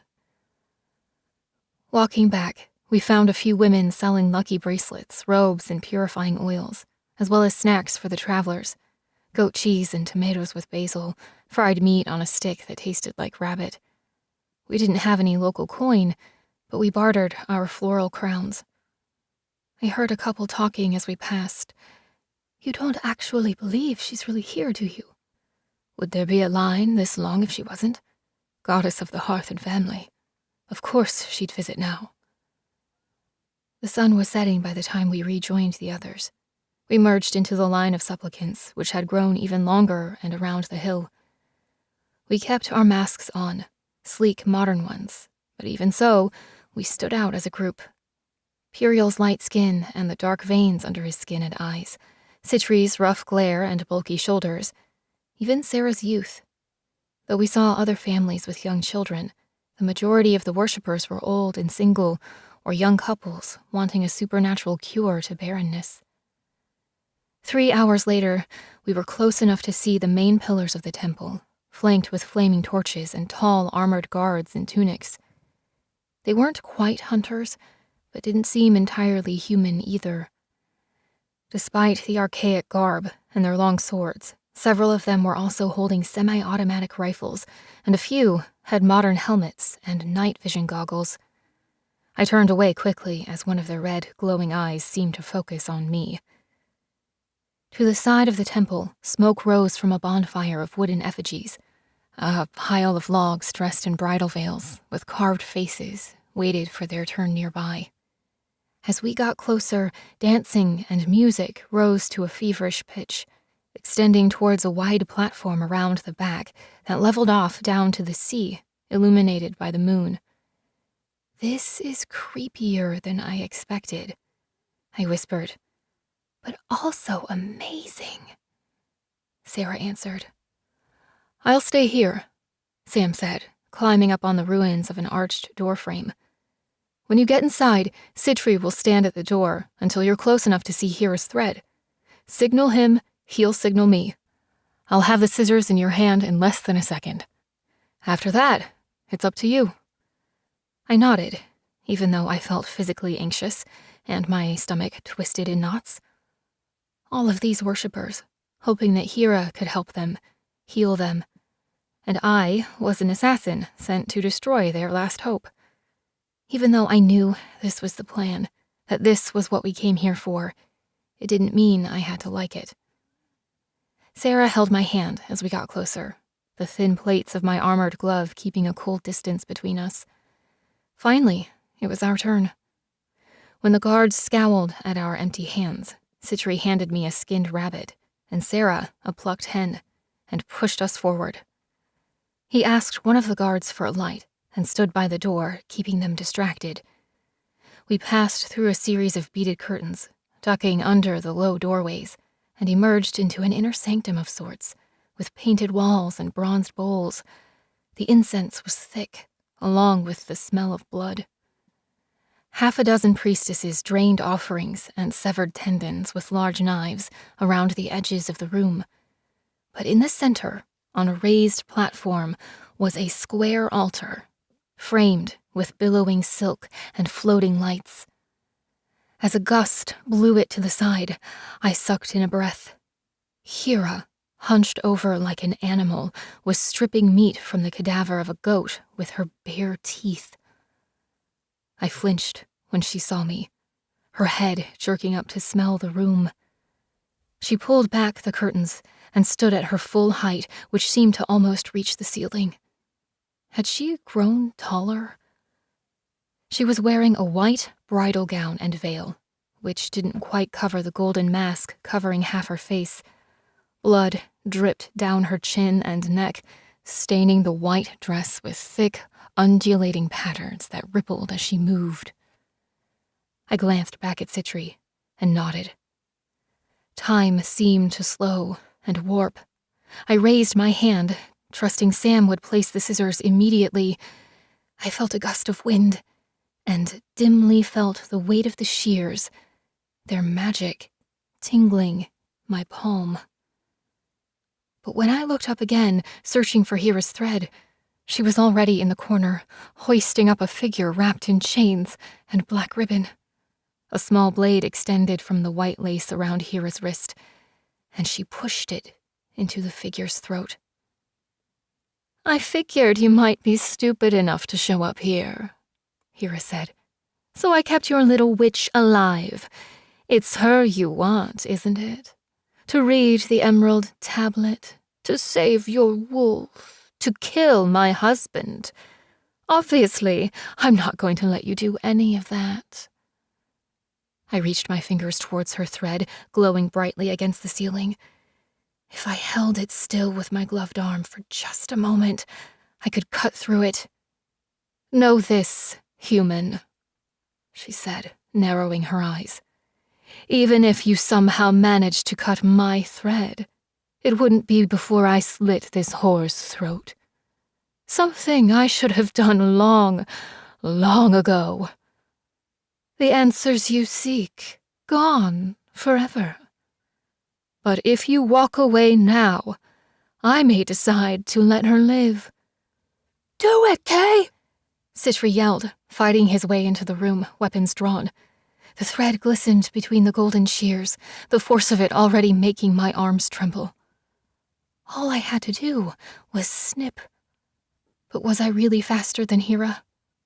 I knew she'd kill Isis. Her large, dark eyes nodded at me. "It's time," she whispered. This is what she meant. That she was ready to go. That I couldn't save her. "I'm sorry," I mouthed, raising my arm with determination. The shears whined, almost like a scream as they neared Hera's thread. But then, Sarah cried out behind me and I spun around. One of the priestesses had her arm around Sarah's neck, pressing a butcher's knife to her throat. "Tell you what," Hera sneered. "I'll let you choose. My husband's tart or his bastard daughter. One of them dies. It's been too long since we've had a real sacrifice." "Let her go," Heriel said, throwing off his dark cloak and stepping forward, his sword raised. I glanced behind him to see Sitri wrestling with one of the guards, shoving him out before slamming the heavy door closed and barricading it with a table. "Ah, your little torch. The one who killed Athena, I believe. You are an intriguing find." "Sitri," she nodded, giving a mock curtsy. He stiffened, but didn't return the greeting. Her bare feet drifted forward, sticky with blood, dragging Isis behind her. "Honestly, I'm feeling a little underwhelmed. This is what Abel sends, with all his resources, after all these years. And you honestly thought you could defeat me. You don't think others have tried to steal my husband." "I don't want your husband," I said. "And yet," she said, "you slept with him." I glanced back at Sitri, and my heart clenched when I saw the look of horror and disgust on his face. "Kay, what's she talking about?" I had no words, but he read the truth in my eyes. "You slept with him," he said, taking a step back, his face contorted. "I thought it was you. I wanted to mutter. I can explain. My big secret revealed so casually, but it fell like an executioner's axe, creating distance between us. Blood rushed to my cheeks as I felt everyone staring at me. "Well, this has been a fun reunion, but I'm bored now, and full. You spoiled my party, uninvited guests. Stay as long as you like. I'm sure my followers will show you a good time." She snapped her fingers, and we heard shouting outside and pounding on the door. "We can't let you leave," Puriel said. You think you can stop me?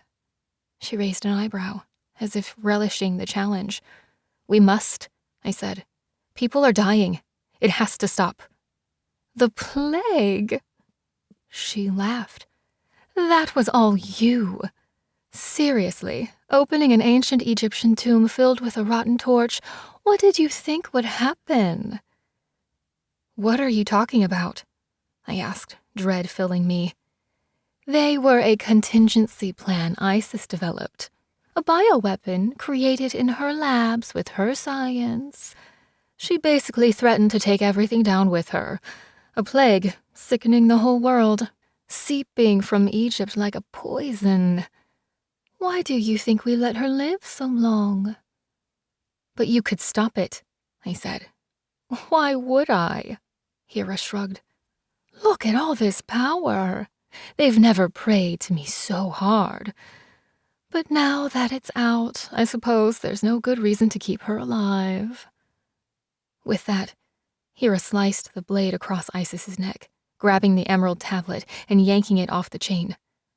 She did it so quickly, Isis's pretty dark face was frozen in a look of surprise, still trying to draw breath from her disconnected lungs.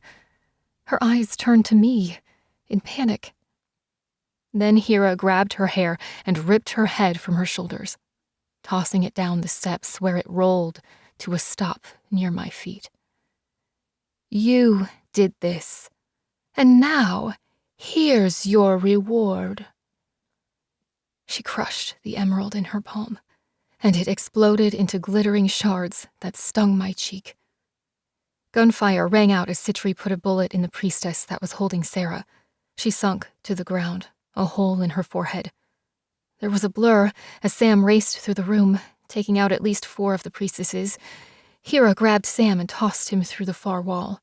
The large stones cracked and tumbled from the impact, revealing the angry mob beyond. Now, Kay, Sitri shouted. But there was a blinding light as the rest of the ceiling caved in, raining huge chunks of stone. Hera's giant armored peacock, its wings now black from our last encounter, snapped at me with its sharp beak. I dove to the side, cradling Sarah in my arms. There was a gust of wind, and when I looked up again, Hera had already disappeared through the hole in the wall. I ran after her, just in time to see her sweep her leg around her bridled beast in the open ruins just beyond. She took off in a flurry of feathers, leaping from the ground like a rocket ship, knocking everyone in the radius off their feet. I crawled forward, coughing through the dust and debris until I found Isis's body. Then I moved towards her head a few feet away and cradled it in my arms. I'm sorry, I said, stroking her cheek. Her eyes fluttered, and when they opened, they were white. Her lips parted, and a shiny green scarab crawled out, adjusting its wings. Finish this, she whispered. But how? Hera destroyed the tablet. I made a copy, she said. It's hidden. Where is it? I asked, leaning closer. Everywhere and nowhere. It cannot be given. It can only be claimed. I gave you a shovel. You must do the digging yourself. 15. I clenched my stiff fingers around the golden shears, glaring after the bright light on the horizon. Hera, speeding through the sky on her golden saddle. Isis was dead. The tablet was destroyed. But that didn't mean it was over. Puriel, I snapped, getting to my feet. He nodded, tearing off his hooded robe and exposing the flat pack attached to his back. He flexed his arms, and Hef's mechanical wings sprung out like a fan. Brown and gold circuitry holding in hundreds of long, dark feathers. I'm responsible for the shears, Sam said, emerging from the smoke and dust, his blade gleaming. Then keep up, I shouted. I jumped into Puriel's arms just as he rose off the ground. His wide wings kicked up swirls of dirt. But then we were clear of the building and racing towards the ocean. I squirmed until I was facing the ground as the distance grew terrifying. My heart pounded as the continent fell away beneath us and we pierced through the clouds. Puriel strained against the wind, pulsing his wings and making use of the air currents to close the gap between us and Hera, who was burning through the sky ahead. We couldn't let her get away. I didn't have time to think of Isis or Sitri's disappointed expression. I couldn't let this be yet another failure caused by my hesitance, my empathy. Puriel seemed like he was struggling to control the wings, frowning and rolling his shoulders back. Occasionally, one of them would tip the wrong way, sending us into a tumbling free fall that stole my breath. But each time, his grip tightened around my waist until he steadied himself, launching forward again to make up the distance. We were starting to close in when a great, dark cloud rolled through the sky. Jagged spears of lightning illuminated hundreds of winged forms, flashing off their golden armor. "Hunters," Puriel murmured. "I see them," I said. With one firm arm around me, he reached for his sword. But I knew he couldn't protect us both, not from all of Zeus's forces. I clenched my jaw, straining my fingers towards the hunters. Their threads created a barricade in front of us, but each time the knots closed, I'd tear them apart with my fingertips, flinging hunters out of the way to make space for Puriel to dive between them, spinning and weaving. But soon, I felt him panting behind me, and I could feel the hot sweat from his body. He was getting too tired, and there were too many of them.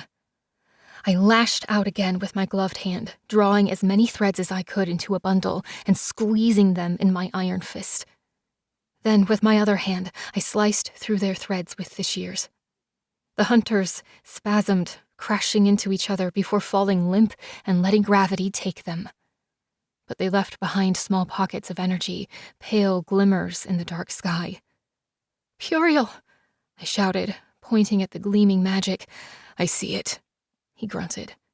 He spun us towards the pulsing lights, and I felt him inhale, his lungs expanding as he sucked in the energetic residue. His sword began to gleam with power, and even Hef's mechanical wings seemed to absorb the energy, the spokes and gears lighting up like hot metal. I did the same thing 3 more times, until Puriel and I blazed across the sky like a meteor, so fast the hunters gradually fell behind. We sailed for a few moments over a dark and rugged landscape before I noticed a rough halo below, concentric circles of light that beckoned like a signal. "There!" I shouted. "That must be her!" Puriel flew lower, skimming over the palm trees and long stretches of barren, rocky landscape. He flared his wings, hovering over a small village. The center of it was demolished, creating a ragged sinkhole. Through the smoke, I could see the remains of an ancient temple buried beneath the town. A central platform jutted out of the wreckage, covered by intricate decorations, carved into the rock with precise angles. Puriel set us down lightly on the street across from the platform, surrounded by bas-reliefs of women dancing and elephants. Vines crept down around the ruins with large leafy greens and a thick, heady perfume. A murky heat filled the air around us, and I stripped down to my black tank top, exposing the shielded armor that rose up my arm. We paused at the edge of the pit, looking down into the abyss. The sinkhole had torn straight through the concrete, in some cases ripping vehicles apart and shredding buildings, like a giant fist had punched a hole in the ground. A scattering of bodies lay amidst the rubble surrounding the crash site. "Careful," Puriel said. "It could be a trap." His voice was dark and raspy. I glanced back at him and tried not to shudder. He was less Torch at this point than Leech, with spiky appendages protruding from his back and neck, and dark, pulsing veins. His eyes gleamed black like obsidian, and even Hef's white mechanical wings looked sinister, spreading out behind him. The brands on his chest and arms burned raw, smoldering through his clothes until they hung off him in shreds. And he was bulkier than normal. His skin stretched across rippling muscles that glistened as he moved. I had to remind myself that he wouldn't hurt me, as long as I didn't have any magic. "Of course it's a trap," I said, tightening my grip on the golden shears. "But we've made it this far." I held the shears up like a lantern as we descended the steep, narrow stairs into the pit. Its subtle glow pierced the darkness, illuminating a pack of rats that scurried under the crevices between the rocks. I took a step back when the light revealed an enormous statue of an Indian goddess with blue skin and decorated with golden bangles. But then the statue moved, eyes gleaming, and my blood froze. "I wasn't expecting guests," Hera's voice said absently, "or I would have cleaned up for you." "Quite the look for you," I said. "I have many forms," she said, standing up to her full height and stepping into the light. She stretched, raising her forearms, which were filled with swords and spears. A necklace of severed heads and a belt of human arms jangled as she stepped towards us over a pile of corpses, squashing them beneath her massive feet. "I became beautiful," she leered, "but I was born angry." "It's over, Hera," Puriel said, brandishing his sword. "You're all alone." "You think I need protection? Fools. I'm most dangerous alone." She flicked her wrist, and a dozen needle-sharp daggers shot towards us. Puriel flared his wings, shielding us from the attack. I reached out and grabbed at Hera's thread, but she slammed her fists into the ground so hard we were both thrown off our feet as the floor trembled beneath us. Skeletal arms reached up from the earth to bind me. I fought frantically against them as the hands tore at my neck and calves. The pile of corpses beneath Hera's feet squelched to life, stumbling towards us. Some without heads, some without arms, their eyes white and blank. I screamed as I watched literal zombies erupt around Puriel, pulling him away from me until what started as half a dozen became hundreds. "They built this shitty little town over what once was one of my biggest cult centers, but my followers swore to follow me forever, in this life and the next. Even the grave is no barrier for me and their love." I reached for their threads, confused when I couldn't find any. "They're dead, darling," Hera smirked. "So, good luck with that." Hera jumped out of the pit, leaving us surrounded by the dead. Bodies tore their way up from the ground and burst out of the tombs built into the walls. They poured like locusts, careening out of the narrow hallways leading into the underground complex. We pressed back against the long, narrow stairs, Puriel slashing his sword wildly to keep them at bay.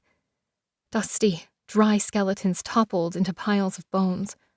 Those that still had skin bore white turbans, bronze beads, and rat skulls around their necks. Red paint and ash was smeared across their forehead. The recently dead were the worst, fleshy and wet, in modern clothes with blank eyes and furious expressions. They stabbed at us with long spears, tearing with their bare hands, an army of dead fakirs, thousands of them, animated by Hera's power only. I stabbed and slashed with the shears, trying to keep them off me, but their flesh tore loosely from their bones. They boxed me in, creating a dense cage of rotten limbs until I felt the immense pressure grind against me, leaving me completely immobile. To my side, I saw a dozen spectral arms tearing off Puriel's wings, even as he fought them off, hacking against them with his blade. There were too many of them. I was lifted off my feet, carried up the stairs on a flood of dead priests. The world spun around me until I was finally dumped on the concrete in the wreckage of what had once been a small, modern town. I saw the flash of Hera's thread and reached for it before realizing I'd dropped the shears. I crawled on my hands and feet until I spotted their glow, pushing my way through the undead. But just when I was about to reach them, Hera stomped on the ground, knocking me off my feet again. Then she lifted a van and hurled it in my direction. Puriel grabbed me from behind, tossing me under the vehicle before rolling hard to the side. Hera picked him up with one hand and tossed him into a building. He rolled to a stop in a pile of bricks and broken glass. When she charged forward, the ground trembled beneath her weight. She stepped closer, leering with sharp teeth, her long tongue hanging like a snake. So this is how you repay your followers. Violence, sickness, death. No wonder nobody worships you anymore. I let them experience the divine, to connect to something eternal and powerful, for just one moment in their brutish, short, pointless lives. I am the terrible sublime, filling them with horror and awe. They deserve better. Love and forgiveness? That was just Zeus's new trick. I've adapted to please him, but I find terror more effective. I lunged with my dagger, aiming for her eye, but she swatted me away, sending me sprawling. I rolled to my feet, darting to the side as a spear cut through the air, impaling itself in the ground with a twang.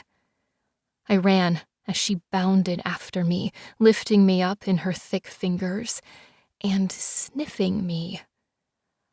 Honestly, I'm a little surprised, she said, to see you out here playing soldier in your condition. In my what? I asked, struggling against her grip. Don't be annoying. I can smell my husband's seed on you. What? That couldn't be right. I cradled my stomach with one hand, feeling sick. I felt infected, rotten from the inside. I felt myself falter. I was numb, broken. A comet lit up the sky and fell like a rocket.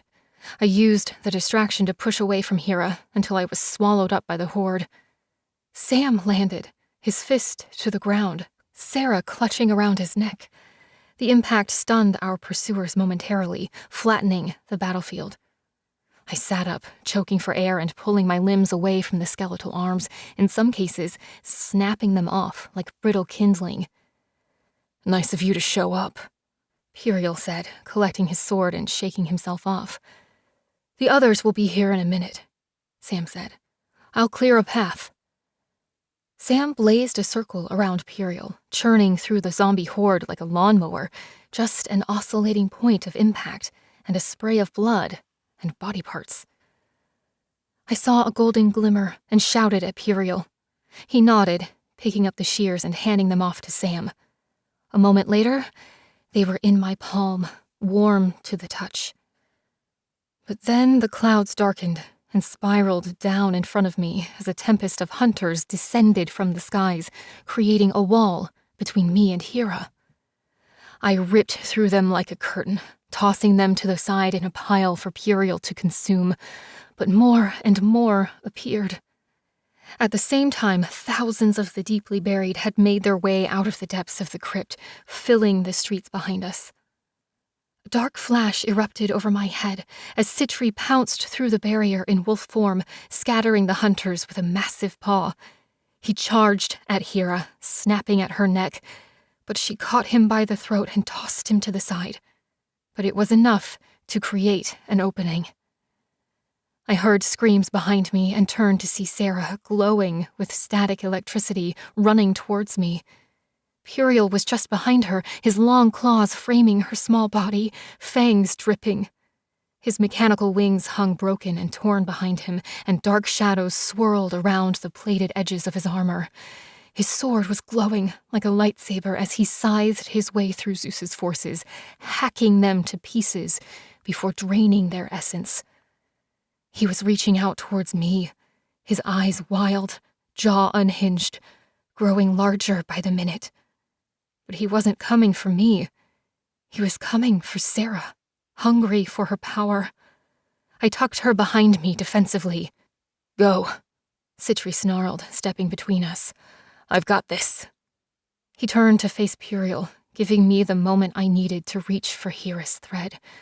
For just a moment, our eyes connected, and I saw fear as I raised the golden shears towards her thread. She charged towards me, but she was too slow.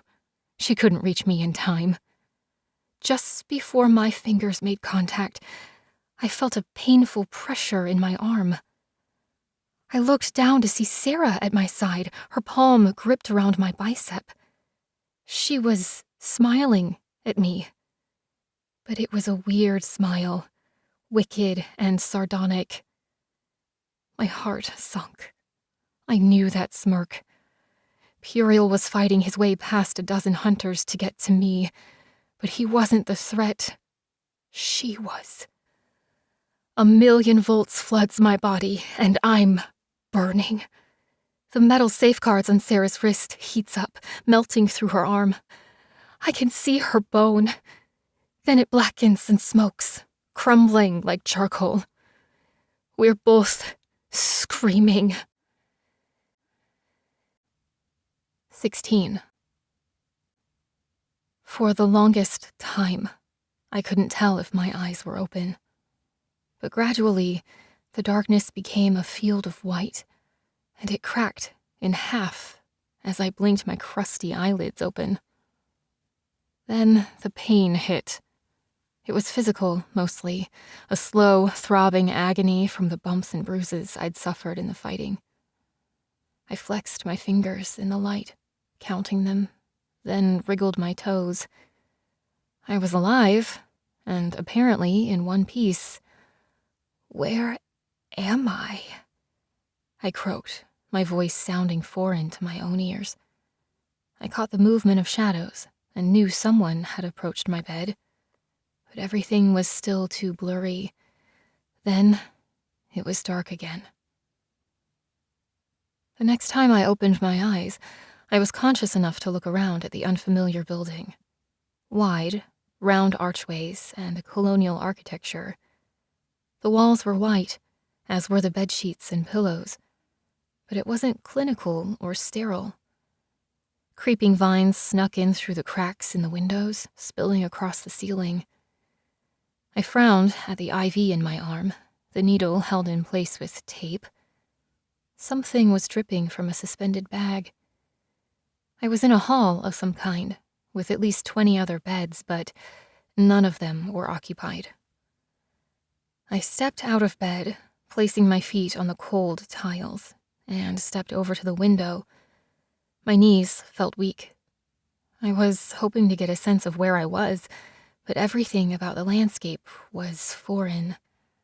Dark leafy trees spread out in a thick foliage as far as I could see, surrounded by jagged, rocky mountains.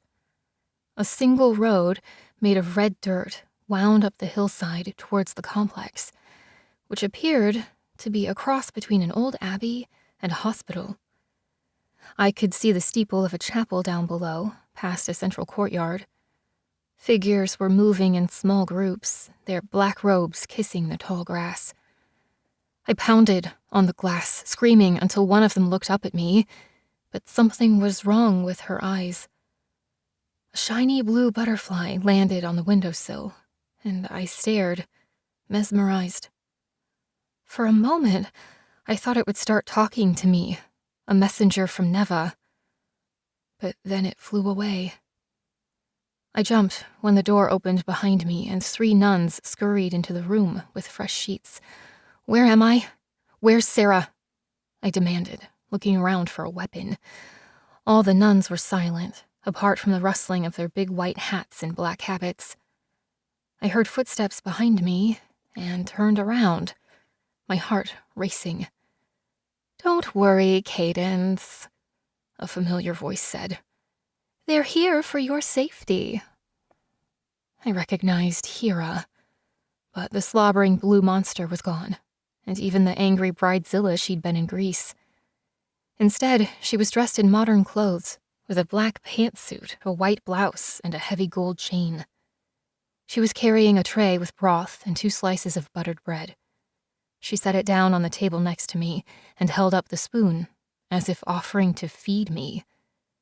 Eat, she said. You need your strength. The gold mask was gone, but a scar ran down her face, cutting through her cheek. The damage had left one eye milky, opaque, like a frosted window pane.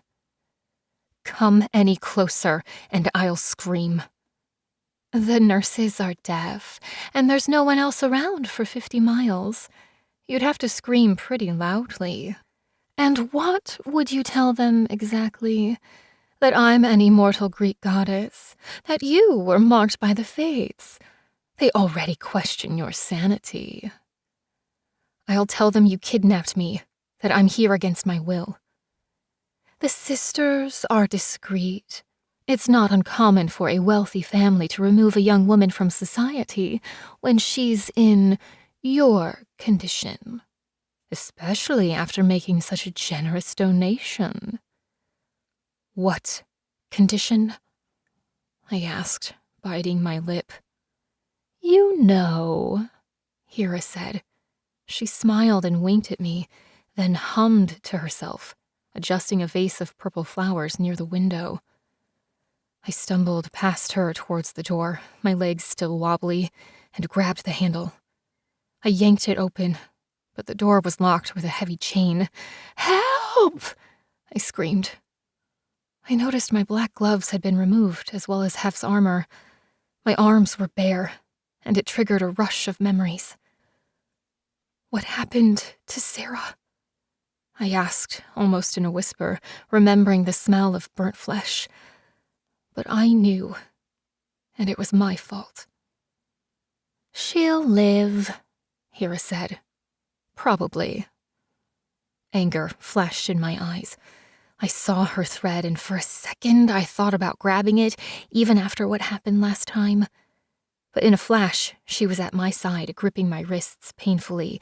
Now, she said. Best not get upset. It's not good for the baby. So it was true.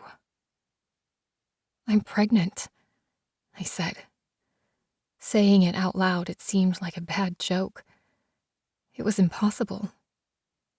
So why haven't you killed me yet? I thought you didn't abide Zeus's brats. You should be grateful, she said. Frankly, my first instinct was to carve my husband's child from your womb, as I've done in the past. But given the circumstances... The circumstances? No new births, no new mothers. The whole world barren. Except for you, apparently. A child is always a gift, but this one in particular, the one infant in the world to be born, it's bound to be special. So, you're going to give birth and I'm going to keep it. Keep it? I repeated. I've been playing the grieving mother long enough. My husband told me he's tired of all the games. He only loves me, you know. I'm everything to him. Consider your little friend. He ruined her to save me. We've decided to raise your baby. We're going to be a family. A real one. She smiled, her eyes bright. You're crazy, I said. The sisters will take good care of you, she said dismissively, and I'll come back to check on you every few weeks. They don't speak English. In fact, they don't speak at all. We find they're more devoted once they've had their tongues removed.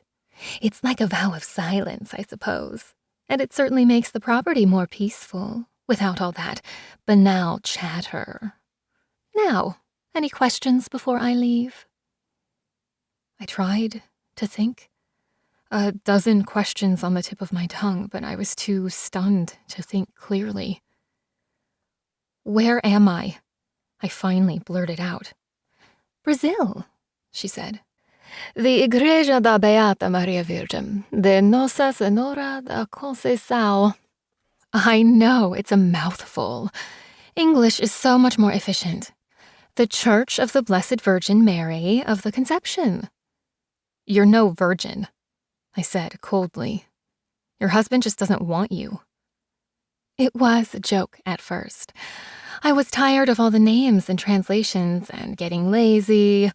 All these new cults and religions popping up everywhere. Hera, backwards, is a Re. I took my mother's name, Rhea.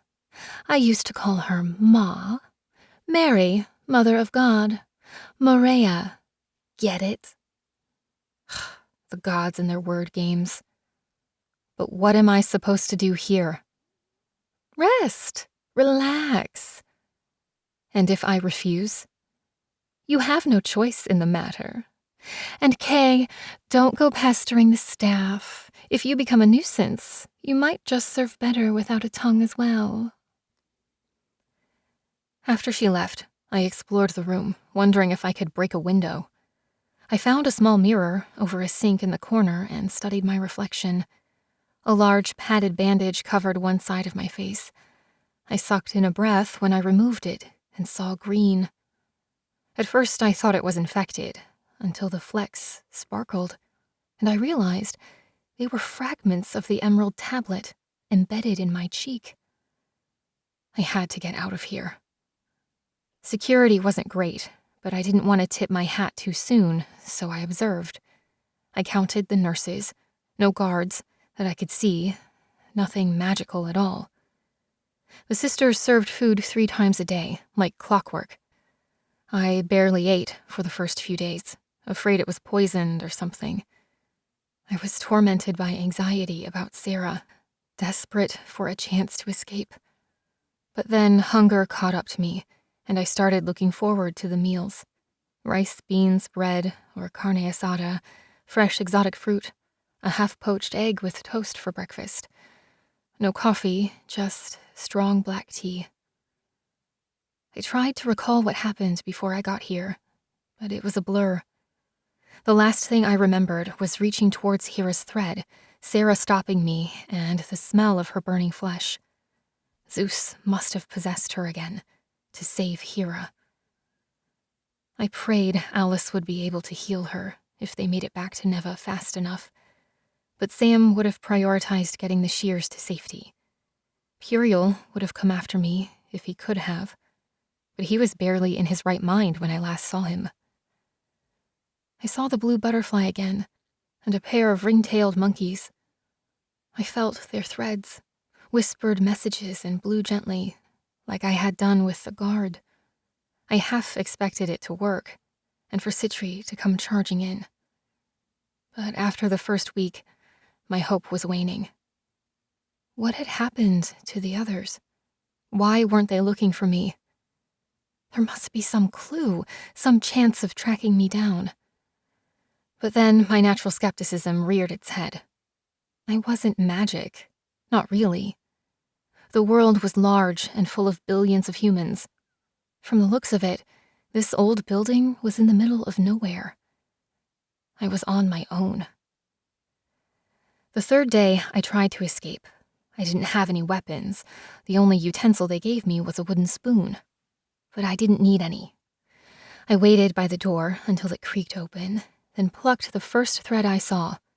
The sister crumpled immediately. I took out 3 more in the hall, then 5 in the garden. But after that, I didn't know where else to go.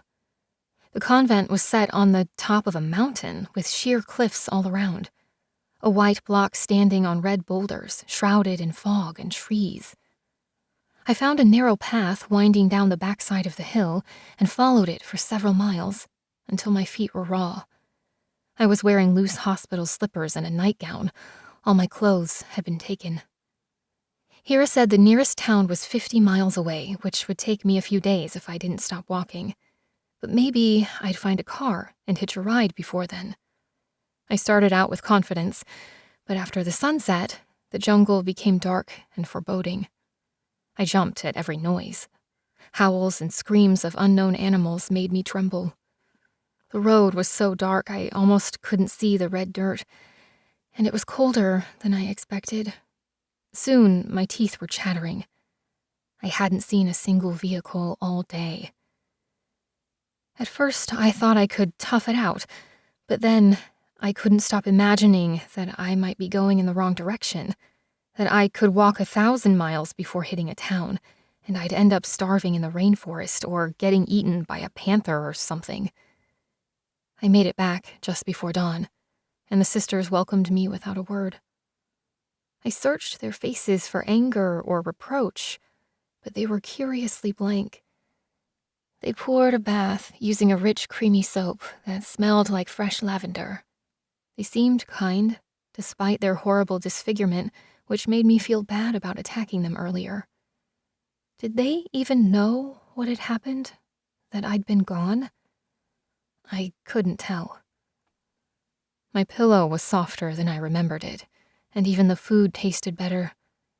I hated myself for being so weak, for willingly coming back to my prison. I'd been so sure that someone would find me or care enough about me to come looking for me. But Hera didn't care at all. She'd left me here to rot, which is exactly what it felt like. To have something alien growing inside me like a mold, eating me up from the inside. In frustration, I grabbed the empty food tray and threw it at the wall as hard as I could. The mug and plates shattered into ceramic chunks. For good measure, I took Hera's vase of flowers, now bearing dead gray petals, and flung it at the wall as well. I tipped the table to the side and picked up one of the wooden chairs, smashing it until the legs broke. I started with another, but by now, I was too weak to continue. I crawled towards my bed, letting myself cry, feeling more alone and helpless than I ever had before. I woke to the sound of sweeping. The nuns were already cleaning up the debris from last night's outburst. Ashamed, I tried to help, but a young nurse smiled and pushed me away gently, nodding towards the outside door, which I realized was open, as was the front door to the hall. Not just unlocked, but wide open, allowing in the heavy, warm air that smelled like flowers. Breakfast had been set outside, on a wooden table in the narrow porch. I guessed they'd realized they couldn't lock me in, and also that I had nowhere else to go. It was a truce, after a fashion, a gesture of goodwill. I ate in silence, looking out at the grounds. A white statue with open arms faced a small garden, mostly overrun with weeds. Nobody stopped me when I walked back through my room and into the hall to explore the building. If only I could find a phone or a computer, I could send Hev a message somehow. But who would I call? I didn't know anybody with a cell phone, as they weren't common in Neva. How strange my life had become. My parents' number was the only one I knew from memory, and the last I'd seen of my childhood home, it had been a burnt-out shell. The only phones I could find had their cords torn out and shredded. There was a small library full of theological texts and prayer books. The large kitchen looked a century old. I thought about taking a knife and keeping it, but I wasn't sure what good it would do here. I could subdue the nuns easily enough, and a knife would be of no use against Hera. I found a dormitory, packed tight with bunk beds and closets full of black habits. Finally, I found the main office, if you could call it that. It was more like a private study with a wide desk and collection of religious oil paintings. There was also a safe, but I didn't know the combination. In addition, it seemed that each sister had a drawer filled with personal effects. Photographs, keepsakes, and mementos. Even a few carefully stashed candy bars. I found 3 cell phones, but they were all dead, and I couldn't find a charging cord. I sighed in relief when I found a drawer with my things, but there was nothing inside except the clothes I'd arrived in, minus the armor and the shears. I was folding up the jeans again when I felt a hard bump in the inner pocket.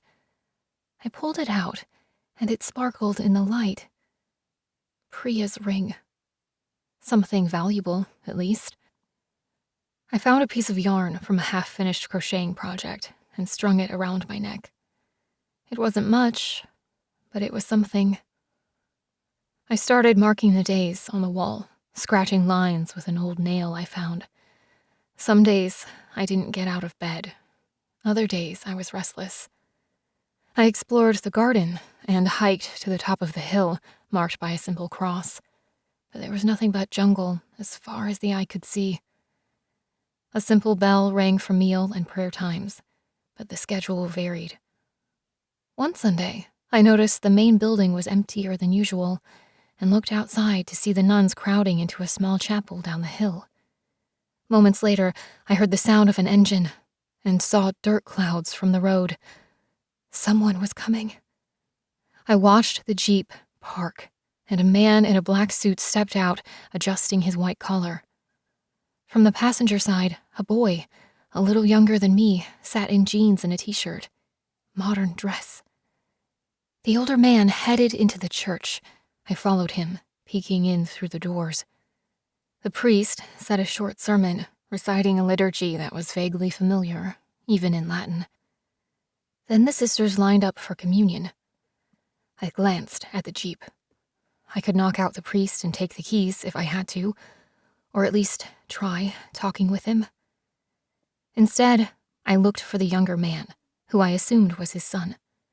I found him carrying a white bag with work gloves around the side of the building towards a small pen filled with large birds, nearly the size of ostriches. I watched him pour the bird seed onto the ground as the large birds surrounded him, ruffling their feathers. He rubbed one of their necks, and it nestled in close to him before pecking at the ground with the others. "Rhea," he said, noticing me. "Excuse me?" I asked. "The birds. Brazilian Rhea. You're American, yes?" I narrowed my eyes at him. How could he possibly know that? "Desculpem," he said, with a slight nod and a frown. "I'm not supposed to know that. I'm not supposed to know anything, but I hear things. A very big donation, a secretive guest. It's not the first time, but it's been several years since before my time. Enough to pay for all the empty beds." "The priest, he's your father?" "Uncle," the boy said, glancing towards the church. "I'm Tiago." "Cadence." I nodded, giving him my best smile. "You are finding everything, how do you say, comfortable here? Is good enough for you?" My smile faltered. He was treating me like some rich guest. "Tiago, I don't want to be here. I've been taken, kidnapped.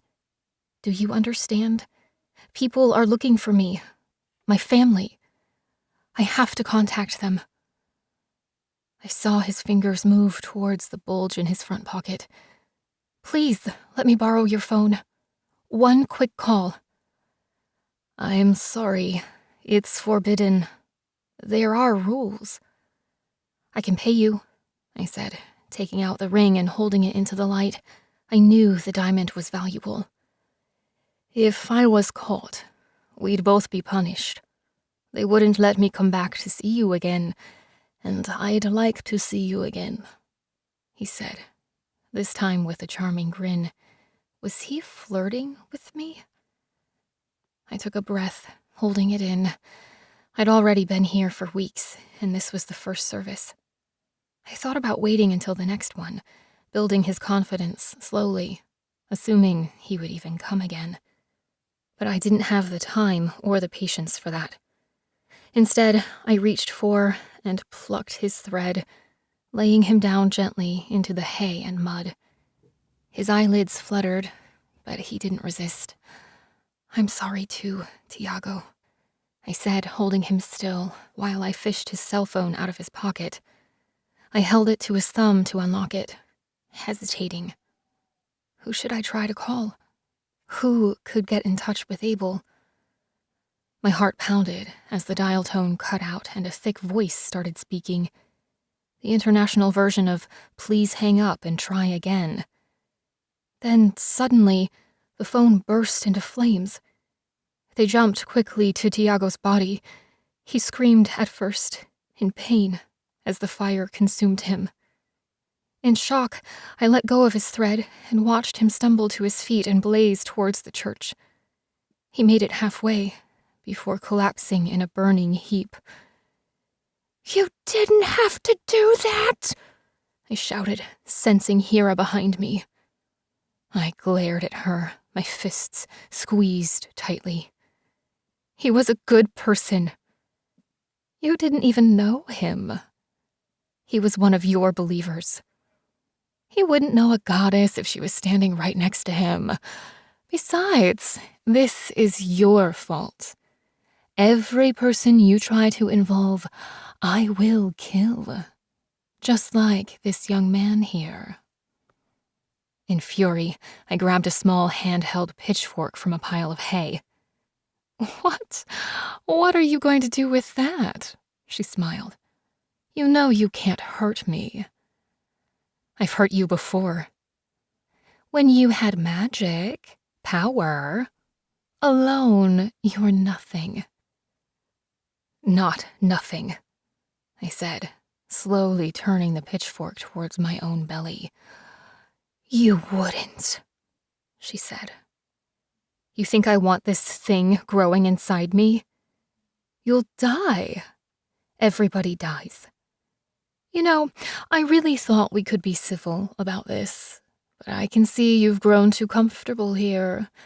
Since it's obviously not working and only making you more volatile, let's try making you less comfortable. You mean you won't be stuffing me with prenatal vitamins? A Lamaze class? Those weren't prenatals, dear. It was ketamine. The baby is divine. It doesn't need mortal food. And when it's ready to come out, it'll burn you up from the inside. The pain is going to be excruciating. I doubt you'll survive it. She grabbed me by the arm and dragged me back inside, leading me down into the basement area, mostly used for storage. She took a white coat with straps from the wall and shoved my arms inside. I fought back, but 2 nurses came to assist her, holding me still and then cinching the belts and straps tight until my arms were hugging my waist. There, that ought to do it. Let's see what kind of mischief you can get up to now. I glared at the door as she locked it behind her, rolling my shoulders against the restraints, which were already becoming uncomfortable. The bare cement walls of the room were cracked, revealing red bricks underneath. This was probably a colonial fort or prison ages ago. I was locked up again. Like when I'd attacked that guard at JDRI, marking him for death. Just as helpless and lost. Only this time, nobody was coming to save me. 17. The first few days without food were the hardest. In the darkness at night, I could hear insects scratching at the walls. I ignored them at first, but then I realized the red ants could bite, leaving a stinging, itchy rash that spread up my calves and arms. They were hard to see, but I got used to finding their threads in the dark. Thin, like spider webs, just barely there. Their lifespans were so weak, I could just pinch their thread lightly, rubbing it between my fingers, and feel them expire. The cockroaches were harder. I had to pinch their threads with both hands, and then pull sharply on both ends until it snapped in the middle. On the 3rd day, they removed the straitjacket. I didn't resist because I thought they were letting me out. Instead, they shut the door silently, locking it behind them. Most of the time, I didn't know if it was night or day. A dumbwaiter delivered food sometimes, apparently on some type of schedule, but the timing felt as erratic as the food choices. I got used to hearing the hum of its approach through the walls, and my stomach growled in response. Every few days, I'd get a piece of fruit. At first, I scraped all the fleshy pulp off the peel. After a week, I started eating the peels, too. Sometimes I was too weak or tired to get up for food, but I didn't want the insects getting into it either. So I'd lay in bed, snipping the early scouts before they could spread the news of their discovery. I could feel myself shrinking, my skin getting tighter across my bones, everywhere except my stomach, which was inflating. My cheek itched like a severe rash, but every time I touched it, I felt the emerald splinters digging deeper into my skin. To keep myself amused, I began experimenting with the bugs. I already had a sizable pile of dead ants and mosquitoes. At first, I'd just slice their threads between my fingernails. But then I started trying to operate them remotely, sending them in the direction of my choosing. I started braiding them together, seeing if I could make 3 perform in tandem. It was tricky at first, controlling threads so thin and slender they were practically invisible. I started with 3, then 5, then 20. Gradually, I created legions, forming geometric and floral patterns, churning in the darkness like the floor was alive. After a month, I had nearly 300 ants spinning in complex circles, writing my name. Their lifespans were short, so even if I didn't accidentally squeeze too hard and kill them, which happened often, they still died faster than I could replace them. Some small part of me knew the exercise was useless and futile, but I didn't know what else to do. Isis told me she made a copy of the emerald tablet. But how could I even search for it, stuck in a box like this? I had no energy or powers. At my darkest times, I thought about slaughtering all the nuns who worked here and sitting on top of the bloody pile until Hera showed up for another visit. It wouldn't change anything, but the image gave me a thrill of sadistic pleasure and also instantly horrified me. It was too similar to the pile of bodies at Neva and the reason behind them. Pride, spite, useless, irrational suffering just to prove a point. I knew it was just hunger, making me mean. Over time, my fingers became deft, and my mind was sharp with patience and concentration. They had to be. If I allowed myself to think of anything else, I'd see Sarah's scorched arms. The look Sitri gave me when he found out I'd slept with Zeus. Puriel's scream of anguish as he fought off the zombie horde. These images would get stuck in a loop until I could think of nothing else. I took solace in my work to keep me from going mad. And when it was too overwhelming, I'd fall back into a restless sleep, full of dreams. Usually they fleeted quickly.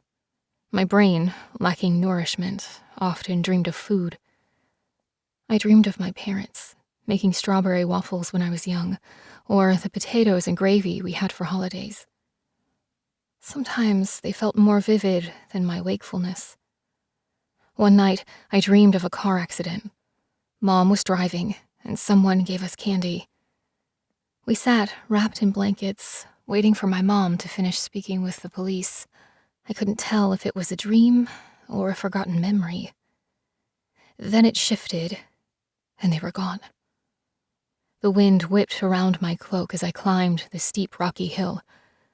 I knew this place and had visited it several times, though the landscape had changed dramatically. The sky was stormy, so dark I almost thought it was nighttime, but somehow I sensed it wasn't. Sparks burned in the air, which was toxic with foul gas. The grass had died, and the tree was nearly dried up, its branches black against the sky. Rot oozed from the bark like a disease. I was completely alone. Until I wasn't. A shadow materialized behind me, its shape morphing as it stepped into the light. I gasped as I recognized my little brother, Charlie. I hesitated for a moment before scooping him into my arms and spinning him around. "I'm sorry," I said, squeezing him tighter. His shape changed, grew weightier, until he was so heavy I couldn't lift him. His skin turned dark brown, with glowing yellow eyes. "Isis?" I asked. She gave me an enigmatic smile and opened her mouth to speak, rolling her tongue to show me the stump. Blood started coming from her eyes and nose, and a swarm of insects poured out from between her lips. She stomped 3 times, and the ground rumbled. Then the mountaintop collapsed. The tree, the boulders, everything fell away into a massive black pit that seemed to go on forever. I was falling into the dark, deep below me past ridges of long, dangerous teeth. When I woke up, gasping for breath, I was still flailing my arms. I'd fallen off the bed and felt the hard floor tiles beneath me. The room was mostly unchanged, and I blinked until I could see through the dim light. There was something wrong with the walls. New marks I didn't recognize. Symbols of some kind, probably from some ancient language. They looked almost like rough hieroglyphs, scratched in red ochre. My eyes widened as I held up my fingers, cracked and bleeding. After my dream with Isis, I half expected her to appear again, but she didn't. Instead, I got more fragments from my childhood. My dad teaching me to ride a bike, my mom letting me help wash veggies for dinner, my brother's laughter as we wrestled in the front lawn. The strange symbols on the walls felt like proof that I'd found something real, something beyond my own understanding. I studied them as I ate, but they were already fading. They reminded me of what I'd seen when I glimpsed into the Eye of Horus, but were too cryptic for me to parse. I thought they might contain a hidden message or solution, but part of me recognized they could just be gibberish dredged up from my subconscious. Nevertheless, I spent more time in bed than usual, trying to reconnect to whatever influence I'd found before. Isis had told me I'd have to dig. So I dug, carving a hole into the center of myself. The dreams were clear and vivid, and at times the sense of loss was so sharp, I'd wake myself up with a yearning pain in my chest for what I'd lost. Then there were the other dreams of falling through the void, the darkness. A physical presence that seemed to scratch with 1,000 arms. These dreams seemed to last forever, and several times I'd struggled against them, forcing myself awake. But then, during one of the dreams, I just let myself fall. Gradually, I became conscious that the void was full of shapes. I fell past ruined cities and great carcasses of monsters, taller than the tallest building. I fell past forests and slanted mountains that seemed to grow from the vertical rocks of the great abyss, and then, suddenly, I reached the bottom, plunging into a wide turquoise pool that seemed to glow with energy. It looked as shallow as a pane of glass, but after breaking the surface, I had to claw my way back up, my lungs screaming for air. I swam for what felt like miles, until I found a rocky shore beneath the vast cavern, littered with shipwrecks, a few of which were illuminated by lanterns or open fires, slowly devouring the wooden bones of the vessels. Tattered sails held the faded sigils and colors of long-fallen nations. One of them looked familiar, and as I approached, I recognized Isis's model ship, only on a much grander scale. I hauled myself up the rotten planks of wood nailed to the side, my wet clothes hanging heavily on my body. A figure dressed in black stood, waiting for me at the bow. She turned at my approach, her skin dark, her eyes glowing like mirrors. I was afraid this vision would be mute, her tongue removed like the nurse's, and like it had been earlier, but she smiled at me and spoke. "So, you've come at last," she said. "I've been waiting." "What is this place?" I asked, my voice echoing in the silence. Shadows shifted on the horizon. "It has been called by many names," Isis said, "but the Greeks knew it as Katokosmos, the underworld." Abel told me hell doesn't exist, that there is no afterlife. There isn't, not exactly. And this place doesn't exist, not in the physical realm you're used to. So it's just a dream then? No, Cadence, it's so much more. I prefer Jung's term, what he called the collective unconscious. All those who dream, and those few seekers who look hard enough, are able to access it. It collects everything that ever was, or might be still, everything people fear and hope for, the totality of lived experience. So it's like the Emerald Tablet. The Emerald Tablet is an imperfect copy of just a fraction of the resources here, and information only. This place is so much more. Things that could never be written down. Are you here? Are you real? I watched you die. Death is a transition from one plane to another. Most of me has moved on. This is just a splinter of myself I left behind, hoping you would find me. Part of me wanted to ask about the spell to untangle Sitri's thread, but somehow it seemed too small and too selfish. "I'm sorry," I said instead. "I have served my purpose." Isis smiled, pulling me into a gentle hug, until her words were whispers in my ear. "You have made that possible, and it is not over yet. We still have much work to do." "But I've been kidnapped, locked in a room. Hera is using me like a breeding mare. I'm completely powerless. What can I do down here?" "More than you imagine possible, Cadence Monroe." "And the answers I seek?" "They are here," Isis said, "but no answer will resolve your present challenges." "What's that supposed to mean?" "Everything I ever learned is just how someone else managed to do something before. In many cases, I had to push beyond collective wisdom and create the new. But there are places down here that remain inaccessible, even to a seeker like me. And even if I found them, I wouldn't have the powers that you do. It is not just what you know that's important, Cadence. It is who you are, and what you choose to do.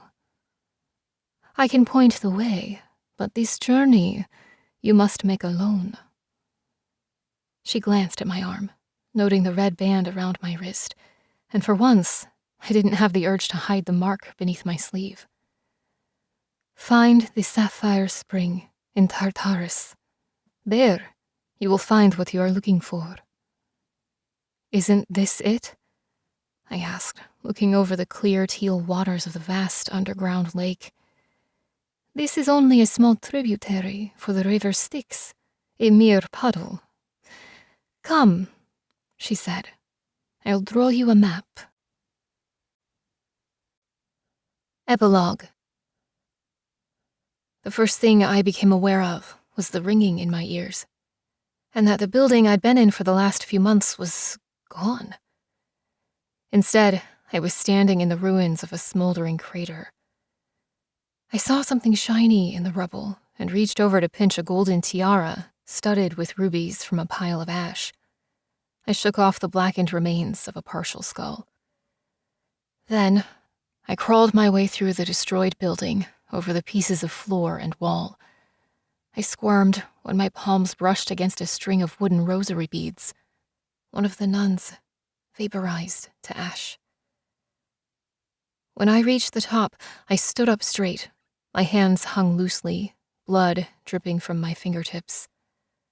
A figure was waiting, obscured by smoke and sparks, but I recognized his form, even before I saw his face. "Seems like I'm in need of a new wife," Zeus said, nodding to the golden crown in my palm. "Maybe you should bury your old one first." His eyes smoldered with electricity, but he only tapped the end of his cane, studying me carefully. "Where are my daughters?" I asked. "Our daughters," he corrected, picking a piece of ash from his dark beard. "They're safe. You can see them any time you like, once you're ready to stand by my side. You must see now that we belong together." "Never.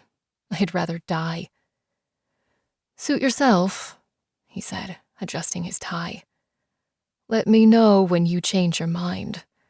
I'm nothing if not patient." Then he was gone. I felt my ears ringing and the steady beat of my racing heartbeat. It grew louder and louder until it was all around me, rushing in the wind, calling my name. I finally turned to see the helicopter hovering over the hill not far away, beating a steady roar. Puriel and Sitri jumped out before it landed and raced towards me. My heart felt full. My body felt empty. It had taken everything from me, but somehow I'd survived. This time, on my own. The end. This has been The Sapphire Betrayal, Book 4 in the Fated Destruction series. Written by D.S. Murphy, narrated by Austin Gray.